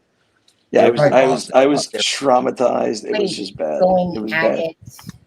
Yeah, like you know, they weren't putting a fire out. Let me tell you. Yeah, it's bad. Yeah. And you know. That was the day I was the most scared. I thought it was over for me. You know? Yeah. Yeah, there was plastic on the bed, Miracle. Things were gonna get really, really intense really quick. And the problem was I had a jean jacket on that had a camera built into it. But they told me outside, we hope we can see, because it was a brick building. And those things don't do well inside of brick buildings. So all I'm thinking about is the cavalry coming or are they not? That's what's in my head. And they came, thank God. Bad word, but they didn't, but the police came. The police got there. You know what I mean. Did the firefighters get the job done? I didn't stay in there long enough to watch the end of that, but I saw enough to have been scarred for life from it. Were they Boston firefighters? You know, there was no apparel on that could tell me where they were working. Okay. You know, it was just, it was intense. It was intense. Because in my mind, I'm going, where the hell is all that moaning coming from? And then because I, you know, as a cop, you never want to have tunnel vision. I had tunnel vision in that apartment. I was just trying to figure out, do I jump out the window? If things go bad, where do I go? Yeah, when I walked in that room and I looked and I saw that bottle of lube, I'm like, holy shit, this is gonna get really bad really fast. You know? Yeah. Oh yeah. I've heard this story before, but it's funny every time. Tony said, Carol and Nancy Grace got more hair on her shoulders than CD. Oh, this guy is freaking funny. This guy is funny as shit. Yes, Tony's a good time. Hey, he is. Tony, you better subscribe to my channel because you give me a good laugh. Probably is. Are you, Tony?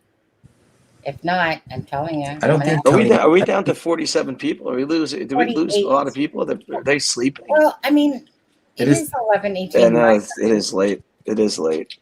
It is late. Is it? Did you get your tacos yet? No, they're not. They're not here yet. Where are they? What do they say? It's driving. It's on the way.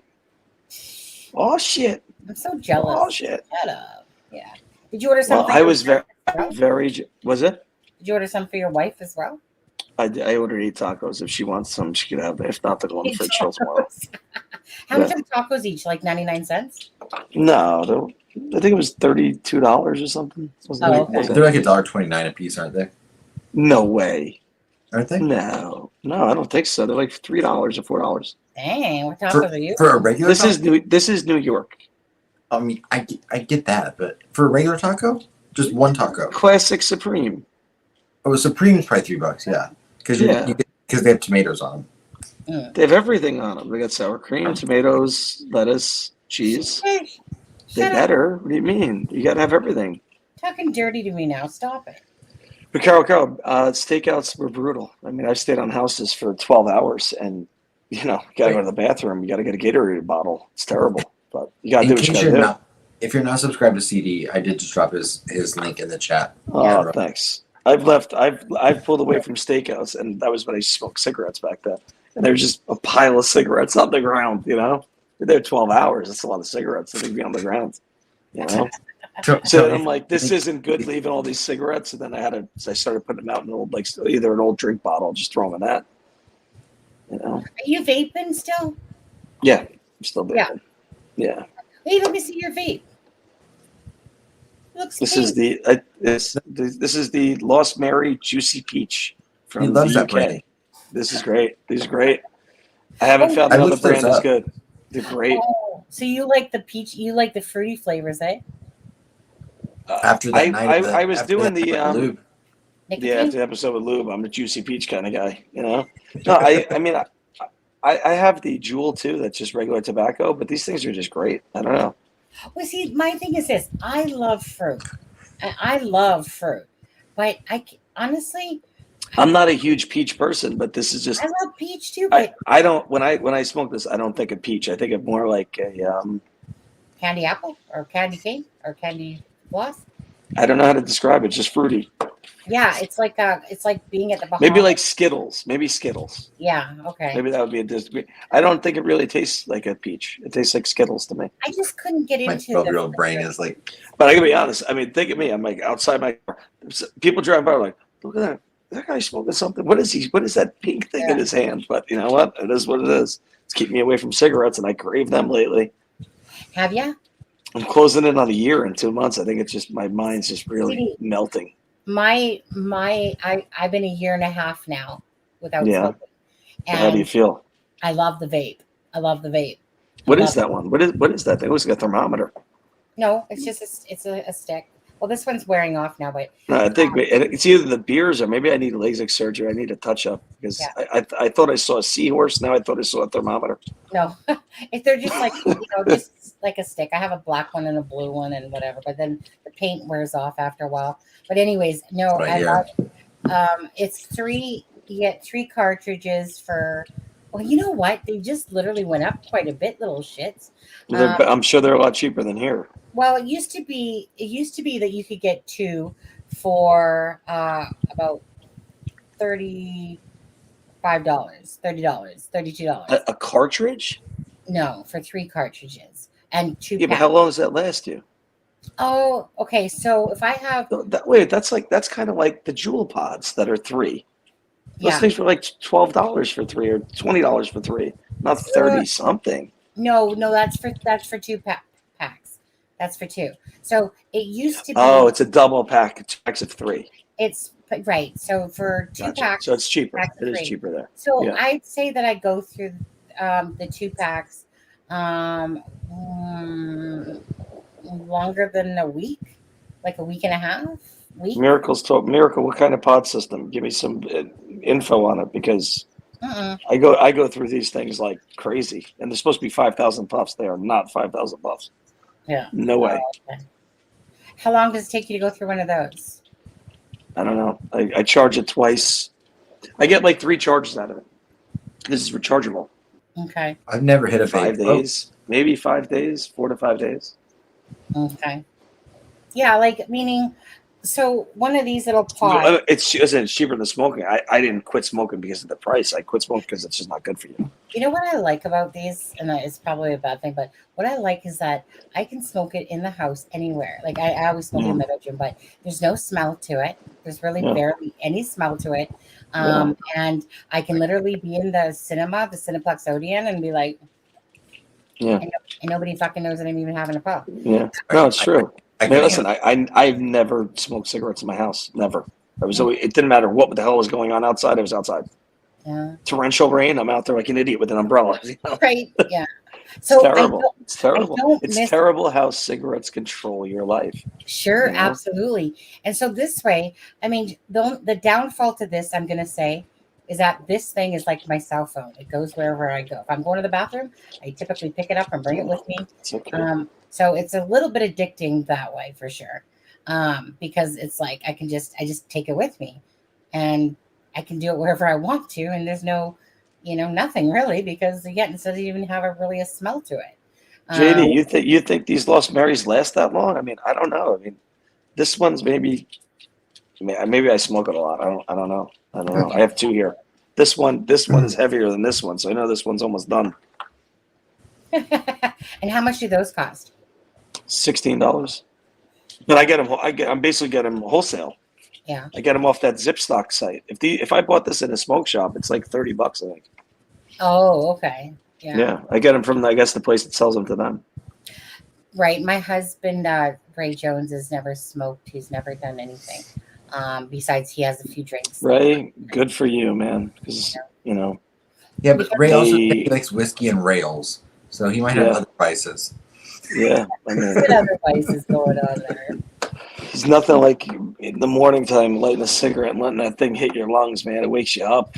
It's like, wow. Probably not as much as Ray waking up going, hitting a rail. See, I can honestly say that there's 1 pack of cigarettes, probably 1.5, but there's definitely 1 pack of cigarettes unopened in this apartment.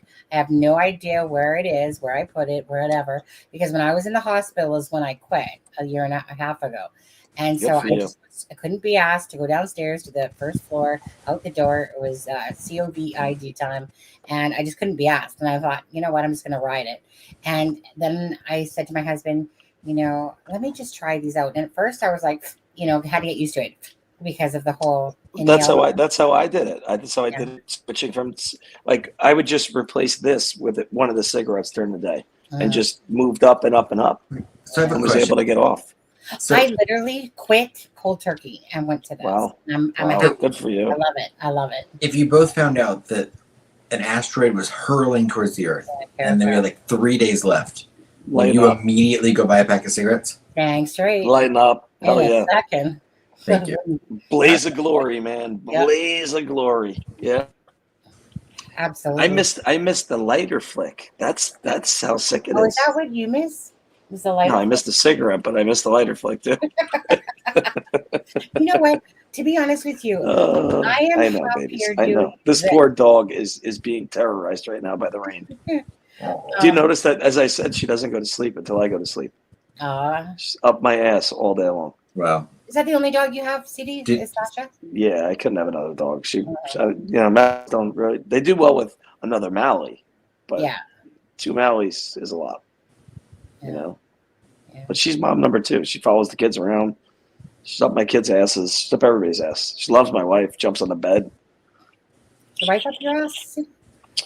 Yeah, she could be. She could Hopefully, be. you know where that bottle of lube came from, because I mean, Yeah, it didn't come from her. I'll tell you that. it sounds like the size was appropriate. How long do your tacos are there? I don't know why, but I'm having this thing going. Aren't you What is tacos it? right now? What'd she say? They're driving here. Still? Yeah, he was driving to the taco place. Now he's almost there. I don't know. He was coming from far away.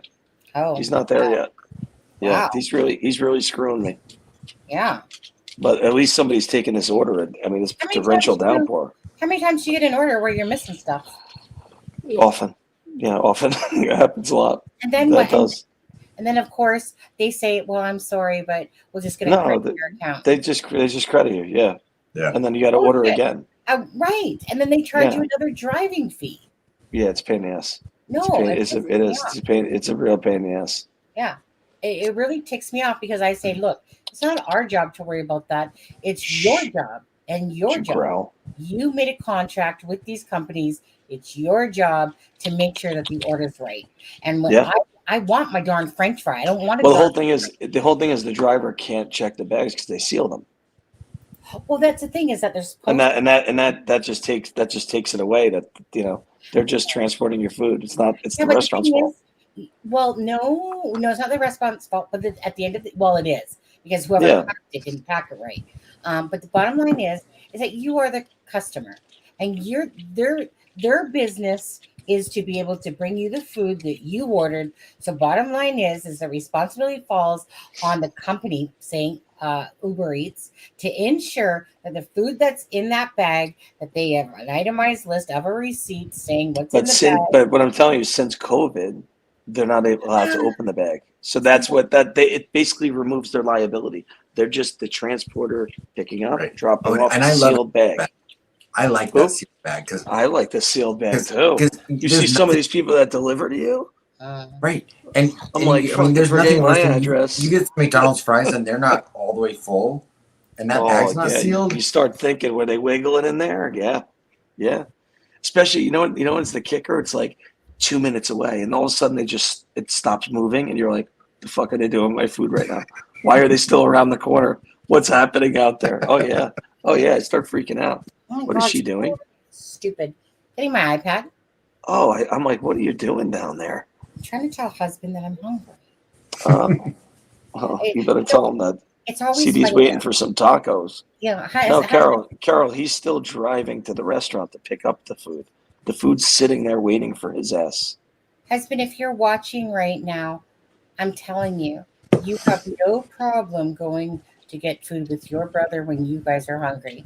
Look into my eyes, husband. I'm I hungry. agree. This Is he what- watching? No. You better go get your food. Because these tacos are going to hit the spot. Diablo sauce. I put that hot sauce on, man. Holy shit, that wakes you up. Your husband should put the live on another tab and just leave it open while we're streaming. Yeah. Get that, Yeah, you could listen in. Princess is hungry. You say, oh, hi, honey. But anyway, no, it always gets me because my husband lots of times goes, yeah. Oh, come on. Tony, I don't use DoorDash. There's too many shady people delivering for them. And Tony, that's too soon. Yeah. Way too many shady people delivering DoorDash. Yeah. I use, if anything, we use Skip the Dishes. Here. Which is essentially the same, right? It's just like DoorDash or Uber Eats. Well, Skip the Dishes is out of you guys, isn't it? It's out of America, isn't it? I don't have Skip the Dishes here in North Carolina. Pretty sure it was a United States company. It might be. I think someone said it's in Michigan.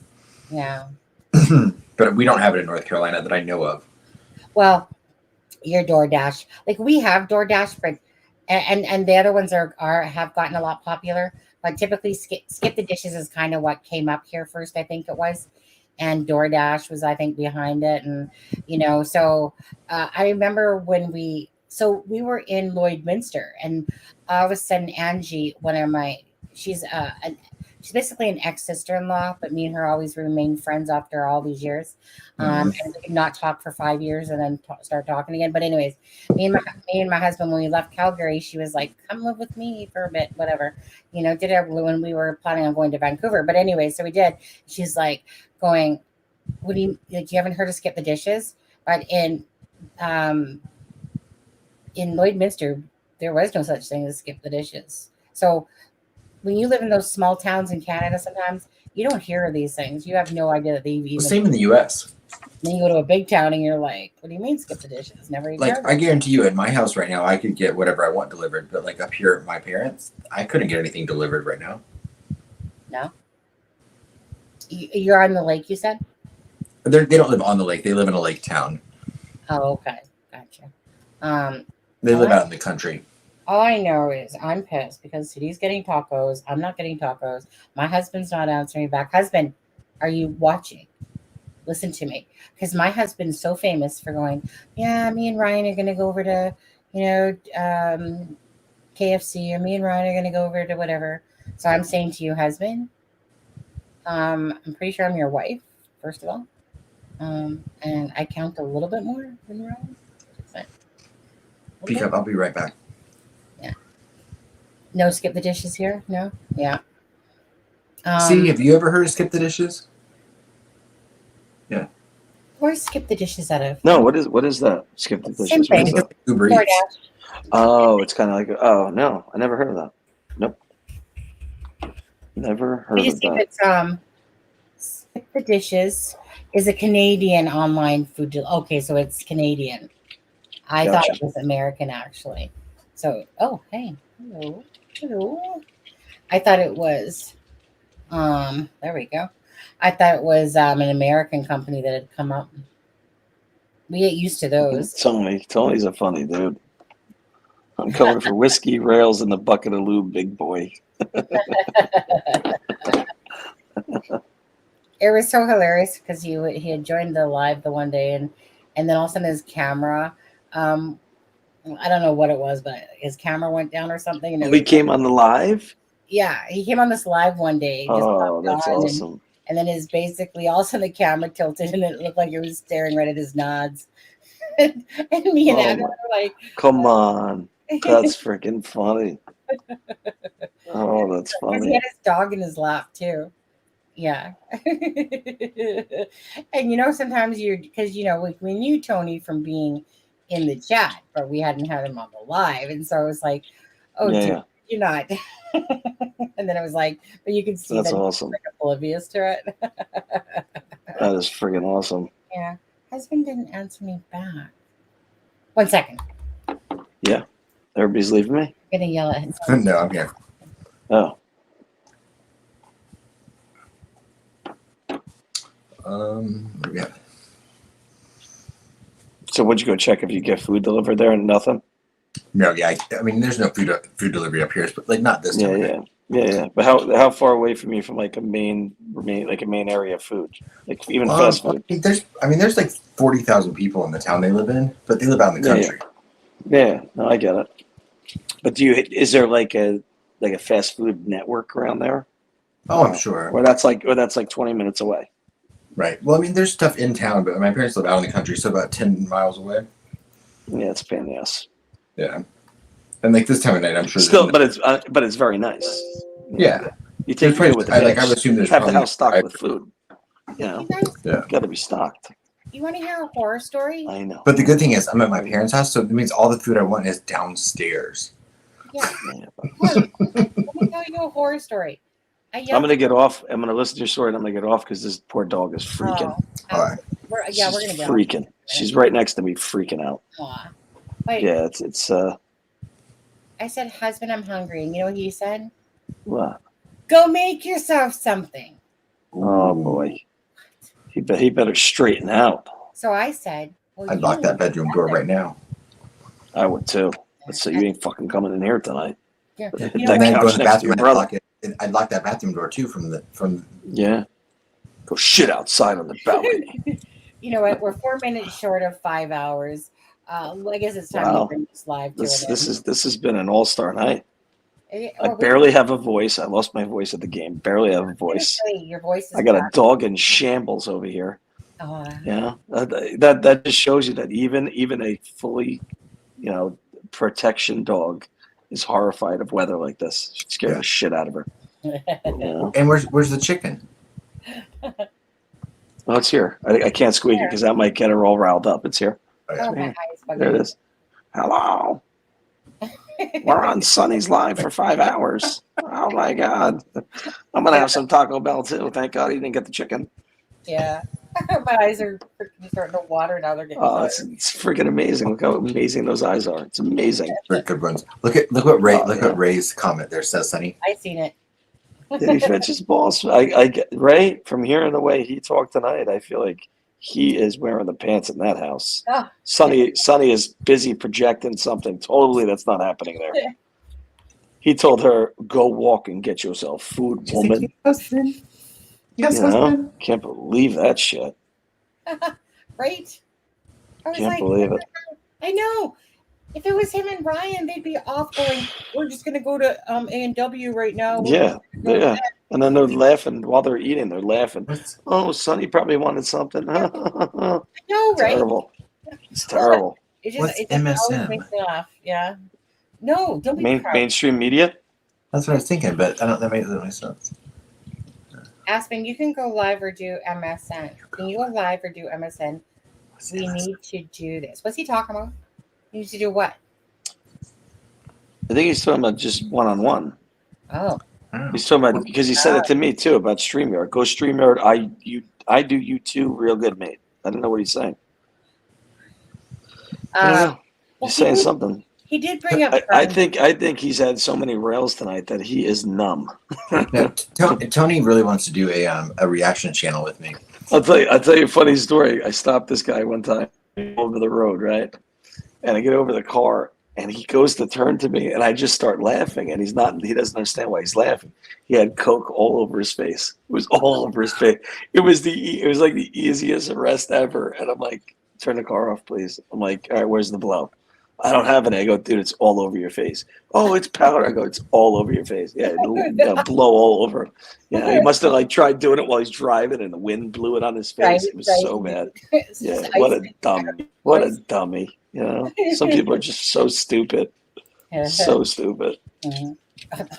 No. Anyways, you guys, you go get your tacos in a few minutes. Yeah. Yes. Nice again having you on, CD. It's It was funny. Good time. It was a good time.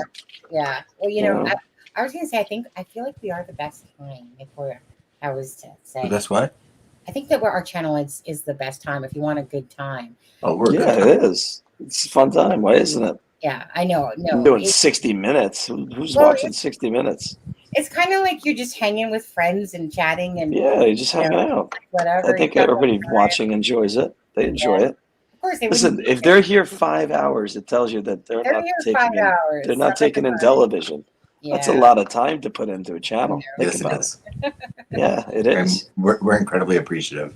And when you're not, think about when you're not on, like, and you're doing hour spurts for weeks. That bullshit. Yeah. You upset people. I messaged Adam and I gave him shit for it. I go, what is this 60-minute shit? What are you guys doing over there? 60 minutes?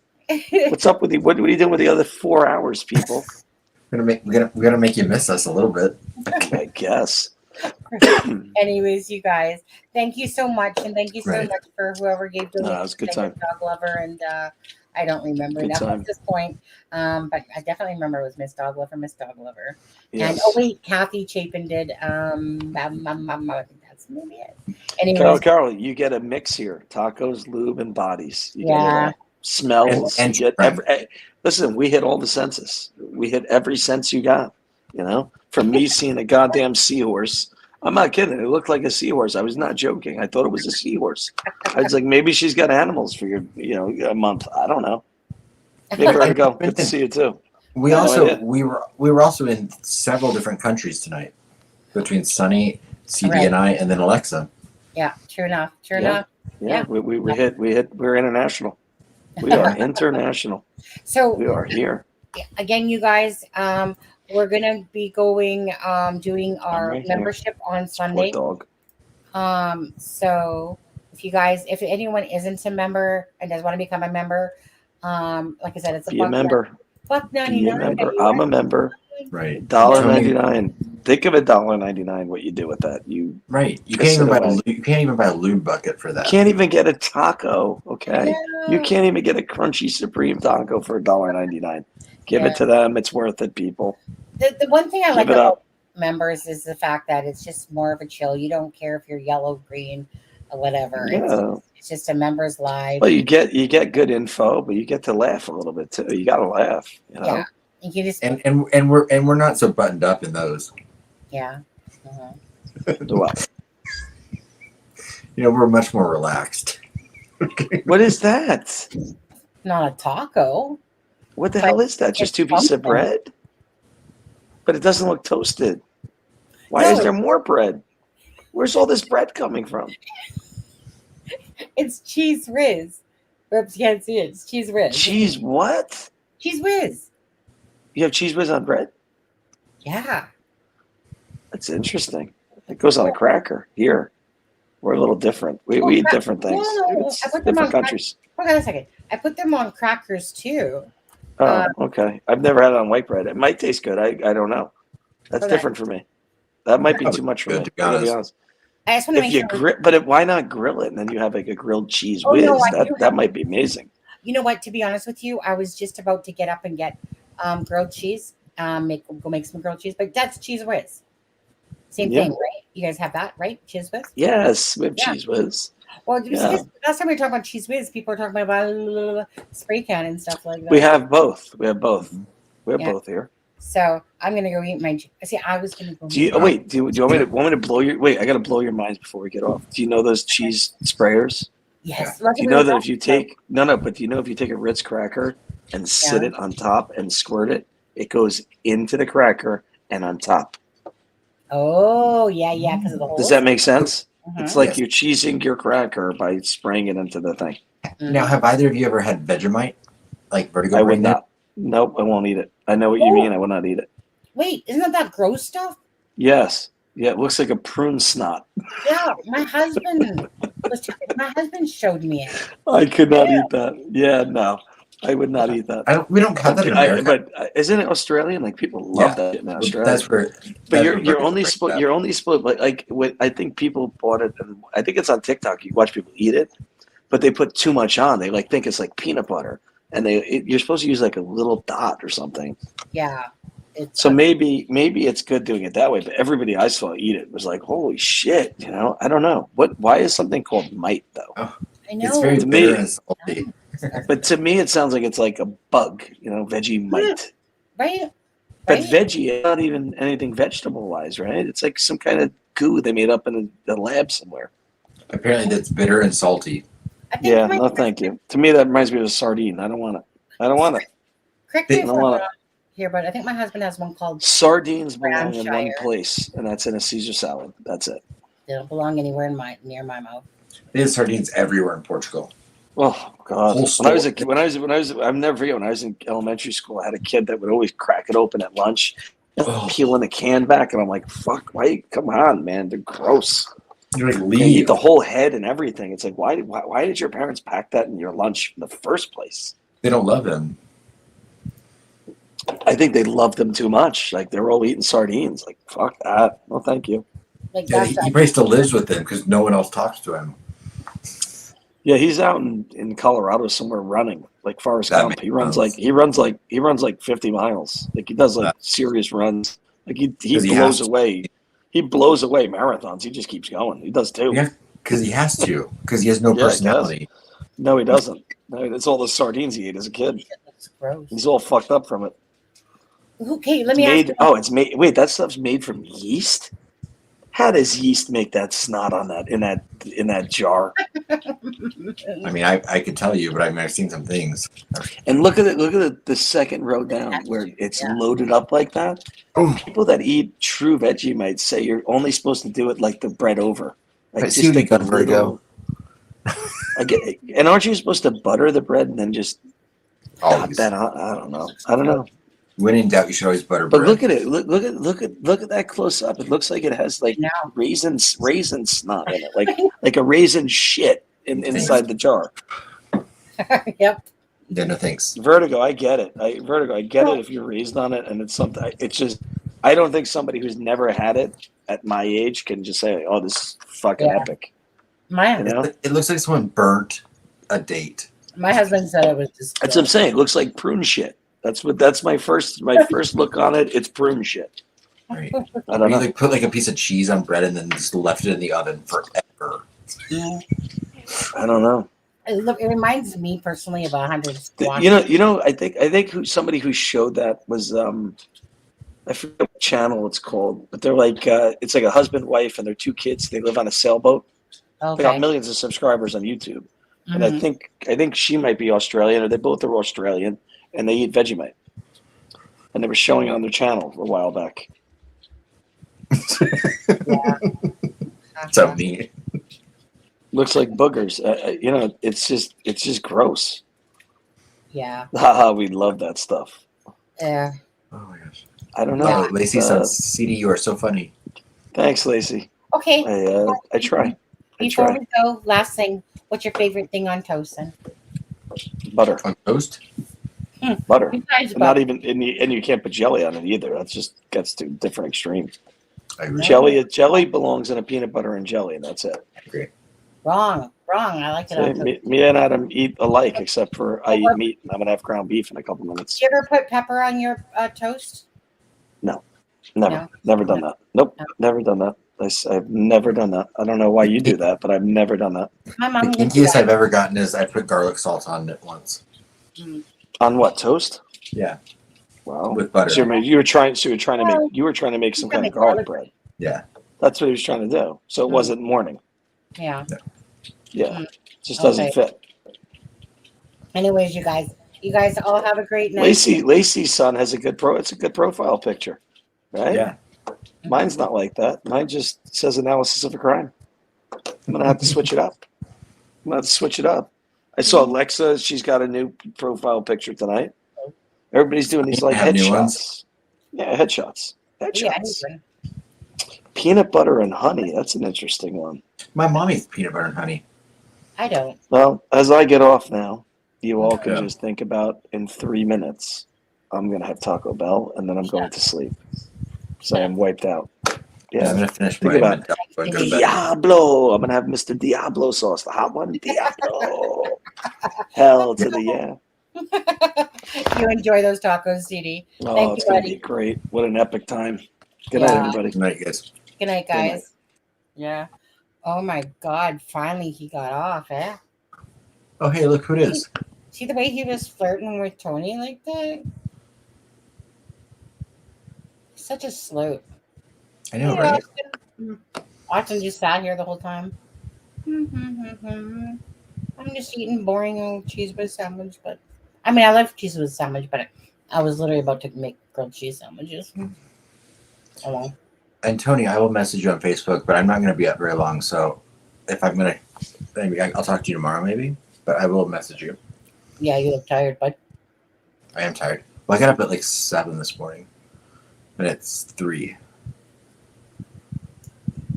Yeah, I can't remember what time I got up. I just remember I woke up a few times. I remember waking up going, what time is it? I feel like I've been out for a while. And it was only like 7 o'clock. And considering I went to bed at like probably later than that, I don't remember. Sometimes it's a blur. Anyways, I should be like JLR. Let me just